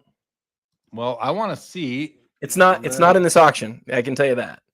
Okay, well, we're not talking about cards that are not in this auction, so we're just going to delete that comment from our screen right now. But I want to say, Jay-Z, good evening to you. He's been absent as he's been bidding on his first Premier worthy card. Well, can't wait to find out if you win it. Let us know. Good luck to you on that. Absolutely. All right, let's go back to the main page here. So we're both taking the Kobe in this case. The Griffey is cool. The Rice is pretty cool too. This next row, though, Adam, is pretty awesome. Pretty awesome. We got the Randy Johnson Gem Masters 1 of 1 from Metal Universe, PSA 7 at 25.5 right now. In the middle is, I think, one of the best, if not the best, by serial number wise, Ken Griffey Jr. Essential Credentials, 1999. This is out of 17. This is the now, not the future. It's the now. I love this year of Essential Credentials at $46,000. It's a pop one, none higher in a PSA 7. We talked earlier about the Michael Jordan Molten Metal Fusion, which was the silver version, not the titanium. This is the titanium. It's gold. They kind of mixed up, I think, how they named these back at the beginning of time. This is out of 50, and it's a PSA 10 pop 3, $21,000. I love these baseball molten metal fusion titaniums. I own a Ken Griffey Jr. from this set. Sorry, Cal Ripken Jr., not Ken Griffey Jr. Cal Ripken. I love it. Absolutely love it in my PC. Have salvaged it all the way through. This is a great row. I'm going to take the Griffey here. It might be obvious by the price. If I had to pick one, I would take the Griffey over the Jeter and the Randy Johnson. But that Randy Johnson's really cool. If you collect cards of professional photographers, this Randy Johnson might be for you. I don't know, Adam, you didn't hear that joke, but what do you think on these three? I think it's maybe the best Randy Johnson card in the world. And we all remember him, whether we remember him hitting a bird or whether we remember him just being the giant pitcher that he was, who was so dominant for the Mariners. So I love all three cards. I love the rarity of the 99 credentials. You know, I love those fusions. I love, Jeter's certainly one of the guys of the sets or of the set. But to me, the Randy Johnson's the card here, and that I don't think I've never said that before. That's never been the card that I've gone after in the Premier. But in this case, Jeremy, yeah, man, like if you can get a guy's what might arguably be his best card, and he's a memorable guy, that's a really rare moment. So for me, that's the card. Absolutely. I get it. I'm going to go Griffey for my PC, but I do think the Randy is cool. Roth Cards, no worries. Thank you for that comment as well. Okay. Yeah, I love the Griffey. And look at this next row. Oh my gosh. So we've got a 99 Skybox Premium Rubies, Ken Griffey Jr. out of 50, PSA 8.5. I love this card. I'm fortunate to own a gorgeous copy of it as well. In the middle is the Ultra Platinum Medallion Crowns Masterpiece, 1 of 1. What I like about this is that it's not the Platinum Medallion 1 of 1 that's all gray. This is the Crown Medallion purple version, 1 of 1. Love this card, 16,500 on it. And on the far right is a very nice 1990s MJ auto out of 23. You can clearly see the auto, hand number 10 of 23, pop 1, none higher in the PSA 9. I already own the rubies on the far left, Adam, so I'm not going to pick that one. In this case, I am taking the Griffey 101 over the MJ auto for my personal collection, and I'll keep my other 55K. But that said, I understand most people are probably going to take the MJ in this row. Where do you stand? What do you think of these cards? I just want to highlight, remember a page ago or whatever, we were talking about that 98 that was a little bit faded. And I said, remember, 90s MJs, like on fire. People want them. They're going crazy. This is an illustration of that. This is a later card from a set that's much less known than SPX. But because of the aesthetics, the rarity, and how blue that autograph is, it's getting close to 6 figures here. And that's why I pointed out with that SPX, like that wasn't blowing smoke here. That's why I look at that one and go, gosh, is that an opportunity? This card has become a really beloved card. This one from the Athlete of the Century brand, which was an all Michael Jordan brand. I think I'm right here. There are 2 different Jordan autographs from the set. They're both numbered out of 23. They're both really good looking cards. And again, that one's really blue. There's only 23 of each. And so it's a beloved card, and a 9 grade on it is nice. Does it stay on card? It looks like it might just stay on card. Yeah, you're right. Might just, or no, I think it's off because we do see the edge of the card. We see the side of the card there, but who cares? That's so silly to me. I think it's a great looking card, and the auto's great. The auto's not perfect. It does have a few minor little issues here and there, a little bubbling, a little streakiness, but listen, He's got long strokes in his auto, and the pens weren't perfectly matched up to the surfaces, so no big deal there in my mind. You're spot on. I would just highlight even the worst Jordan. I don't want to say the worst Jordan. Even a subpar Jordan autograph is still one of the nice. I mean, his autograph Don't you think we've never really Yes. talked about this? Don't you think he has one of the nicest autographs of any athlete?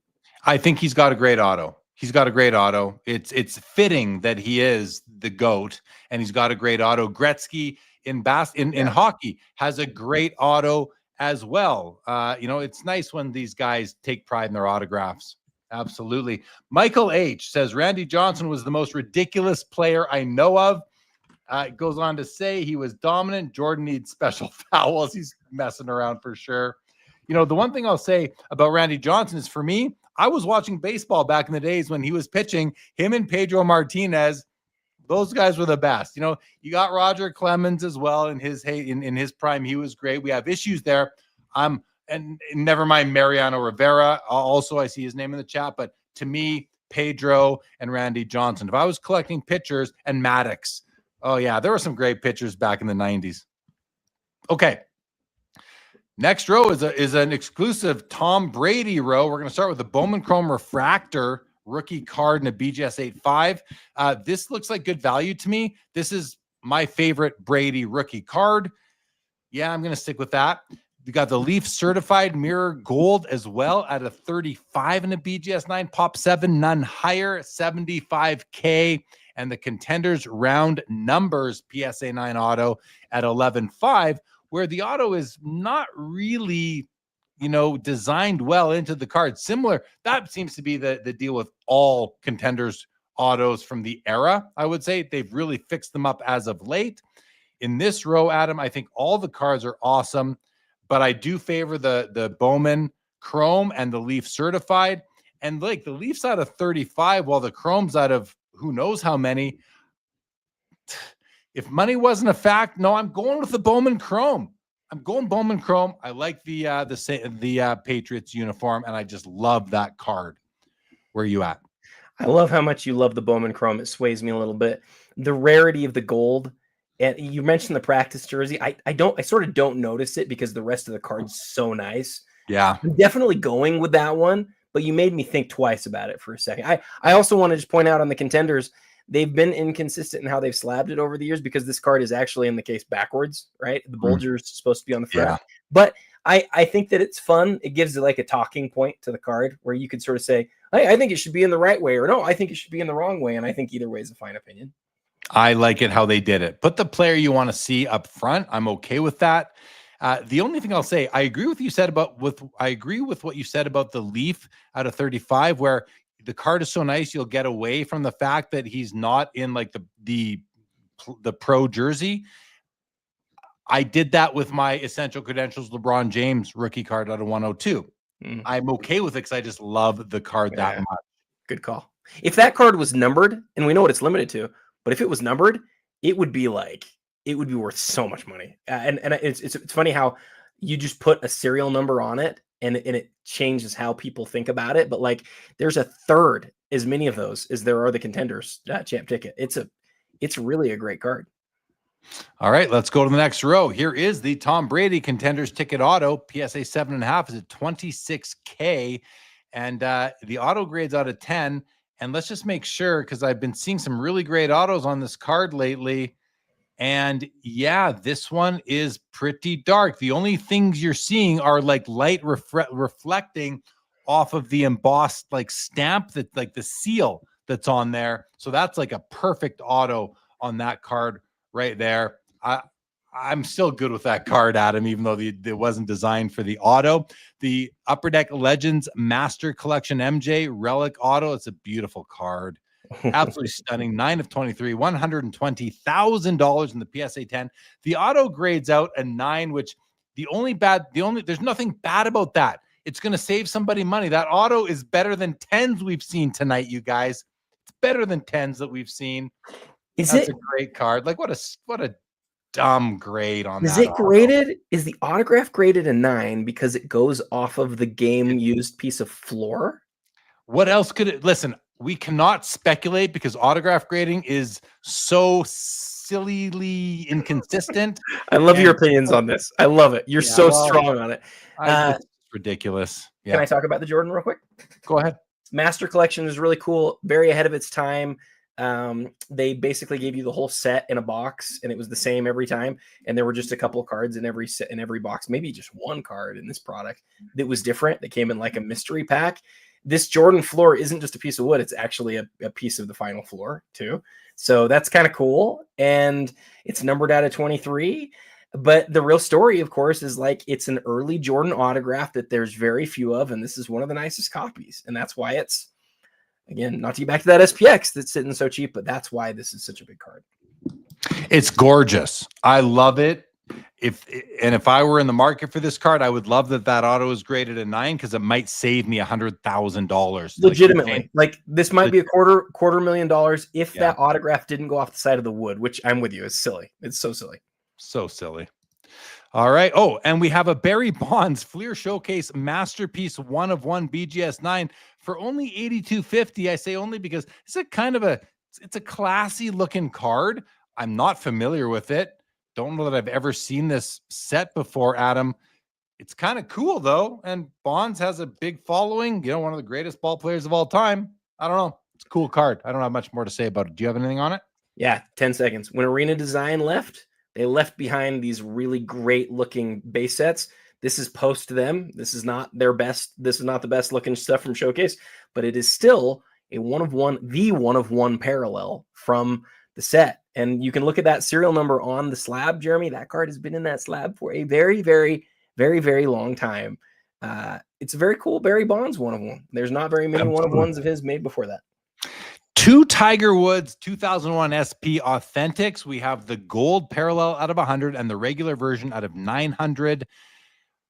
I mean, look at the one on the right. It's the out of 900 PSA 10 on the card, 10 on the auto. The one on the left is a BGS 9.5. Is the auto graded a 10 as well on the reverse? It is not. The auto is not graded.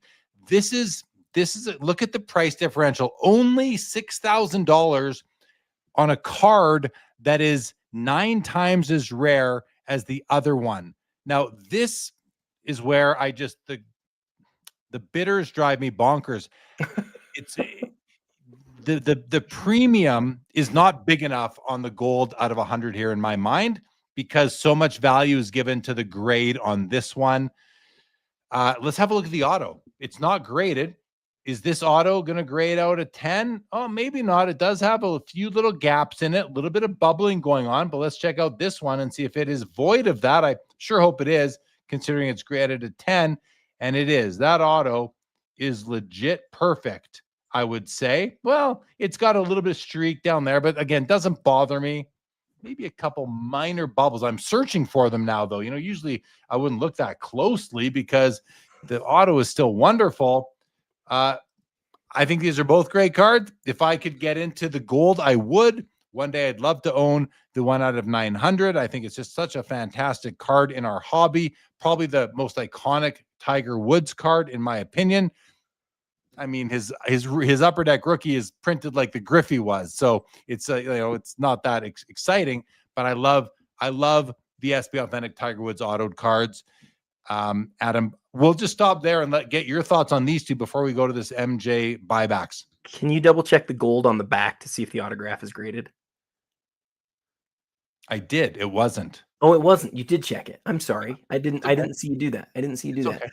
I think it's interesting that we talk as much as we do about like the different variables. Some people might say, hey, Jeremy, they're the same card. One's just numbered differently. And some people might say, look, it's all about the autograph quality. That's all I care about. I'm kind of with you. I notice very quickly, because I know the card, what parallel it is. And I do think the 9-to-1 ratio matters, even if the aesthetics are marginally different. Like even if they don't really matter. But when you opened up and you looked at that autograph on the 1010, it did make me think twice about what we were saying here. It made me kind of go, oh, you know what? Maybe I can see spending as much on that card. I can't, but that's okay. I mean, I do like the gold here, the gold copy. Yeah, I do. How much worse would the autograph on the gold have to be for you to want the silver or the regular one?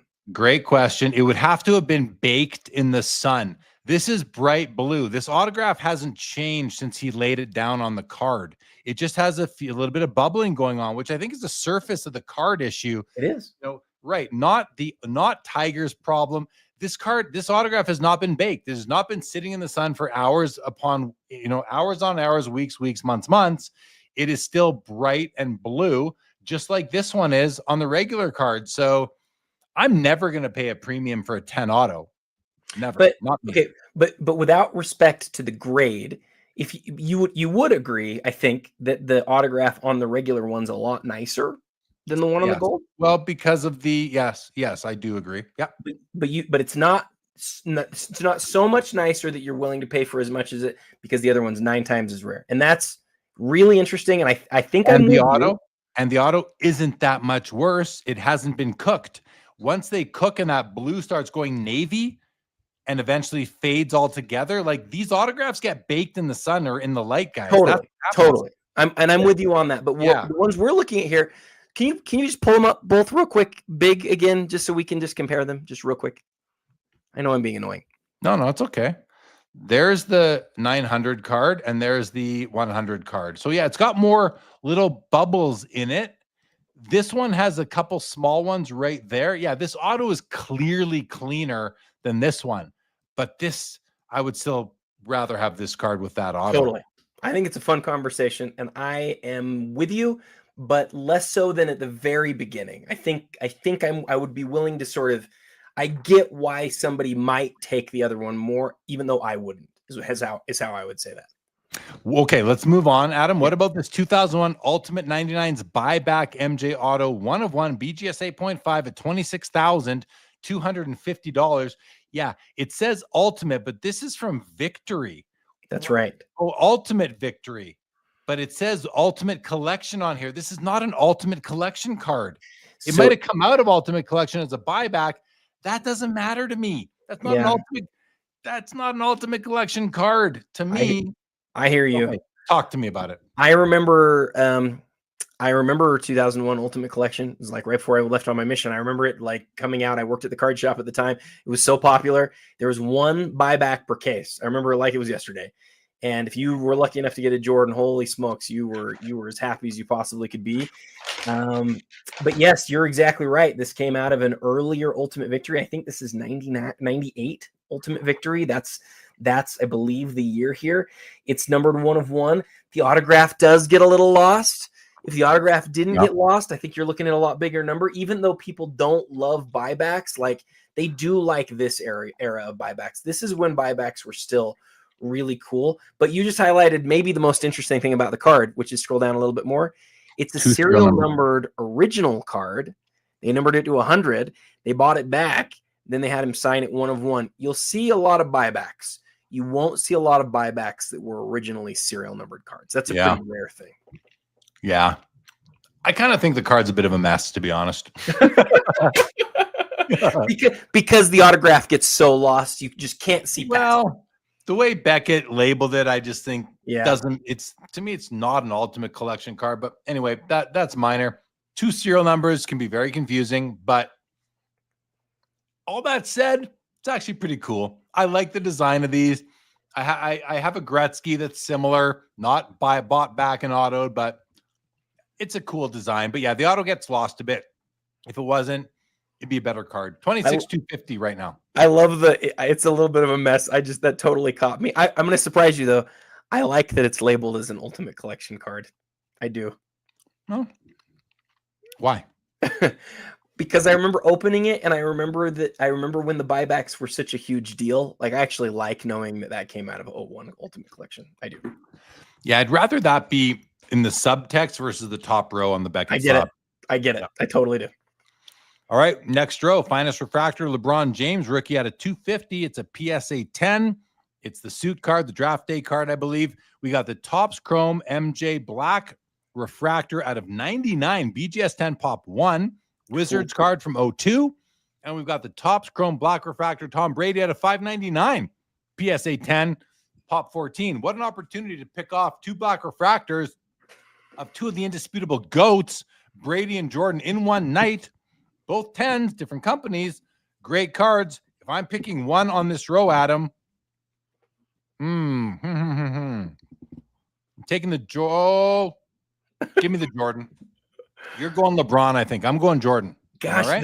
this is the second Jordan LeBron duo pair of the night where I went with LeBron, but it's tough saying that because so I tell you, O2 Chrome, this is the final Jordan refractor card, and it's the rarest version, and there's only one in the highest grade. I mean, that's a huge deal card. It's huge. I really like the LeBron though. I do. I know you do. And I like the Wizards. I like MJ and the Wizards. I'm okay with it. Great cards across the board. Okay. This is pretty cool. It's interesting here that the D Wade is the most expensive card at the moment. It's his RPA Exquisite at a 99, PSA 9 pop 401 higher at 27K. On the far left is a dual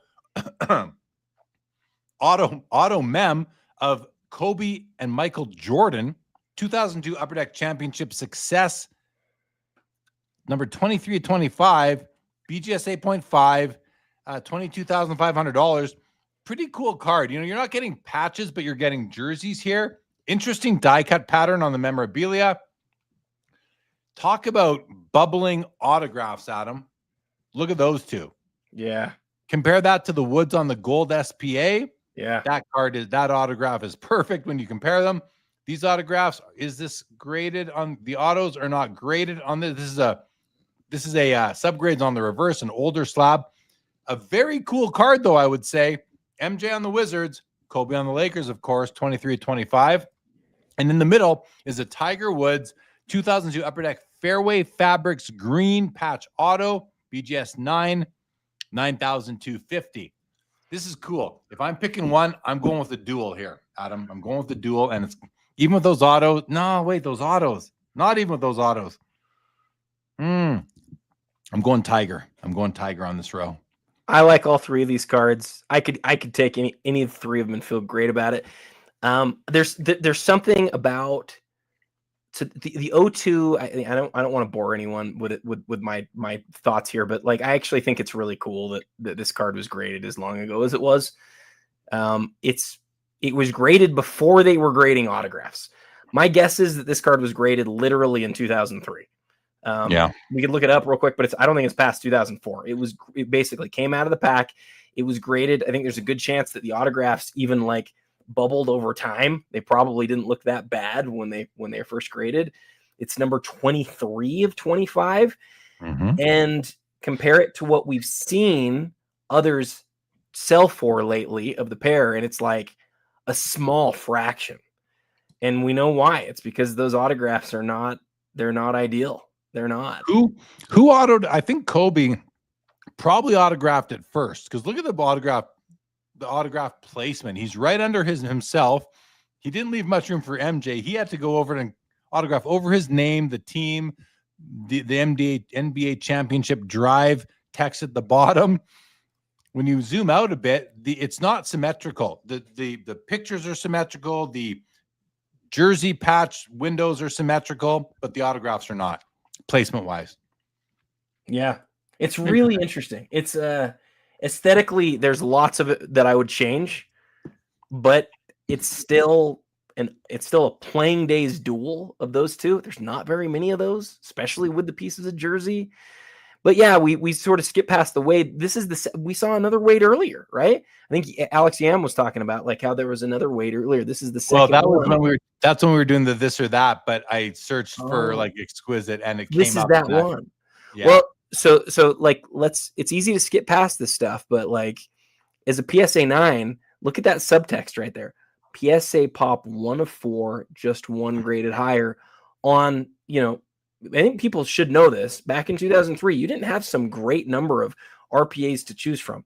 This was the RPA for Dwayne Wade with his older autograph. I mean, this is for Dwayne Wade about as big of a public auction as you're going to see at this point, and we almost skip over it, even though he's arguably the third greatest shooting guard of all time. It's crazy.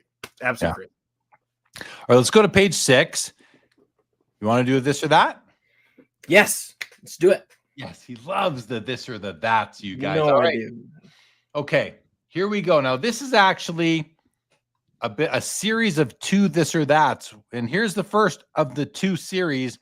Patrick Mahomes, Panini National Treasures, RPA out of 10, the gold, hollow gold version with a crazy patch, beautiful on-card auto, versus the pristine black label, Kobe Bryant, LeBron James, gold, Topps Chrome, out of 50, I believe it's numbered.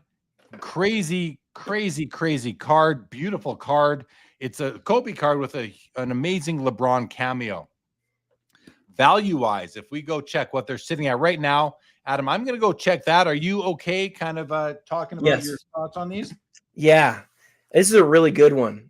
It's a really good one because that's one of the nicest Mahomes RPAs in existence. And this is probably, I know not everybody is crazy for grading scarcity. This is probably the best black label gold refractor in existence. In fact, I think I'm certain it is. It's the best black label gold refractor literally in existence. There's one of them. There's not any of the other ones that are like the biggest gold refractors in existence. I'm really torn here. I really like both of them, but because I'm a Kobe collector, I have to side with that. I would love to have this card in my collection. So for me, it's the Kobe by a pretty good margin. Okay, so price-wise in the auction right now, the Mahomes is at $195,000 and the Kobe is at $230,000. Before I give my vote, my choice, I want to know from you, Adam, how much of that $230,000 on the Kobe is the incremental value on the black label versus if this was, say, a BGS 9.5? How much? I'm swayed by the black. I had a BGS 9.5 and I sold it. I'm going against my normal rules and swaying with the black label, being swayed by the black label here because it fits within the context of the story that I think is really interesting. And but my question is, what's the value differential? How much of that $230,000 is due to the black label? So what's the incremental value between a BGS 9.5 on this card tonight and the BGS 10? Right now it's 230 on the 10. What do you think if this was a 9.5, where do you think it would be right now considering this black is at 230 right now? About a fourth of this. A fourth of this. So about 65 grand. 60 grand or so. That's right. Not even 60, a bit less than 60. 60-ish. 60-ish. So you're saying if this was a BGS 9.5, it'd be about 60 grand. Because it's a BGS 10, it's 230. That makes my decision very easy. I would go with the Mahomes.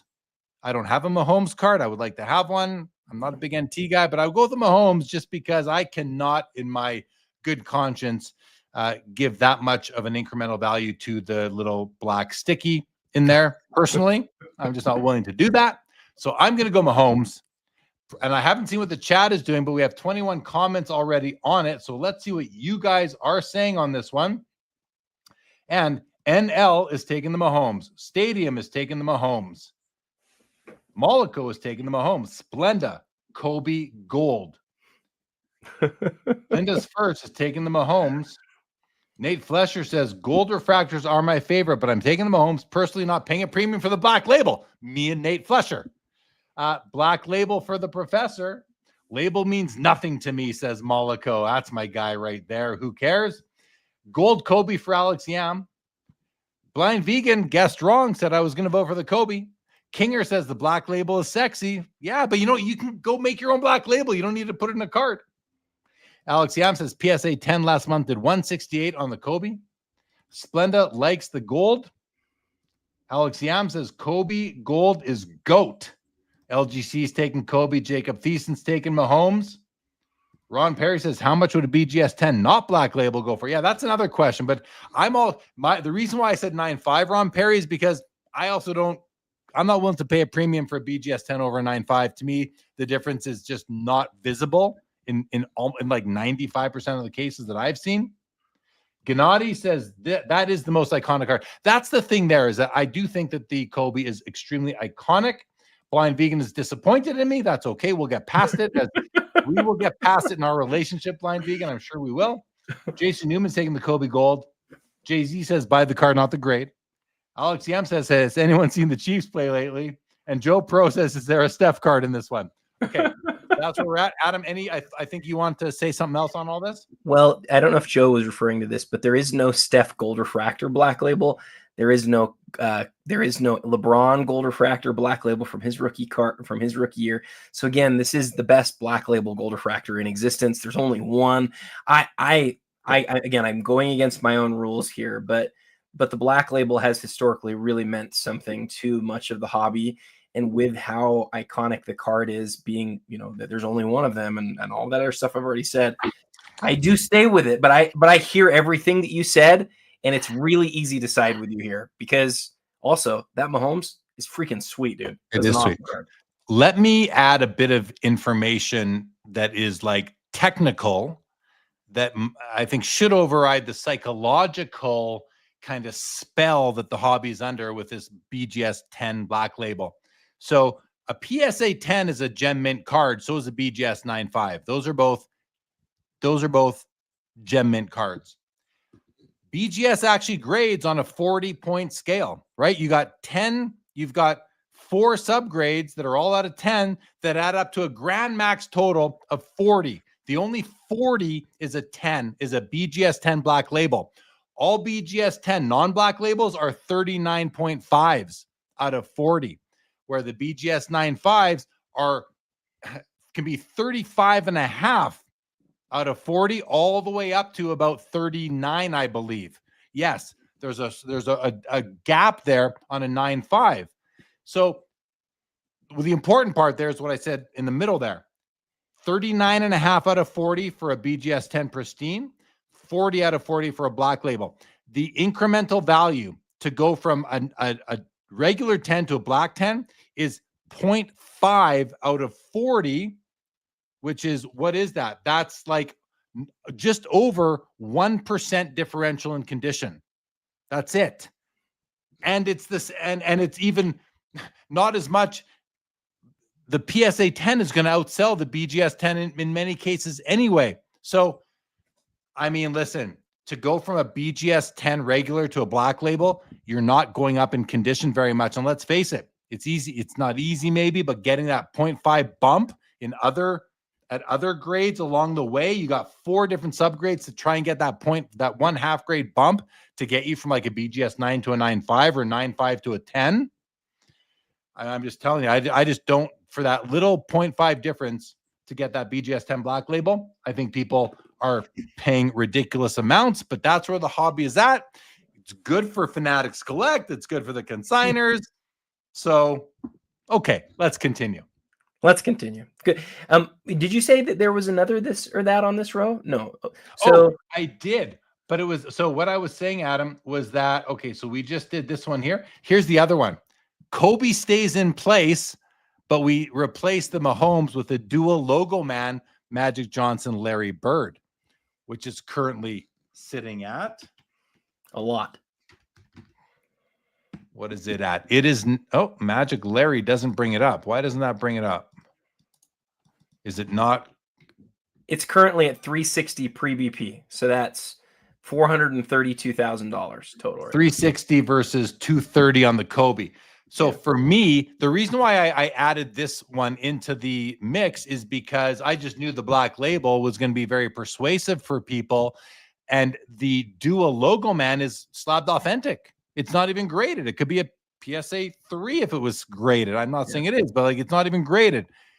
For me, there's no competition. That dual logo man is by far the better card. By far. But it's not playing days and all these things. But I mean, look at it. It's spectacular.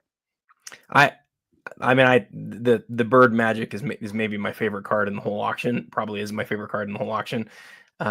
I love that card. And so to me, I love the Kobe. It's probably like my 3rd or 4th favorite card in the auction, but I would take the Magic Bird here too. But again, I love the Kobe. Do we want, are we going to read the, I have one more thing before we move on. Are we going to look at the votes or yeah, I'll run through them quick. Okay. I'll run through them quick. Bird Magic for NL, Michael H. I hate the Lakers and all, but get out of here. Newman, better means nothing. Popular means everything. Kobe is a global icon. Kobe is the gloat. Are we telling jokes now? Says Alex Yam. Splenda says the dual logo, man. LGC, same thing. Same thing for Stadium. Deep value, easy. Give me Bird Magic. You can keep your plastic right on. Gold Kobe for Alex Yam again. Professor says dual logo, man. So does Michael H. So does Mollico. So does Linda's First. It's NL's favorite. And Jacob Thiessen is also taking the Bird Magic.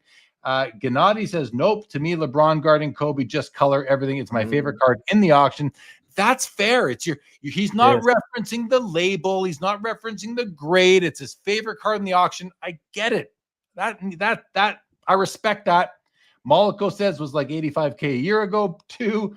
Page is taking the Bird Magic. Yam's taking the gold Kobe. Jason Newman says it's Bird Magic for me. I was responding to someone else before. Thank you, Jason Newman. Bird Magic, unanimous, says Michael H. Okay, back to you, Adam. What did you want to say? Well, I wonder if we're getting to the point now where we're winding down. We still have a lot of items to go. And we really struggled figuring out how to basically design this show. I wonder if you'd feel okay about like going over to the highest bids real quick, even though we haven't covered those, just to briefly look at the top of the auction. We've seen a lot of movement, but we didn't really look at it at the beginning. So I thought it might be a good time to highlight it now. Yeah. Okay. So first, let me clear my search. There we go. Here we are. Okay. So we are now sorted by highest price. We kick it off with a 52 tops Mickey Mantle PSA 8 at 850K, which has gone up, I think, 50 grand since we started. I think it was it was at 800 before. I think it was at 850. I don't think we've seen any movement. That's fine. 850. The Mega Cracks Messi PSA 10 is at $800,000. We've seen this card sell for more than that. There was a private sale logged, I think 1.5 million, but it was an NBA gold label version, which is going to add value. This one's at 960 right now. Still very respectable. The dual logo man, as we just mentioned, is at 360. Adam, jump in if there's something you'd like to say along the way here. The Star 101 autographed MJ at 340. The full set of PSA 1086 Fleer 320. Steph Curry NTRPA is at 270. This is out of 25 though. This is not the one out of 99. Right. This is the gold version. Nice patch. Auto. Let's have a look at that autograph is great. Sometimes we see the top of the auto kind of go off the border of the patch window there. This one is perfectly placed. Well done by Steph on that one. This card here blows my mind, Adam. 2004, second year, Exquisite, black, base card parallel, 1/1 Magic Johnson. Michael Jordan is at $260,000, which is over $300,000 out the door. Adam, is this, I do like the card. I like that it's a 1/1 second year Exquisite base card parallel. Did the 03 Exquisite have a 1/1 base card parallel as well? It does. Have we seen that card lately? What are your thoughts on this card? I believe Shine owns it. At least he did at one point. I believe he probably still does. And look, I did a reel on this one early. This is one of the biggest cards in the auction because there's only 7 years of Exquisite. There's only one 1/1 parallel. There is a 1/1 version that's like a patch auto every year, but there's only one 1/1 parallel each of those 7 years. And each of those 7 Jordans, we've only seen a couple of them ever sell publicly. So seeing this one at auction was going to be a huge deal because you've got the backdrop of what we've seen the big Exquisite stuff doing lately.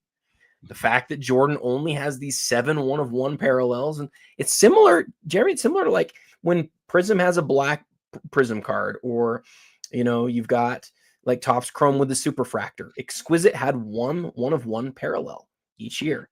This is that card. It's an absolutely huge card. So I actually I'm not shocked to see where it is. I think it's one of the variable cards. Grant, you and I talked about you trading me this card. I wasn't going to say it because, but you owned this? No, Grant had the ability. Long story. Grant and I talked about me receiving this card potentially at some point. Anyway, that's a long story that you don't want to hear about. But look, this is one of the Jordan 1/1 Exquisite parallels, and people love 04. I think 04 is pretty clearly the nicest year of Exquisite. I don't actually think it's close. Some people will really argue with me on that, and that's fine. But it's a huge piece. The only one that's better than this one, in my opinion, is the 03. Some people might say the 05 is better, and that's fine too. But why? Why wouldn't the first year be the best? Why would the first year be the best? Why wouldn't it? Why would the 05 be better than 03? Well, 05 is just a really nice looking card.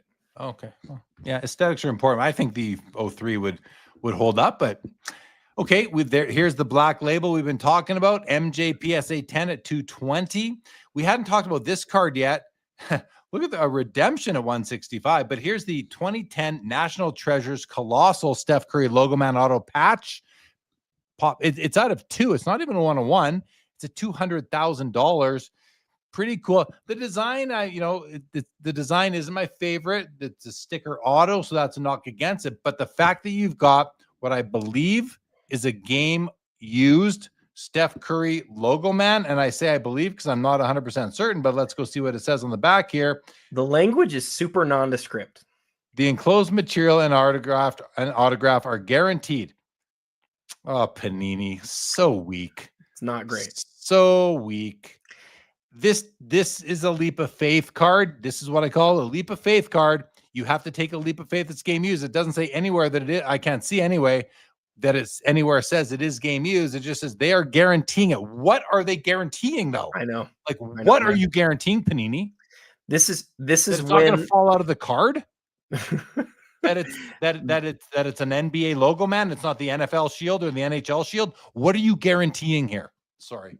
I think you've got the right to be bugged. It's not ideal. This is back when Panini was still trying to figure out what they were doing on some of these things. I would honestly look at this and compare it to the other Logoman cards that are in the set. See if they all have the same language. And then compare it to the RPAs that year, because the RPAs we know are not game used back in this year. The thing that I found in researching this one that's interesting as somebody who thinks about Logoman autographs and their lineage and how people like them or care about them, you've got ones from his rookie year, his parallel, by the way, of his variation of his base card from his rookie NT. That Logoman auto is arguably like a top 5 basketball card ever made. It's a huge multi-million-dollar piece. Then that same year, they've got several other Logoman autographs. But the next year, which is this year, it's his second year in the league, there's just this one card. So there's just one Logoman auto that was made in all of 2010. And it's this one, and there's 2 copies. So yeah, I hear what you're saying about the sticker. I see the other problems, but like, think about how collected Steph is. Think about how much people love Logoman autographs. And then, but Adam, if you're buying last point, let me make this last point. If you can get comfortable with the idea that it is actually game used, how can you? Then it's his first, and I'll answer that in a sec. Then it's his first game used Logoman autograph. And to some people to you, I know that like you care about first game used pieces. Everything. It's everything. So in your question, I think it's a really good one. So let's talk about it. How can you get comfortable with this being game used? Well, that's a great question. This is what I would do. Thoughts by Adam. Nobody has to agree with this. This is what I think. Okay? I might interrupt you. I have to warn you because I'm getting very anxious here. Totally do. You totally do. So if you look at the rest of the set and the language is all the same, we know historically that whenever you have Logoman autographs that aren't from rookie years, this has been all of Panini's era, right? Up until like the COVID era. Stuff is game used if it was possible to be game used on this type of card. The only exception would be as if like this was from a, if this card. Okay, Adam, I got to jump in. I'm sorry. I got to jump in here. You can, but I'm right about this. You didn't even let me make my point, but go ahead. Say what you're going to say. Because I don't think your point matters in the future. Here's why. Because people are not like, okay, 2 things. First of all, there are game used jerseys and there are jerseys that are ready to be used in games. This could have come off of either one. There's going to be no way to prove it. There's going to be no way to prove that. The back of the card doesn't say that it's game used. So again, who's to say it came from a game used jersey or a non-game used jersey? You have to take the leap of faith. That being said, this is why I am so happy that they no longer have the basketball license as of the end of this month. They do not deserve the basketball license. I just hope that Topps and Fanatics Topps underneath Fanatics does the collectors one better and tells you if the pieces of memorabilia on a card that's going to sell for $200,000 might not seem like a lot tonight because we got cards selling for $1 million, but this card, listen, maybe it's not Panini's fault because they didn't know what they were doing. They maybe had no no 15 years tracks ago. on what they 15 years had. ago. Yeah, 15 years ago, they didn't know that this card was going to be worth $200,000. So maybe I'm being slightly overcritical about them, but they haven't fixed it since then. The back of their cards don't say anything better now, and they do now know what is going on a little bit better. Okay, It's better. It is better now. It says this patch is not associated with anything, as if they just bought it off the shelf. Literally, I know that joke's been done 100 times, but I'm just so frustrated by their legal departments, by their back of the card disclaimers. And nowadays, people are putting $240,000 right now into this card, and there's no guarantee that it's game used. It might, and maybe that doesn't matter to some people. I know it doesn't, but there's no way to prove that this card is game used unless they have documentation that they're going to send to the owner. I want to like, they do use different language now. Like they do. It's different now. It's clearer now. Now, you're right that there are cards that say this patch is not associated with blah, blah, blah. And we all know what that is. That's not, we know that's probably not game used, and we don't think about it like that. The question isn't newer stuff. The question is this card. And so what I would suggest is go look at all of the other colossal Logoman autographs ever made after this year, and even maybe the year before this, and ask yourself, what was the intent of Panini? What were they trying to do here? Were they trying to like actually create game used Logoman autographs from the colossal set? Because again, it's historically significant as potentially the very first game used Logoman auto of Steph Curry's career, and as one of the most collected players. Even you can say it's ugly, you can, and I will probably agree with that. You can say a lot of different things, but if you think that that matters, then it's like really an important conversation to sort of have with yourself if you're buying in this area, and some people are. So those are my thoughts. Yeah, I forget what it's called when you are just ignoring all the facts because you want something to be true, but I think that's what you would be doing here. No. I don't agree. So let me ask you this. Let me just take you through this real quick. But I'm just saying, how it can't be proven? It just like not only can it not. There's so much you can't prove. You can't prove. I know, in general, you can't prove whether a jersey's actually been worn on a card. Some cards do say, the enclosed material has been certified to us as having been game used. That to me, I'm willing to take the leap of faith that is the truth. This card says nothing like that. There's just nothing here that tells you it's game used. Now it still might be, but 20 years later, and we don't know. We just don't know. So you can go look at other cards, but who knows? They could have got some jerseys from here, some jerseys from there. I mean, it's way too loose for me, Adam. So yeah, and I get that, and I'm also not bidding on it. So to be clear, so with that said, let me ask you this. If you were able to get comfortable that subsequent years, the intent of the set, the colossal Logoman auto set, was always to include game-used pieces within that set, would it change anything about how you feel or no? I mean, trying to calm down when I answer your question because, I don't want to be ridiculous about this, but I also think to myself that the way year after year we see the disclaimers or the certifications on the back of these cards change and get more and more vague to protect them because they really don't know what they're doing. It feels like it's like they're protecting themselves because they do not know what they're doing. This was the vaguest they ever were, and I hate it. I'm with you on that. Intent is not reality. It's intent. Yeah. I can intend one thing, but do something different because, intentions just don't always result in they don't always lead to a consistent result with the intention. So I don't know. I'm not willing to take that leap of faith, but someone here in the chat said, if this card was game used, it would be double. Oh, Tom Newman says, if that was game used, it would be double in price. It should be 100 times the price if it was game used. Like, okay, and let's move on. But let's move on. Good conversation. Really good conversation. I love when you and I get heated and we don't agree. Like that's so much fun, Well, and here's the reality is if we really sit and we talk about it for a long time, we'll find that we have mostly common ground. I wish I'd done more research to this point. I do. I wish I'd done more research. Kinger, the enclosed game worn material is guaranteed. Guaranteed what? To not have been put in the fridge? Guaranteed to what? To not be made of plastic? Like what's guaranteed? Your comments about vague writing on the back of the card, I could not possibly agree more with. I could not possibly, but I would say this though. I think in general they've gotten better. I think that was the worst they ever did. Ronaldo, 2003 Mega Cracks rookie BGS 9 at 18,500. He seems to be trailing Messi right now, but you know, great card. Also considered a goatish. I will say goatish. Next up, we've got a 2003 SP Game Used Significant Michael Jordan jersey patch auto. Card is numbered 10 of 23. It is slabbed authentic. Excuse me. It has an 8 auto. And it's $7,125. Looks like good value to me. Don't mind that it's Wizards. Don't mind that it's SP Game Used. I like this card.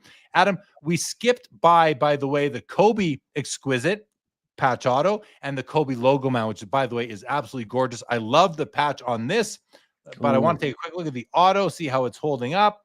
Auto is pretty good. It fades on the long stroke there, but that's going to happen. It happens with Messi. It happens with Kobe. It happens elsewhere too. 95K there. Great card. First year Exquisite limited logos.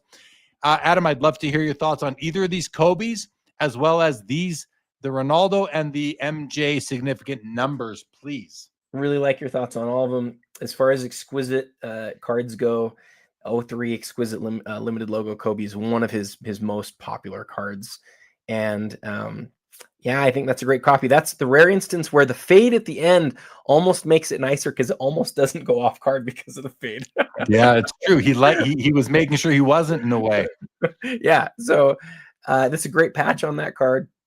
Great thoughts all around. I always look at the limited logos and the 1 out of 100 and compare the two and say, it's interesting that they're that close in terms of total rarity, but the limited logos is worth so much more. And it has something to do with patch size. It has something to do with the importance of the design and of the set and all those things. I think are interesting things to think about on those two cards. Yeah, and the other one, the patch auto, just like it's almost an unnamed insert set. It's just called like autograph patches or whatever. Exquisite. That's patches. exactly what it's called. That's what it's called. Yeah, which is, you know, very just very generic. It doesn't tell you. It does. There's no creativity there. Limited logos have gone on to being very important. So I think that's the lineage or the brand equity in the limited logos is very important. They continue on to this day in hockey, and who knows, maybe one day if they ever get back into the basketball business, they will again. When Carvin and Upper Deck said, let's come up with some alliteration here for some of these sets, I think they knew it was a good idea, but I don't think they could have possibly known how much that would impact us 20-something years later. It's a huge deal. And I think the other brands can take some real notes from that. It really, really matters. You can't overstate it. What do you think about Ronaldo and or the MJ Wizards auto jersey card out of 23? Well, the Ronaldo didn't make the 25 and 25 list that we recently did, but just barely. It was the second soccer card on the list. Jordan, I think when you see Wizards, you expect it to be playing days, but it's the year after. So I said to a friend earlier today who was looking at the card, he's like, what do you think about this card? I said, I love it because Jordan held that card in his hand. There's only 23 of them, and it has a piece of game used jersey. But because he's in a Wizards uniform and it's not playing days, it might be one of the best deals you can get on a Jordan card that fits those other filters. It's an interesting piece. I think it's really cool. All right, next row, we've got the Michael Jordan SB Signature Edition Gold Auto out of 50. Gorgeous card. I think the autograph grade's a 10. It's an 8.5 at 26K. And then we have two LeBron James 2003 Topps Chrome Refractor rookie cards. One is a BGS 10 and one is a PSA 10. And the BGS 10 is outpacing the PSA 10. And from this angle, I agree with that because the PSA 10 is off-centered. The BGS 10 looks to be perfectly centered, actually. Yeah. It's you know, $8,000 more, but it is that much better centered. I can see it from here. What do you think? You caught me. I was hoping to hit gem rate real quick and try to compare the pops on those two, but I think you're spot on that from the outside, that centering is noticeably different. And we know that that's such an important part in the question of like the eye appeal. So I think I'm with you there, regardless of what the pop is, but I would like to see that. I think that would be interesting to look at. All right. Next row, we've got the MJ X Fractor rookie at a 220 at 25.5 and a PSA 9. Here's a quick, off like kind of very impulsive this or that, Adam. PSA 10 regular refractor or a PSA 9 X Fractor out of 220. Which one would you prefer? I'm not a huge fan of the X. It's so much rarer though. You really asked a good question. I think I'm taking the X Fractor. I think. I was hoping you would. And I am too. All right. Topps Gold LeBron out of 99 in a PSA 10 Pop 7. Now, this isn't a Topps Chrome or a refractor. This is the Topps Paper Gold Parallel out of 99. PSA 10 Pop 7 at $125,000. Like the only better LeBron rookie to me, Adam, from the Topps lineage is the Gold Refractor out of 50. Great. Talk to us about this card, if you will. So our friend Nate Flesher earlier said something about LeBron in a suit. And Nate and I have a long-standing massive disagreement about this. And I'll tell you why. This card was made before he played an NBA game. He didn't have an NBA jersey image to use. Now we can look at it later and say, well, it doesn't have that. He's not wearing it. And I get that. But when you understand the context, this card was made in October of 2003. This card was there were just millions of these packs, and to pull any gold was crazy. But to get a gold LeBron, it was easily the card of the whole set, the whole product. There's 99 of them, right? Most, like a huge percentage of them likely have been destroyed because these were literally $2 a pack, right? Even though 03 was like the biggest year, it was still Topps. It's still straight up base Topps. They didn't do a gold parallel before this. They don't have one in the years before. So it's the rarest version. It's impossible to find in any grade, but especially in high grade. And Jeremy, the gold refractor, there's more of those than there are of the gold Topps. There's 7 of these. There's 9 of the gold refractors. And oh, by the way, the gold refractor is probably $1 million card. I'm crazy. I think you could honestly say I like this card more given the historical context of like when it was made. It was made first. It's from the base Topps. It's not as rare as the gold refractor. It just is in its PSA 10 form. And you can get into a conversation there, but this is one of my favorite cards in the whole auction, dude. I absolutely love it. And if you want a big time LeBron, is it this or the gold refractor? For the price, dude, to me, it's not even close. It's this card. Michael H says, I can't lie. That's a gem in any condition. Yeah, you made a great case for it, Adam, and you sold me on it easily. So, but I also get when people are like, I don't like the suit. I want to see him in a game jersey. I get it, but it didn't exist yet. It wasn't because it came out so early, and that's to me. So sorry, I know I'm belaboring. Get 2 cards in that case. All right, we have a Ronaldo 2003 Manchester United manuscripts red auto out of 39 PSA 7.5 at $40,000. Gotta look at that auto. It looked a little suspect to me at first, and it's very streaky. That's interesting. And look, you can actually see pieces of the auto from the sticker below it came onto this sticker. You see it in 2 places there. So you're getting one auto and parts of a second one, actually, but it's highly faded, but very rare at only out of 39. So $40,000 on that card.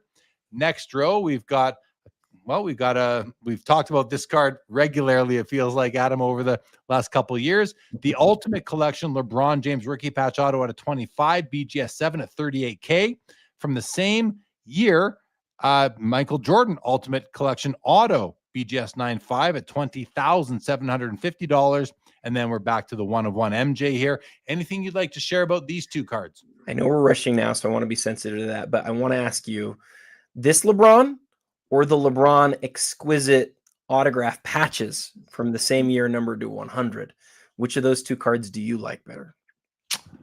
Well, I don't love the patch on this copy. It's just not gonna do it for me. This card would not be welcome in my collection because I don't collect autos that have been baked in the sun. It's a policy. It's a PC policy I have. So I'm not interested in this card at all. So it makes it easy for me. But if this auto was bright blue, like the day it was signed, which is how all the autos in my collection are, And if this patch was nicer, I would take this card over the other one, over the Exquisite. I like the design. We both love this image of him floating through the air. I like the brightness of it. Yeah, this card, if those other qualities were improved upon. I love this card in that it's a variation or parallel of the rookie card, whereas the Exquisite insert we're talking about is an insert, and it's not. I love that this one's numbered to 25, and I love the image of LeBron on this card a lot. The thing, though, that I will never be able to unsee is the quality of the autograph on the Exquisite cards, how much more time he took versus the time that he took on this card. It's the one thing that's always prevented me from buying this one.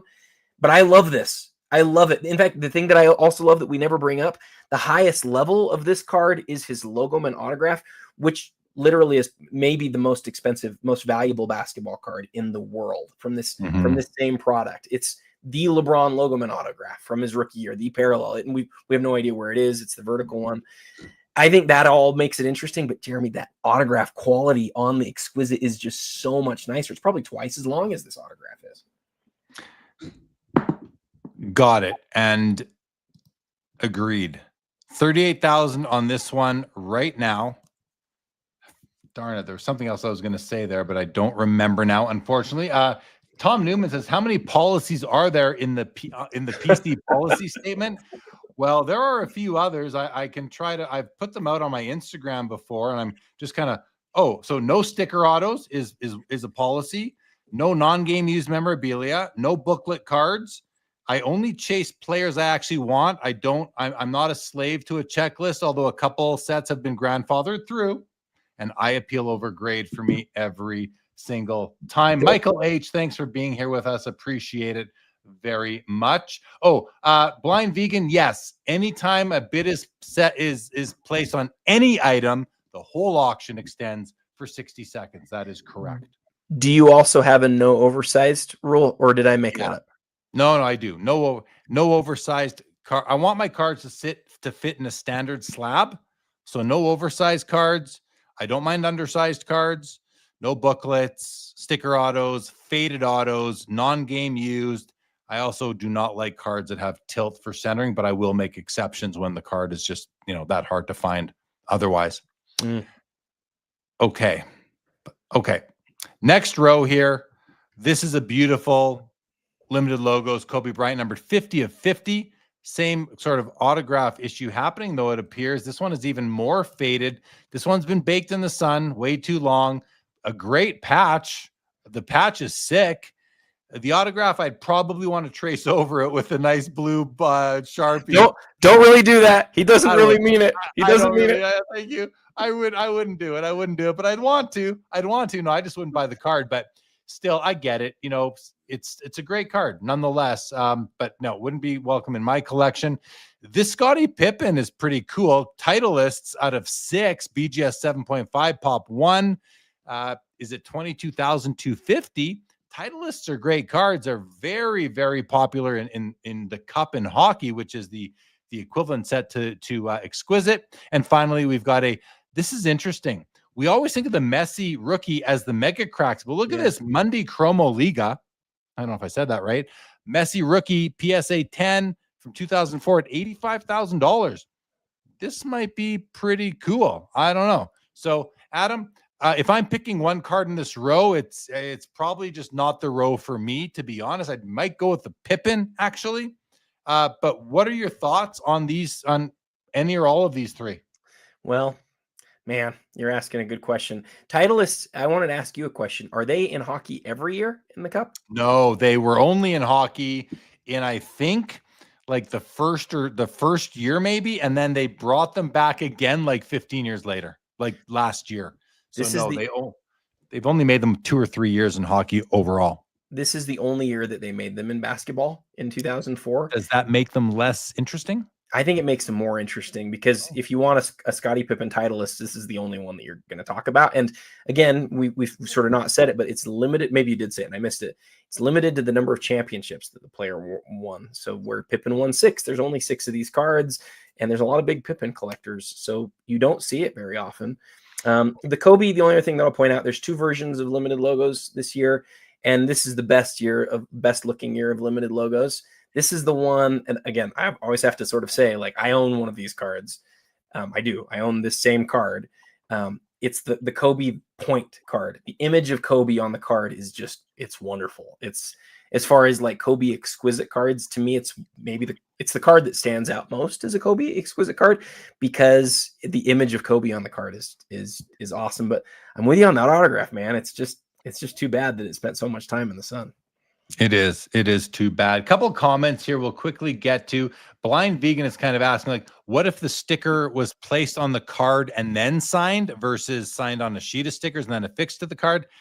That's better, but I still don't want it. I just don't want stickers on my cards. Is that a thing? Are there cards where he goes on to talk about they put the sticker on it first due to the acetate not holding the auto very well. So if they do that, he's talking about when I just can't see them ever doing that. I've never heard of that.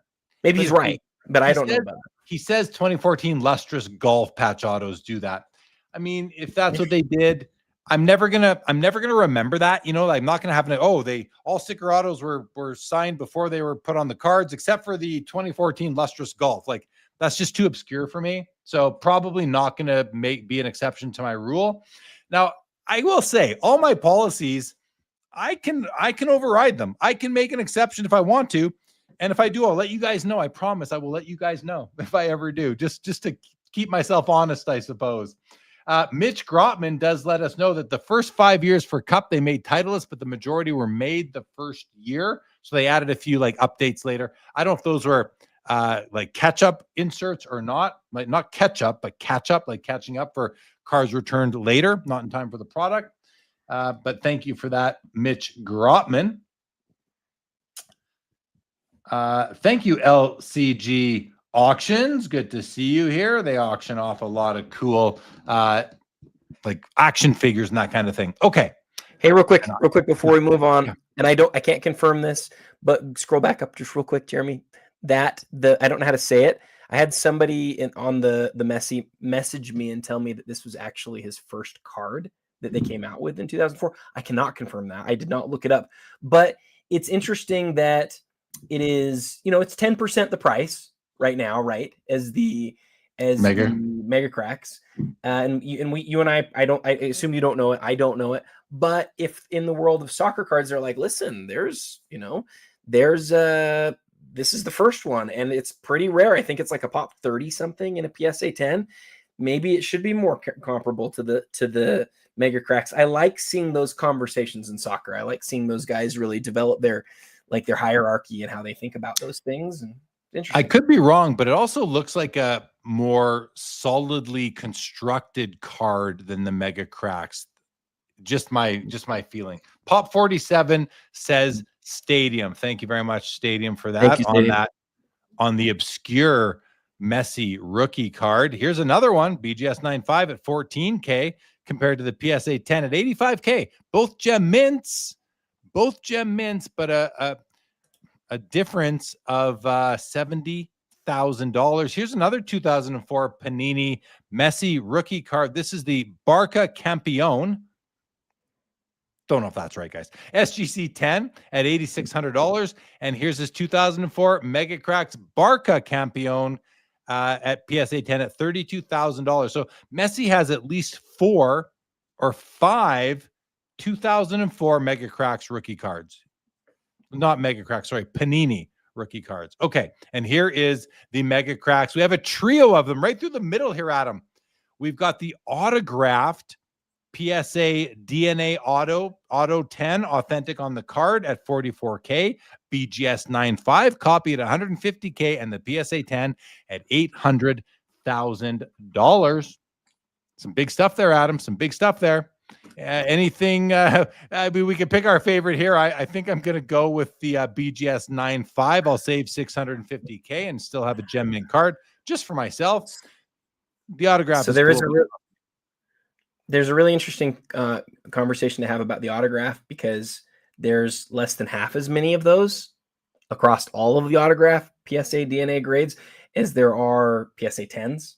So the question, of course, is he going to sign more?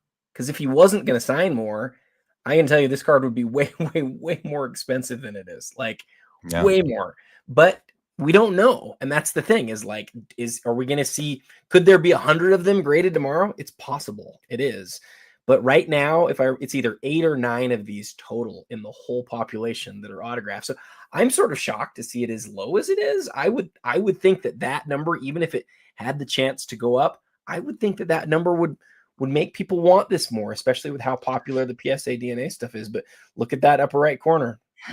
Yeah, it's missing a good chunk of it there. The card just is not in great shape. Look at the bottom right, the bottom left. Yeah, someone really enjoyed this card. And I'll tell you, to me, that's part of that. I like a card that was enjoyed, but not one that is as young as from 2004, perhaps. Yeah, pretty cool row of Messis there. Let's go to page 7. There's another one. There's a PSA 8 at 40K, another Messi auto at 16,750 from 2004. Panini. Here's a 2004 pristine Kobe Bryant auto. Sorry, not auto.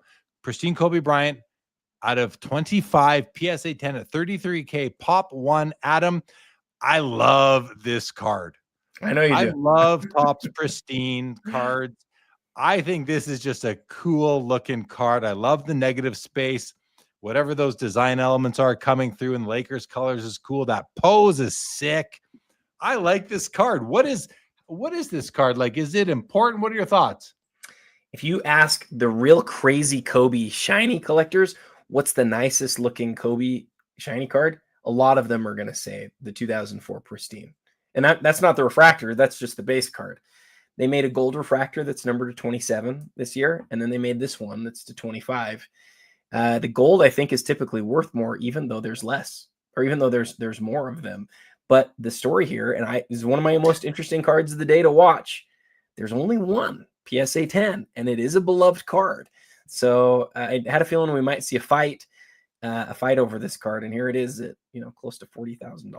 Wow, it's absolutely beautiful. I love that card.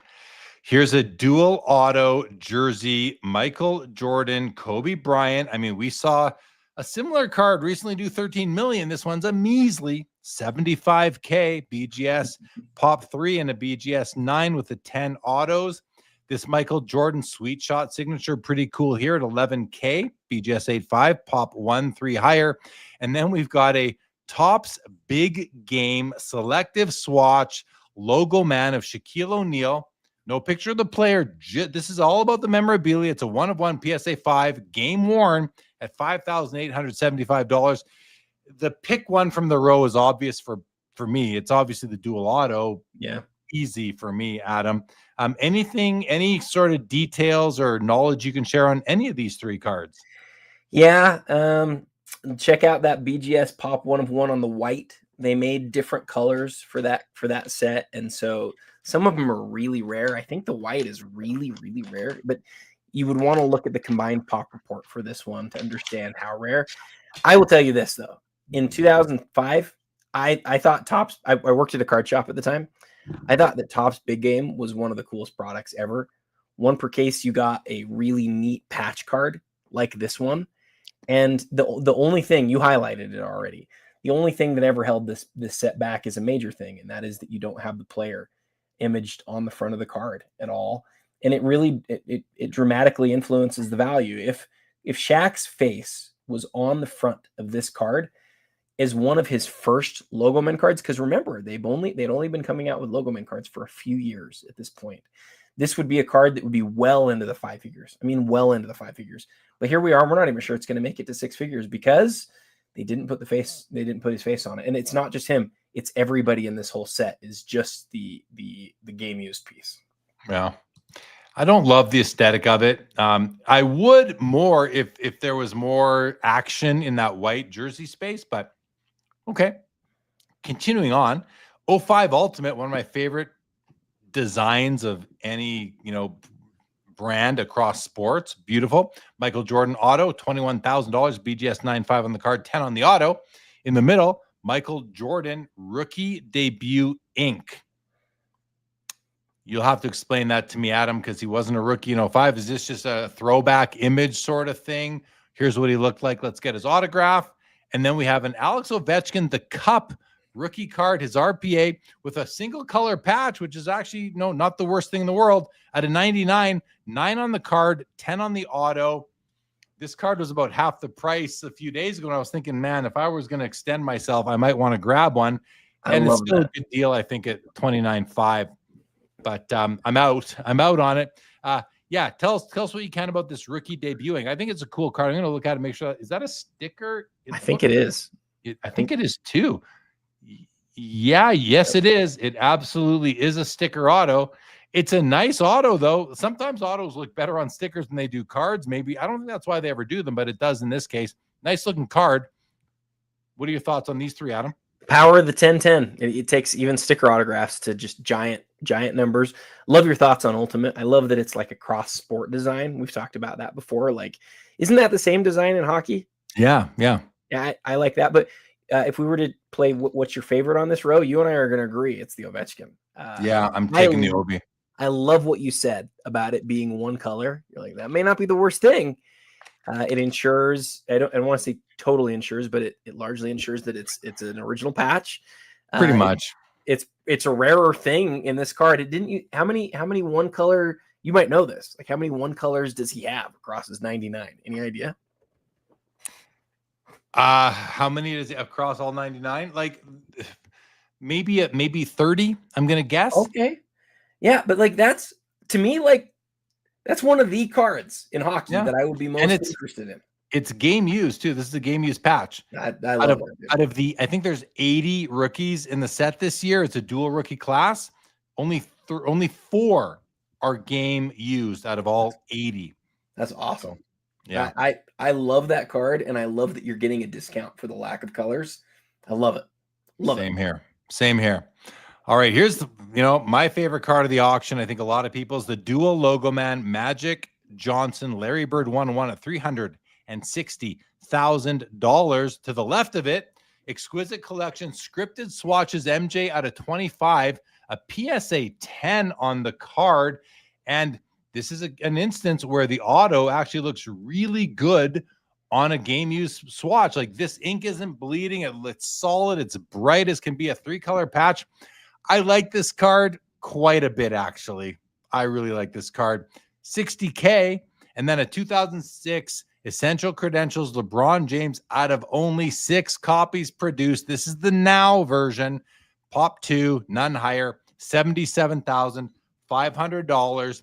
If I could only pick one card with the dual logo man out of the way, Adam, I love Essential Credentials. I think everybody knows that about me. I'm going with the MJ still. That scripted swatch is awesome. What about you? When the autograph shows up well on these scripted swatches, I just think it's one of the most underrated things out there because people do not like it. And I think they don't like it because they thought that it was going to wear off. And here the card is 20 years old and it still looks amazing. Guys, it's not going anywhere. And there's plenty of 06 cards that have sat out in the sun or sat out in the light with autographs that don't look very good anymore. This one still looks amazing. And it sells for a fraction of what it would sell for if the autograph was signed on the card, and I just will never understand that personally. But yeah, like, I love your thoughts on the LeBron being as rare as it is, and we already talked about the dual logo man a lot. It's both of our favorite cards of the night. I would say the last thought on the dual logo man auto is this: I don't like cards that have multiple players on them. It's just a personal thing. It's not my thing for the most part. I don't think it's better than having single cards. One of the very, very few instances where I think the sum of the parts is greater, like on one card, is when it's like a bird Magic. That's like one of the best pairings in all the sports. The pairing has to make sense and be this is a perfect pairing. MJ Kobe is a wonderful pairing. I agree with you. I'm with you. The pairing has to make. That's why, in hockey in the cup, they make dual honorable numbers where the only thing the players have in common is the number they have on their jersey. And sometimes it's like, give me a break. Like, this is ridiculous. What a stupid pairing. Pardon my use of the word stupid. It would be far better if they just took 99% of those cards and they just made 2 different cards. It really would. Yeah, exactly. Agreed. But it is okay. Yeah. Great row here overall. And I will also say that, like you, on scripted swatches, if the autograph isn't as nice as this one, it's not even close. I don't want the card, but I do like it. A hobby buddy of mine named Michael once told me at Fanatics Fest, he said to me, I love a card where the autograph is on the patch, because it's like you get a game used jersey, you get an autographed game used jersey and a card all at the same time. Yeah. I thought that was cool. Obviously, you're not getting the full jersey. We get that. Okay. Next row. This is a cool row too. This Michael Jordan 2006 SB Game Used Tag Men out of 3.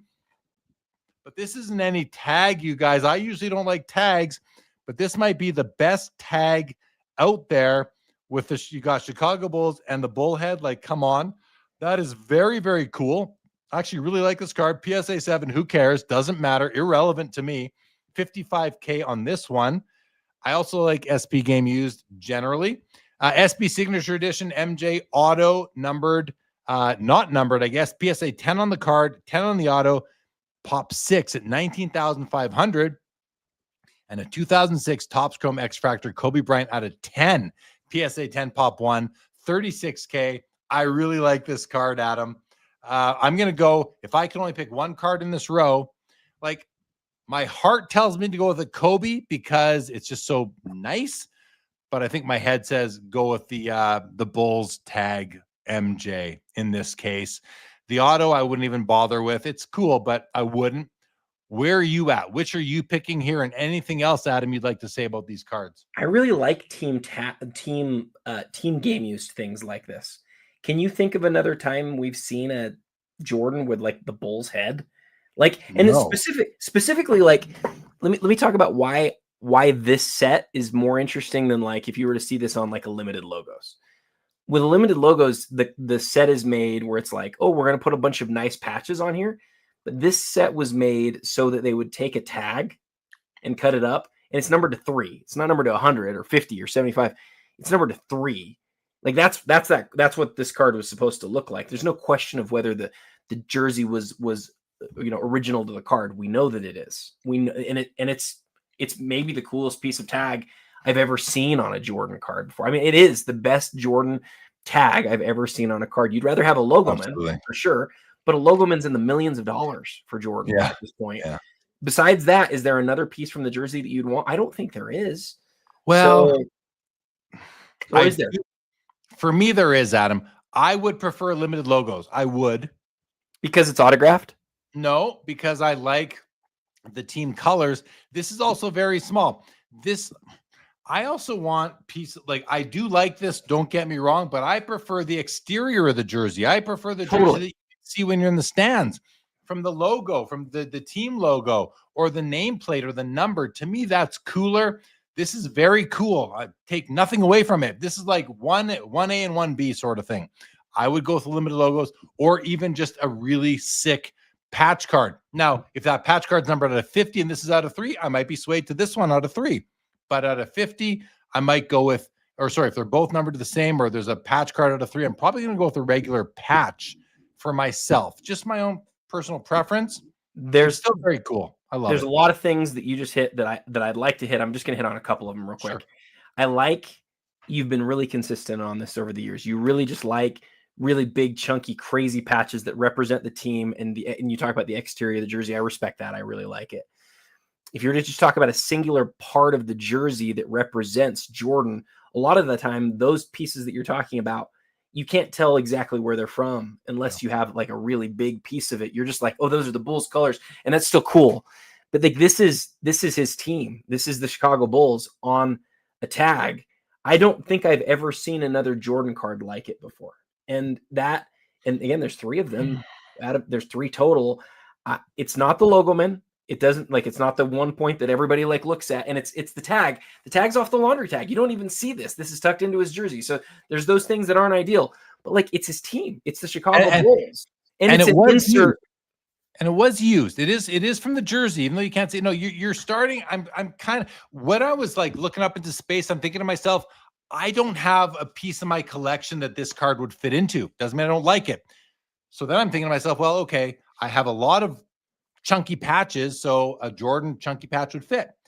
if I were to get a card like this, it would open me up to a new PC within my PC. And I don't know that I'm ready to do that and have to deploy all that money into something like that. So that's why. But I do think this card's very cool. And you have convinced me a little bit. I'm closer than I was before you started talking. The other problem you would have if you made that switch is, like, and again, I love just big, awesome patch cards. I love your collection for what you have in your collection, as far as like what you have for hockey and for basketball. I love it. You don't see team tags like this very often for anybody, let alone Michael Jordan. So somebody, I think it was Linda's first, said it might be their favorite card in the auction. This was, for me, this was like a top 5 card in the whole auction, and maybe like a top. I don't like this as much as the dual Logoman auto of Bird Magic. It might be, and then, you know, it's probably right there after that, though. Like, he's the GOAT, and this is his team on the tag.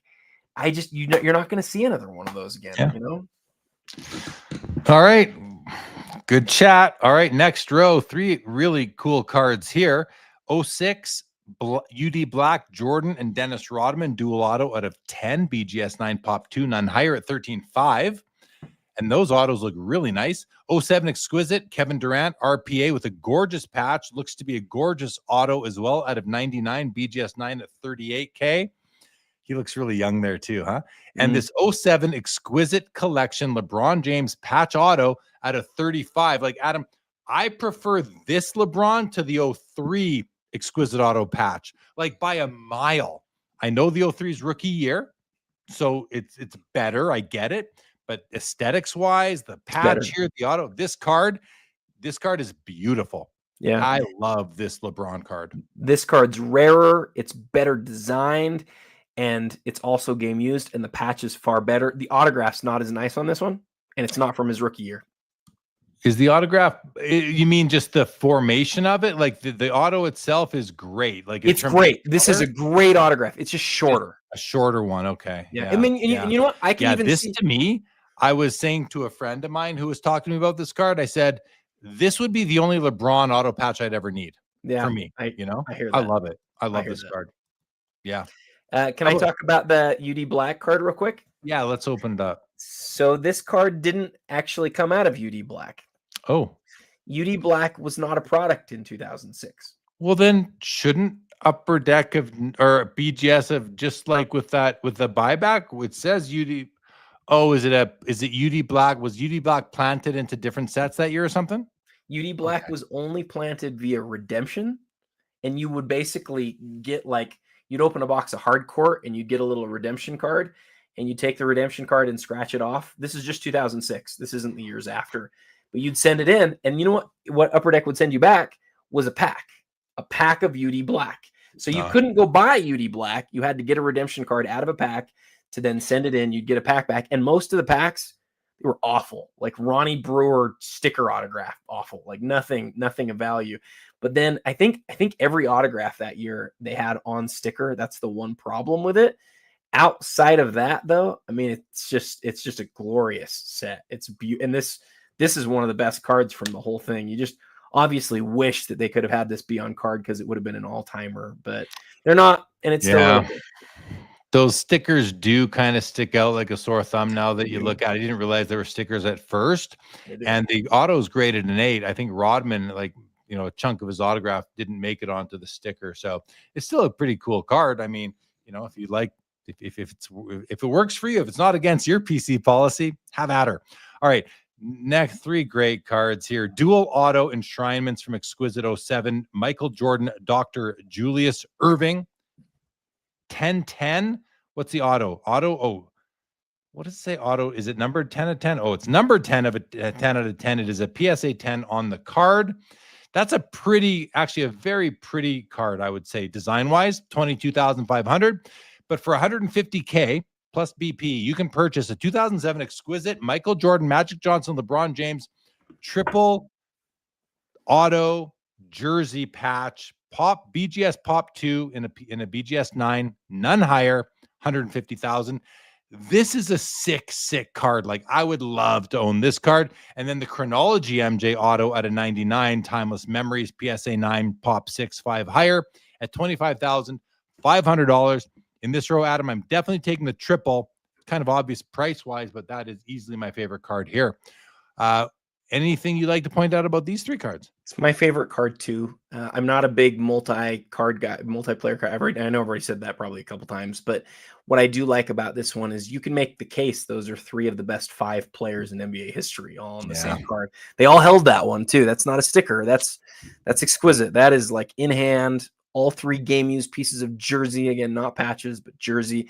And it's the only time Exquisite ever made that set. Ever made what? That set. I see. I think this card is great. Those autos are all really awesome. Every single auto there is just great. I like that you got, even though those are both red, they're different shades of red. So you got the variety in the color. 3 of 3. This card is sick. I love it. Love it. All right, John Stockton, emblems of endorsements. We know these always do well because of the shape of the patch window. It's very attractive to Asian collectors. This is a BGS 8.5. It's numbered out of 10, 12,750. Cool patch, actually. Here's a 2008 PMG Kobe Bryant out of 50, PSA 10 Pop 3 at 15.5. And here is the card we talked about earlier, the Topps Chrome Gold Refractor, Kobe Bryant with LeBron James out of 50, BGS 10 Black Label, $230,000. Let's look at this because these cards often have this weird surface thing going on. And is this thing cracking everywhere, Adam? Like, this is some serious, it's a PSA 10. Oh, what happened there? It's a PSA 10, but it is graded. One sec, guys. PSA 10 graded a long time ago, as you can see from the serial number, and this is no longer a PSA 10. This thing's cracked to heck, is it not? You're exactly right. Yeah, it was a 10 when it was graded, and then it deteriorated like every card in the set has. And so I shouldn't say everyone. There's probably a few that haven't, but isn't it interesting that precious metal gems originally they all very, very much like cracked and deteriorated and all sorts of issues with the surface, and then they make another set which seems like it's free of that, but as the years go by it sort of falls apart. Kind of funny. That is interesting. You know, one of the functions of a grading company is that like encapsulation and preservation, but sometimes the card is not up to the challenge, right? Yeah, it's the same thing with the green, with the chrome refractors from the mid-90s. They're gonna change. It doesn't matter what holder they're in. There's nothing you can do. And so I'd love to place blame on the grading companies, but there's nothing that they can do there. No, there is not. That's where you just have to be informed, and you know, don't just be grade blind. Exactly right. Dual auto Kobe Michael Jordan. These are stickers. It's from MVP, PSA 9 Pop 2-1 higher, 20,250. I love this card in the middle. Upper Deck Premier Attractions MJ triple jersey auto, numbered out of 50. And I mean, it's kind of cool. The patch windows are the jersey numbers. You've got the star there. Auto has held up pretty good. It's not in its original state anymore, but it's decent. Is it graded? Is the auto graded? It does grade a 10. Take that with a grain of salt, I would say. Sitting at 20,500. And the Consummate Masters auto, very classy card here. From from Upper Deck Premier, 9.5 on the card, 10 on the auto. So numbered out of 15, $33,000. Is that a lot for a simple MJ auto? I think we're seeing some huge. We saw one in the weekly last week. It was an ultimate autograph that I didn't even know the set, and it sold for like $50-something thousand. We're just seeing some big numbers on MJ. That's a beautiful card that we just looked at there, though. It's gem mint, really great autograph. It maybe doesn't give you as much color as you want, but man, that's a good looking card. It is. I want to highlight real quick too. Can you imagine opening a pack of MVP, Upper Deck MVP, which they have in hockey, right? It was 99 cents a pack. Yeah. Imagine opening a 99-cent pack and you get that card. Yeah, no, I can't imagine that. That would be crazy. Hey, look at that. The Patrick Mahomes RPA is up to 310. Wow. which puts it over the Kobe Gold, which was at 230. That card, that Mahomes was at 195. It's over 300 now. Wow. Since we did this or that. Yeah, it's not shocking. It's maybe his best RPA, and I know he's down right now, but like that's a huge piece. Yeah, absolutely. All right, here we go. Some more Panini logo, man. I don't know what to make of them. Oh, we have that Steph looks like a tag, a logo man tag as well. Okay, let's just start from the beginning. 2009 NT Gold Steph Curry. We talked about this. It's a 270. We've got a 2009 National Treasures James Harden rookie logo man patch auto at 17,250, and a 2009 NT NBA Gear Steph Curry rookie tag patch auto at a 10 BGS 9. Let's open this up. This card it's got a lot going on, but it's pretty cool. That does appear to be oh no, it is a sticker. I see it over here. I thought it was on card for a moment. 2 tags. You've got the logo man and you've got the Warriors logo, Adam. I mean, this is kind of comparable to the Michael Jordan tag that we were just looking at. No, that's exactly right. Yeah, that's a sick card. Does it say game? What does it say about this card? It's and see, this is they did better. They did better here. More. So this is from the rookie year, and that's why I say they moved backwards the next year, where they moved to this nondescript description that I think people were really up in arms about. The rookie year, like event worn, that's code for this is something that he wore at the rookie photo shoot, or Panini got him to wear for a short time. But the real story here is this is his rookie year, right? Yeah. So like it's from the right brand, National Treasures. It was made in 2009 for the first time. It's numbered to 10. It has the team logo and the logo man tag off the laundry, and there's only 10 of them. That's a huge Steph Curry piece. Huge.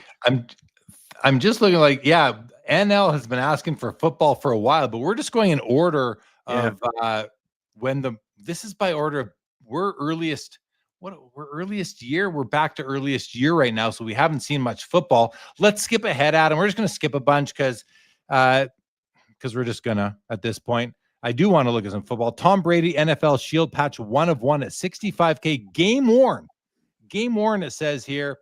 This is a Topps card, so it just seems to me like Topps is a little bit more collector friendly, if you will. Telling you the relic contained in this card does not come from any specific game, event, or season. So at least they're telling you what it isn't. That's helpful. But didn't I see game used somewhere in the title? No, maybe I don't know what I saw. Okay. Oh, it says it right here. It says it right on the front. Authentic game worn NFL equipment patch. But then the back says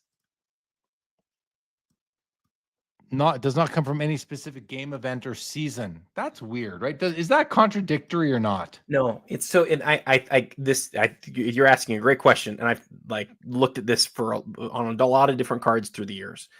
What they're doing here is they're saying this is game used, and we're not going to tell you whether or not it's connected to the image on the front of this card. Like, okay. I'm not telling you what it's from. It's game used, but we're not going to tell you what it's game used from, like what game or all that other stuff.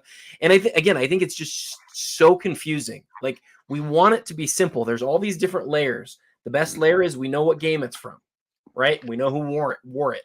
The next level is we know who wore it. We don't know what game it's from. Like, just tell us that. But because they get so consumed with the legalese and the like wanting to not have liability, right? They don't want to be sued for like misrepresenting. And I get that because there's huge money at play here, but they've really left us as collectors through the years looking back, like, what were you trying to say here? Why does it say one thing? You just asked a good question. Is this contradictory? Well, no, it's not, but like, it sure seems like it might be, right? Well, because it says event on the back. To me, the front says game used. Events, I guess events sometimes are considered games. You're right. You're exactly right. It's super. It's weird. Clock is ticking down. We're at 14 seconds right now on the item number. Yeah, 12 seconds. I haven't seen us get this low for a while, if at all. Oh, there's a bid. Just came in on something, so we're going to continue on. We might almost be there though. We're pretty late. I mean, it's 11:20. This thing could end anytime. Travis Kelce, Shield patch auto 1 of 1, 27,250. What is the tax paid on Kelsey cards because of Taylor Swift? What percentage of this is because, if any, maybe none, maybe it's small. I just wonder. You know, Half, maybe half. that's big. That's a big tax. Yeah, it's a big tax. How about this? Oh, Adam, you'll love this. 2013 Panini Prism Gold, Kobe Bryant out of 10, PSA 10 Pop 5, $140,000. You must love seeing this because you own the one from the year before. The more important card. I know you have a great card there, but this is pretty good too. Would you like to pair this with your 2012 copy? Said it today. One of my biggest regrets is that I didn't go get all 4 of them when I had the chance, because he only has 4 from when he was playing 2012, 13, 14, and 15. That's it. And so at one point, this was like 25, 30 grand. And I was like, should I do it? Should I do it? When the market was low, and they didn't pop up for a while. And then one of them was pulled. The 1 of 10 was pulled a couple of years ago, and I made an offer on it. Another guy snuck in and got it. And I've regretted it ever since then, because honestly, I would have gotten it for 30, 35 grand. And now here it is at 100. And what's it at? 140, 168. 168. Yeah. So obviously I regret that. Lots of nice Kobe auto patches in the auction. Here's a flawless dual auto. First year flawless. That's his biggest. I've seen some weird stuff on Kobe flawless stuff. This is one that I love. Like, you don't see that card pop up very often. Some people are saying that the front and the back say game used. So I see game used on the front. Where does it say game used here? Does it say game? It says game worn. Game worn NFL equipment patch. And then they say this thing here. So that's good enough for me. Yeah, thanks for pointing that out, guys. I skipped by it when I went to the small print down here. That makes a lot of sense. Yeah, but I have no confusing. It's still confusing. It's like so much detail. The front says game used. That's the most important word. Those are the most important words on the whole card, front or back, or right here. This card's crazy, actually. 65K seems reasonable to me. Yeah, it does. All right. Okay, we talked about the Kelsey. Let's go to page 9. The Taylor tax, says Blind Vegan. 2013 Gold Prism Tom Brady out of 10. PSA 10 Pop 2, 75K. Select. It's not Prism. It's Select Gold Prism. Still very cool. Tiger Woods. Exquisite RPA tribute card here. I love this. Authentic on the card. 10 on the auto. It's got a piece of shirt or something in there. Look at that auto. That's a perfect auto. That's a fantastic card, man. I love that card. Oh, and it's numbered to MJ's jersey number at 23. That's kind of a great image of him right there. That I don't know why it goes off to the side there. That is a great card right there. Dual auto MJ Larry Bird. This is like the unlicensed Upper Deck all-time greats. 23 of 23. Pretty cool. PSA 10 Pop 1. How do you feel about this card, Adam? I think it's cool because those two are as connected as they are. I can sort of never get over that they're in their college uniforms. But look, if you want those two, especially gold autographs, like that's a great card. The Select, I want to say something about that though quickly. There was an auction a couple weeks ago that had a 2013 Prism PSA 10 silver Brady and a Select from the same year, PSA 10 Brady. And I was interested to see how they would sell against each other. The Select way outsold the Prism. Wow. And I was really surprised. And I put it out on my Instagram. I was like, tell me what you guys know. Why would this sell for so much more? And the football guys all responded almost in unison. Like, Adam, 2013 is the first year of Select. There's a reason why it's worth so much more than the Prism is. Well, that was true on that day. But what this gold is sitting at right now is a far cry from what the Prism gold recently sold for. Way less. So it's interesting that the silver would be so much more for Select and the gold would be so much less. Yeah. It's interesting, right? Yeah. I just want to say we're coming up on 4 hours and I see the bids coming in at the bottom right of the screen. I kind of wonder, it's so funny. I know it's not true, but it's just funny to think, like, do you ever think people are kind of trolling us by placing bids just to keep us awake and extending the show? All right. 4 hours is legit, man. Like, and I don't think people realize, like, this show is like a lot. We're basically dialed in for all of this time, right? It's a lot. It's not I mean, it's fun. We have a lot of fun doing it, But I will tomorrow's shot, man. Like I'll be so Yeah. tired tomorrow. I'll be so tired tomorrow. It's a long night. It's a long night. All right. Long night. Joel Embiid, rookie NBA logo man patch out of 5 BGS 9 pop 1 at 7,750. Pretty cool. I mean, Embiid's he's a great player. Is that card undervalued, do you think? Yes, I think so. Tom Brady, flawless emerald patch auto, 1 of 1 BGS, sorry, 1 of 5 BGS 9.5, but it is a pop 1, none higher, $160,000. These cards have gone bonkers in the last while. This particular card and its various parallels. And then a 2014 flawless Kobe patch auto, 8 of 25. One of his jersey numbers, not the one pictured. BGS 9.5, pop 3, none higher. $28,000. Beautiful card. I'm definitely taking the Tom Brady in this row, Adam. I mean, that's obvious. Nice row. Any comments on maybe the Embiid or either of the other two as well? I would just say the Brady is such an interesting card because the dude just does not have a lot of patch autographs. And I don't know why. They had all of these years where they could have gotten him to sign and they could have put patches in front of him, but he just doesn't have very many. He has a jersey auto from earlier in his career, but like, is this his first patch autograph? Like, I think it might be his very first. I know he has a logo man auto earlier, which I guess is a patch auto. But he's got jersey autographs, but like he's got football leather autographs. Yeah, but patch, like a jersey patch. And this one's awesome with the blue and the red. It's awesome. It's an awesome card. More Kobe auto patches, plenty in the auction to choose from. Here's another one of the parallels. This one's out of 25 at 49K versus this one out of 5 at 170K. This is a cooler logo patch versus this being like a piece of letter or something like that, but a very cool card as well. This is a cool Steph Curry card.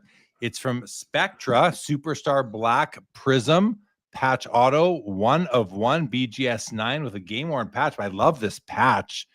That's really cool. It does appear to be an on-card auto. Yeah, I'm going to conclude. Oh, yeah, I'm concluding it is an on-card auto. I like this card.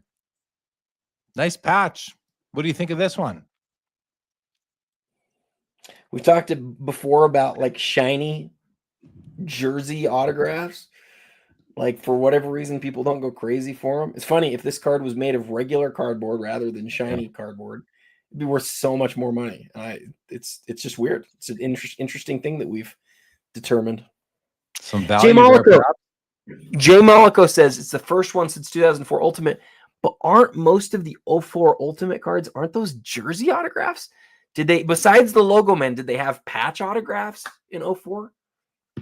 I used to have a patch card from 04 Ultimate Tom Brady. It wasn't, my copy wasn't autoed. Maybe there's a parallel that's autoed. Was that one of the big giant patches, the premium patch? No, mine was the little guy out of like 75 maybe, or I think, or 50. Yeah, I no longer have it. Tom Brady, 2014 Select Gold, PSA 10 Pop 5 at 22K. Dirk Nowitzki, Logo Man patch, 3 of 3 at 15.5 from NT. Is this game used? Do you know, Adam? It's flawless. So yeah, flawless. Yep, game worn material guaranteed. This game worn material is also guaranteed by Panini. I don't know what that guarantee is worth. I don't think it's worth what I think PSA's guarantee might be a little bit better, under the hood than the Panini guarantee. Has anyone ever had to, utilize that guarantee? I don't know. Maybe Paul Lesko can tell us at some point. Jay Malako says about 04, yes, white jersey, no patches. This is where people continue to use the word patch for jersey cards, and it just freaking drives me crazy, dude. Because it's different. Like a jersey auto and a patch auto are different. And so I think you can make the case like this is the first. Well, I'm with you, Adam. The only thing why I can see it is because I can see it. I just don't like it. Yeah, I don't like it's exactly like a patch of the jersey or a patch from the emblem or a patch from the letter, or you know what I mean? Like there's the patch is just a piece of the material.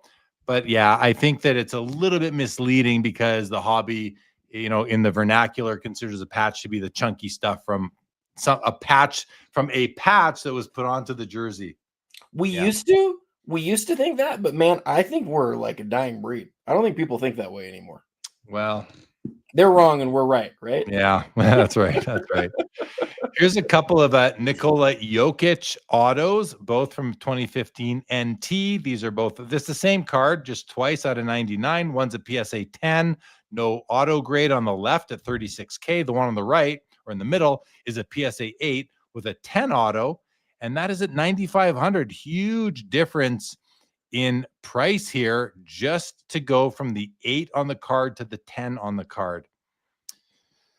And then we have a flawless Messi auto, Emerald out of 5, Panini uncirculated or encased at $32,000. This card, it's very weird the way it's like the bottom, all this green emerald foil just kind of washes away the bottom third or quarter of the card altogether to me. I do not like the design on this card, but the auto's what matters. Man, people freaking love this set though. 2015 has like, so he has well, if people love it, then I'm going to love it too. All right. No. I don't want to be the odd man out. No, I don't like it.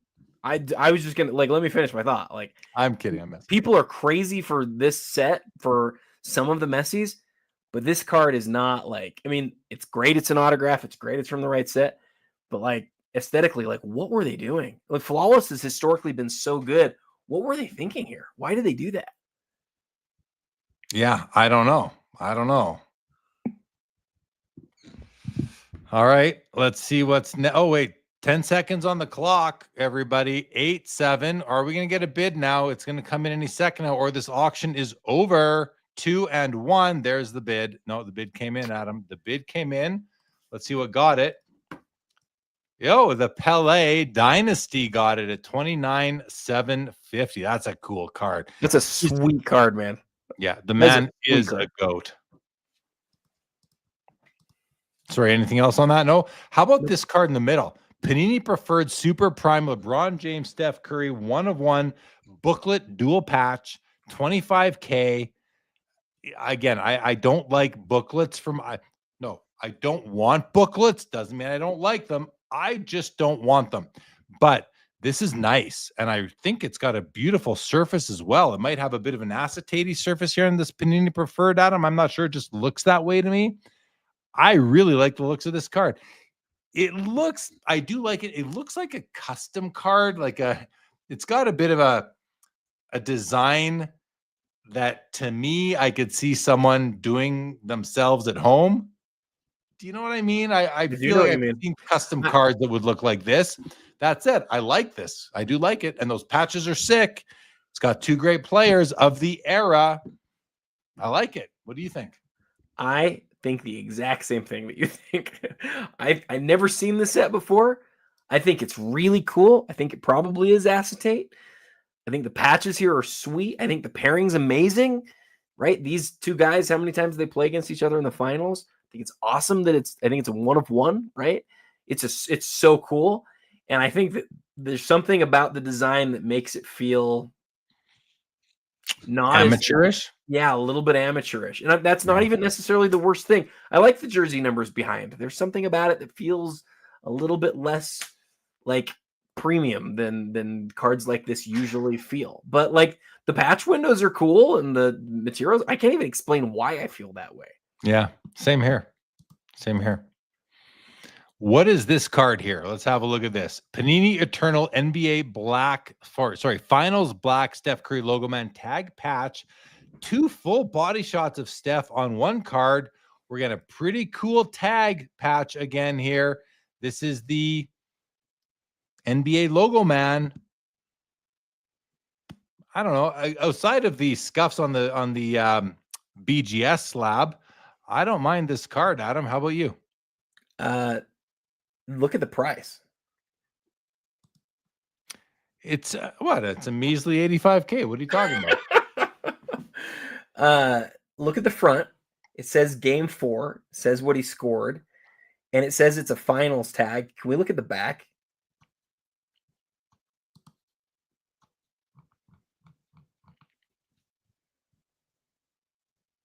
So Off kilter by his own lofty standards in the first 3 games of the 2016 finals. It just tells the story. Yeah. no, Game worn. there you go. But from the NBA Oh. finals. Yeah, Panini. Thank you, Panini. Adding real value there. Yeah. But see, what they didn't add. I want to know what game it's from. Right. And I think it's from game 4 because that's what it's all about. But it doesn't say in the certificate language that it's from game 4. And so it's amazing in and of itself. Okay. It is. It's from the finals and it's a logo. It's awesome. It's amazing. That's a great card. But Panini somewhat redeems themselves for me on this card here. Well, they do, but let me make the final point. What I want to hear it say in the authentication language is this jersey was worn in game 4. Like I want that, and I'm not sure that that's true because it doesn't say that. True. Yeah. Fair. All right. Next up, we've got a LeBron James Panini Prism Gold from 2016 out of 10, PSA 10, Pop 3, 38K. Select Terrace Gold Prism Messi out of 10, PSA 10, Pop 1, 18.5. And there's a Shohei 2017 Epoch Pacific League PSA 10 out of 16 auto, 29,500. This looks like I don't know what kind of looks like in the game or President's Choice card. What is this auto on? Maybe some sort of sticker or label or who knows. Not a bad looking card though. I don't hate it. I'll say that. Any thoughts on these 3? If I'm picking one, I'm taking LeBron. Man, there's just not a lot of soccer cards like that. But yeah, I'm taking LeBron too. And the Shohei, like I don't know the story. It's from the right year though, and it's rare. I don't know what that is. All right, here we go. 320 now. Okay, so let's do this, Adam. We're just going to I'm going to go back to the top. We're going to sort by highest price now. And what is this doing? Oh, probably because I got to go to page 1. There you go. Okay, so 850. So these haven't moved in a while. Those first 3, the Mahomes shot up to 320, 230. This one hasn't moved. Mm-mm. Look at that Steph that we talked about for a while is up there. The PSA 10 MJ hasn't moved, still at 220. The PSA 4 Mantle is, to me, this might on this page. I mean, there's some great cards here, but that might be the card on this page that I would really want to buy. I think it is. Here's a Josh Allen gold vinyl Donruss Optic rookie 1 of 1 at $100,000. It's a crazy card. Let's have a look at page 2. And then, you know what we're going to do after this, Adam? I'm just going to kind of scroll through.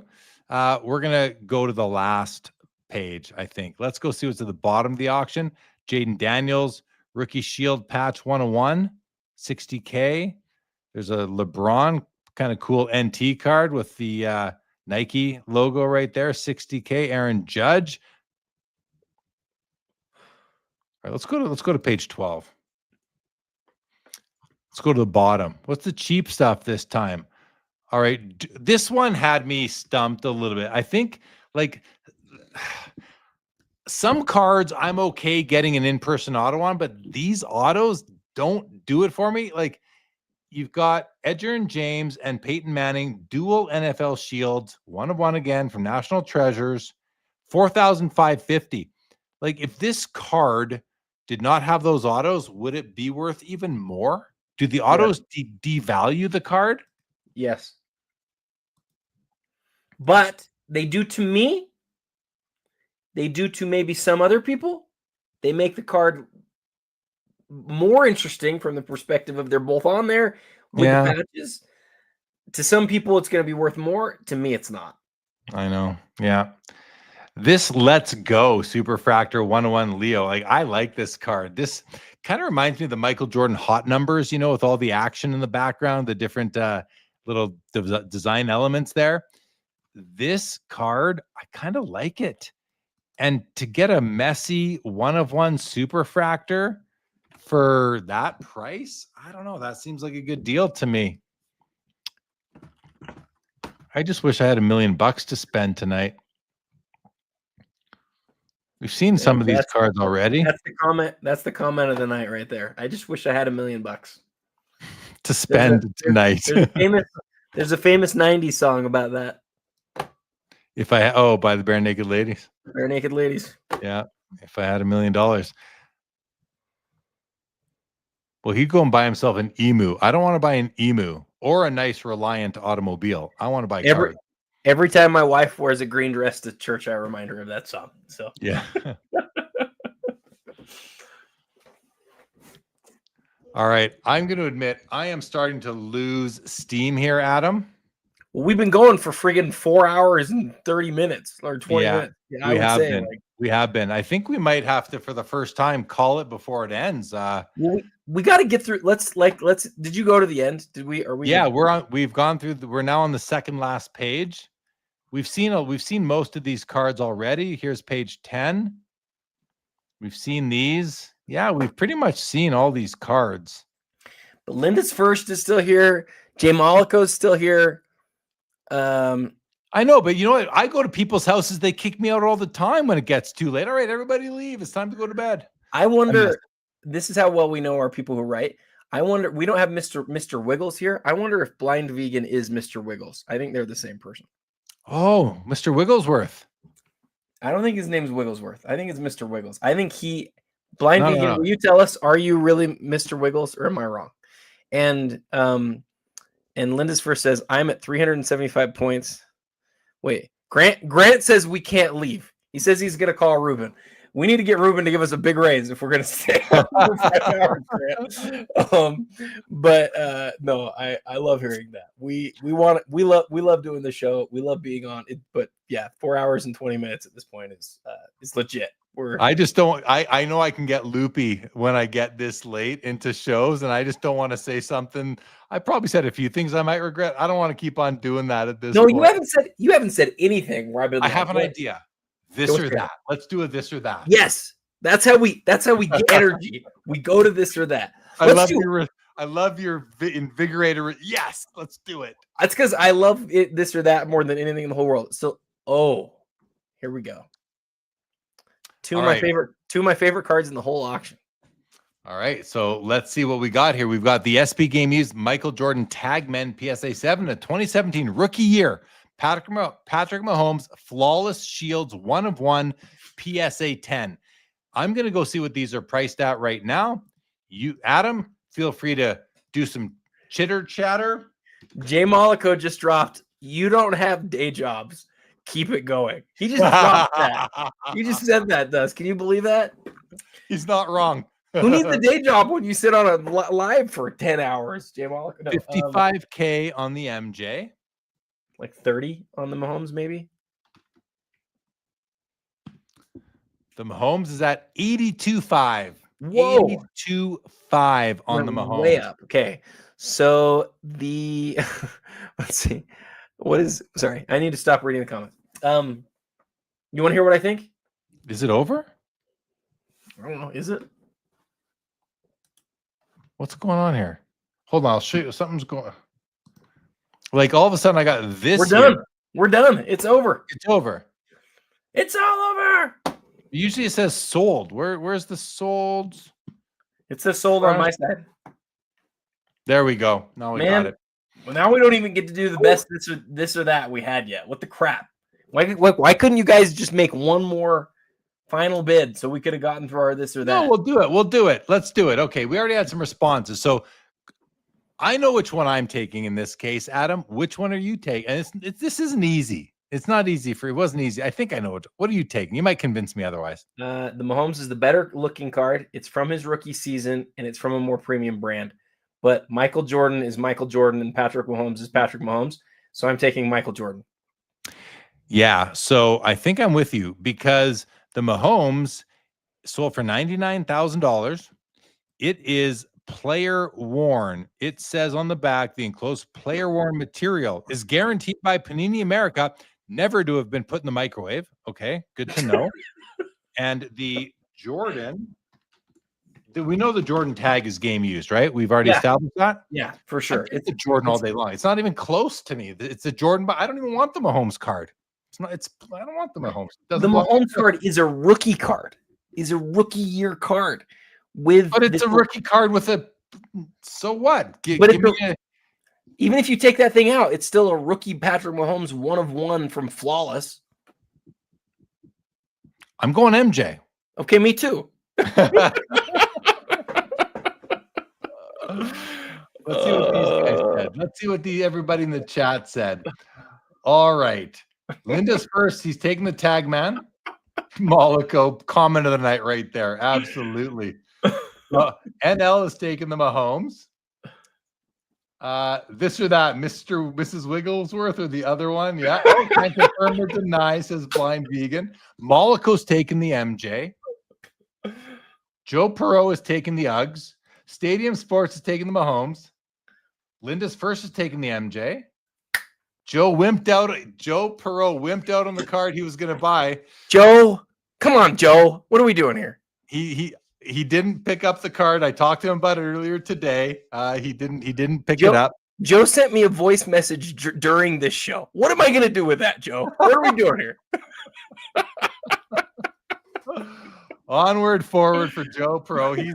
He'll make his move, guys. By the way, we're talking about Joe Perot. He's doing something big in his collection, and he might have actually executed tonight. He did not apparently, but Saturday night, 2 nights from now on Sports Cards Live, we're going to talk about that. So come join us here Saturday night on SCL. We'll talk about what he went through tonight, even during the premiere. Grant Slayton says, Michael Rubin said, you guys can hop off now. Michael A says, both are ignorant cards, but go with the Jordan. Okay. Ignorant cards. I love it. What does that even mean? What does that mean? I don't know what that means. Mollico's taking the Mahomes. Michael H, the Jordan. Linda's first one's 400 points. I don't really know what that means. I think it's got something to do with the chat, but we're still here. Hopefully you can get there. Kinger says, also I'm a fan of MJ wearing the the black jersey. Grant Slayton, give me the Mahomes. Rookie flawless is crazy. And Grown Man looking at sports cards, great name, is taking the Mahomes. So it's kind of I don't know. I didn't keep track, but it seems like a dead even race there, Adam. Grant Slayton and I agree on so much, but he has like this deep and abiding hatred towards like tag/patch cards. Like Grant, remember we were talking about this with like the first Letterman cards the SP Game Use came out with. Grant like just doesn't like them, and I'm like, what? Like they're awesome, and it's always jarring when somebody who you agree with on most things, you're like totally different. Like I love this Jordan card. So we have that same experience. I know we do. It's great. Lantern Cards is taking the Mahomes as well. Here, I'm going to show you guys the other this or that's just in the meantime, just for fun. We had this one. Come on now. The point here was that you've got like an iconic Hall of Fame vintage rookie versus a kind of obscure MJ insert. And at the time, they were evenly priced. We had this one here. Ooh. Yeah, that's a good one. We had this one. We did that one. And the Griffey Select Certified Gold, Mirror Gold out of 30 versus the Kobe Bryant Raise the Roof were the other ones. I think that was all of them, right? We did that. We did that one. We did that one. We did that.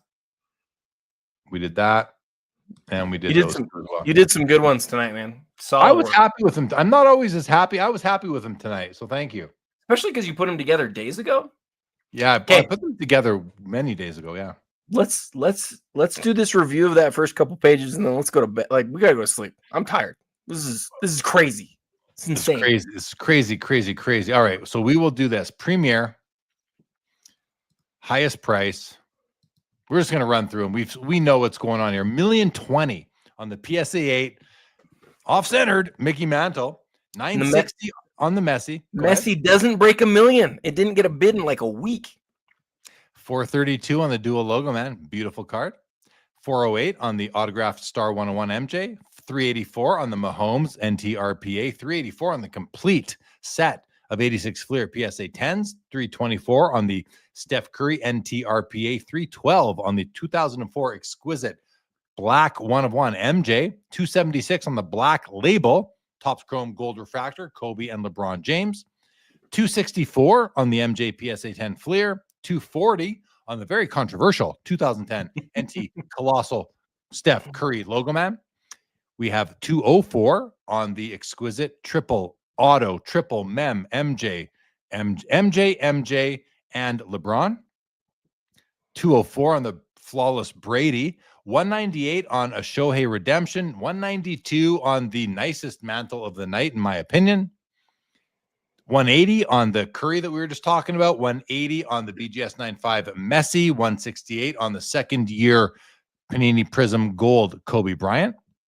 156 on the MJ 98 autograph jersey. 150 on the Topps Gold LeBron James rookie at a 99. 144 on a very nice Legends Master Collection MJ auto. 120 on the Josh Allen Gold Vinyl 101 auto. This Tim Duncan, we didn't look at this one. Tim Duncan All-Star Game Patch Auto 101 does 120. And Kobe Bryant Limited Logos out of 75 from 03 Exquisite does 114 on page 2. I'm just going to scroll through these. You guys can all see for yourselves what the top cards number 25 through 48 sold for. The Jackie does 96,000, 99 on the LeBron James Essential Credentials now at a 6. The Steph Curry Black rookie out of 50 does 90,000.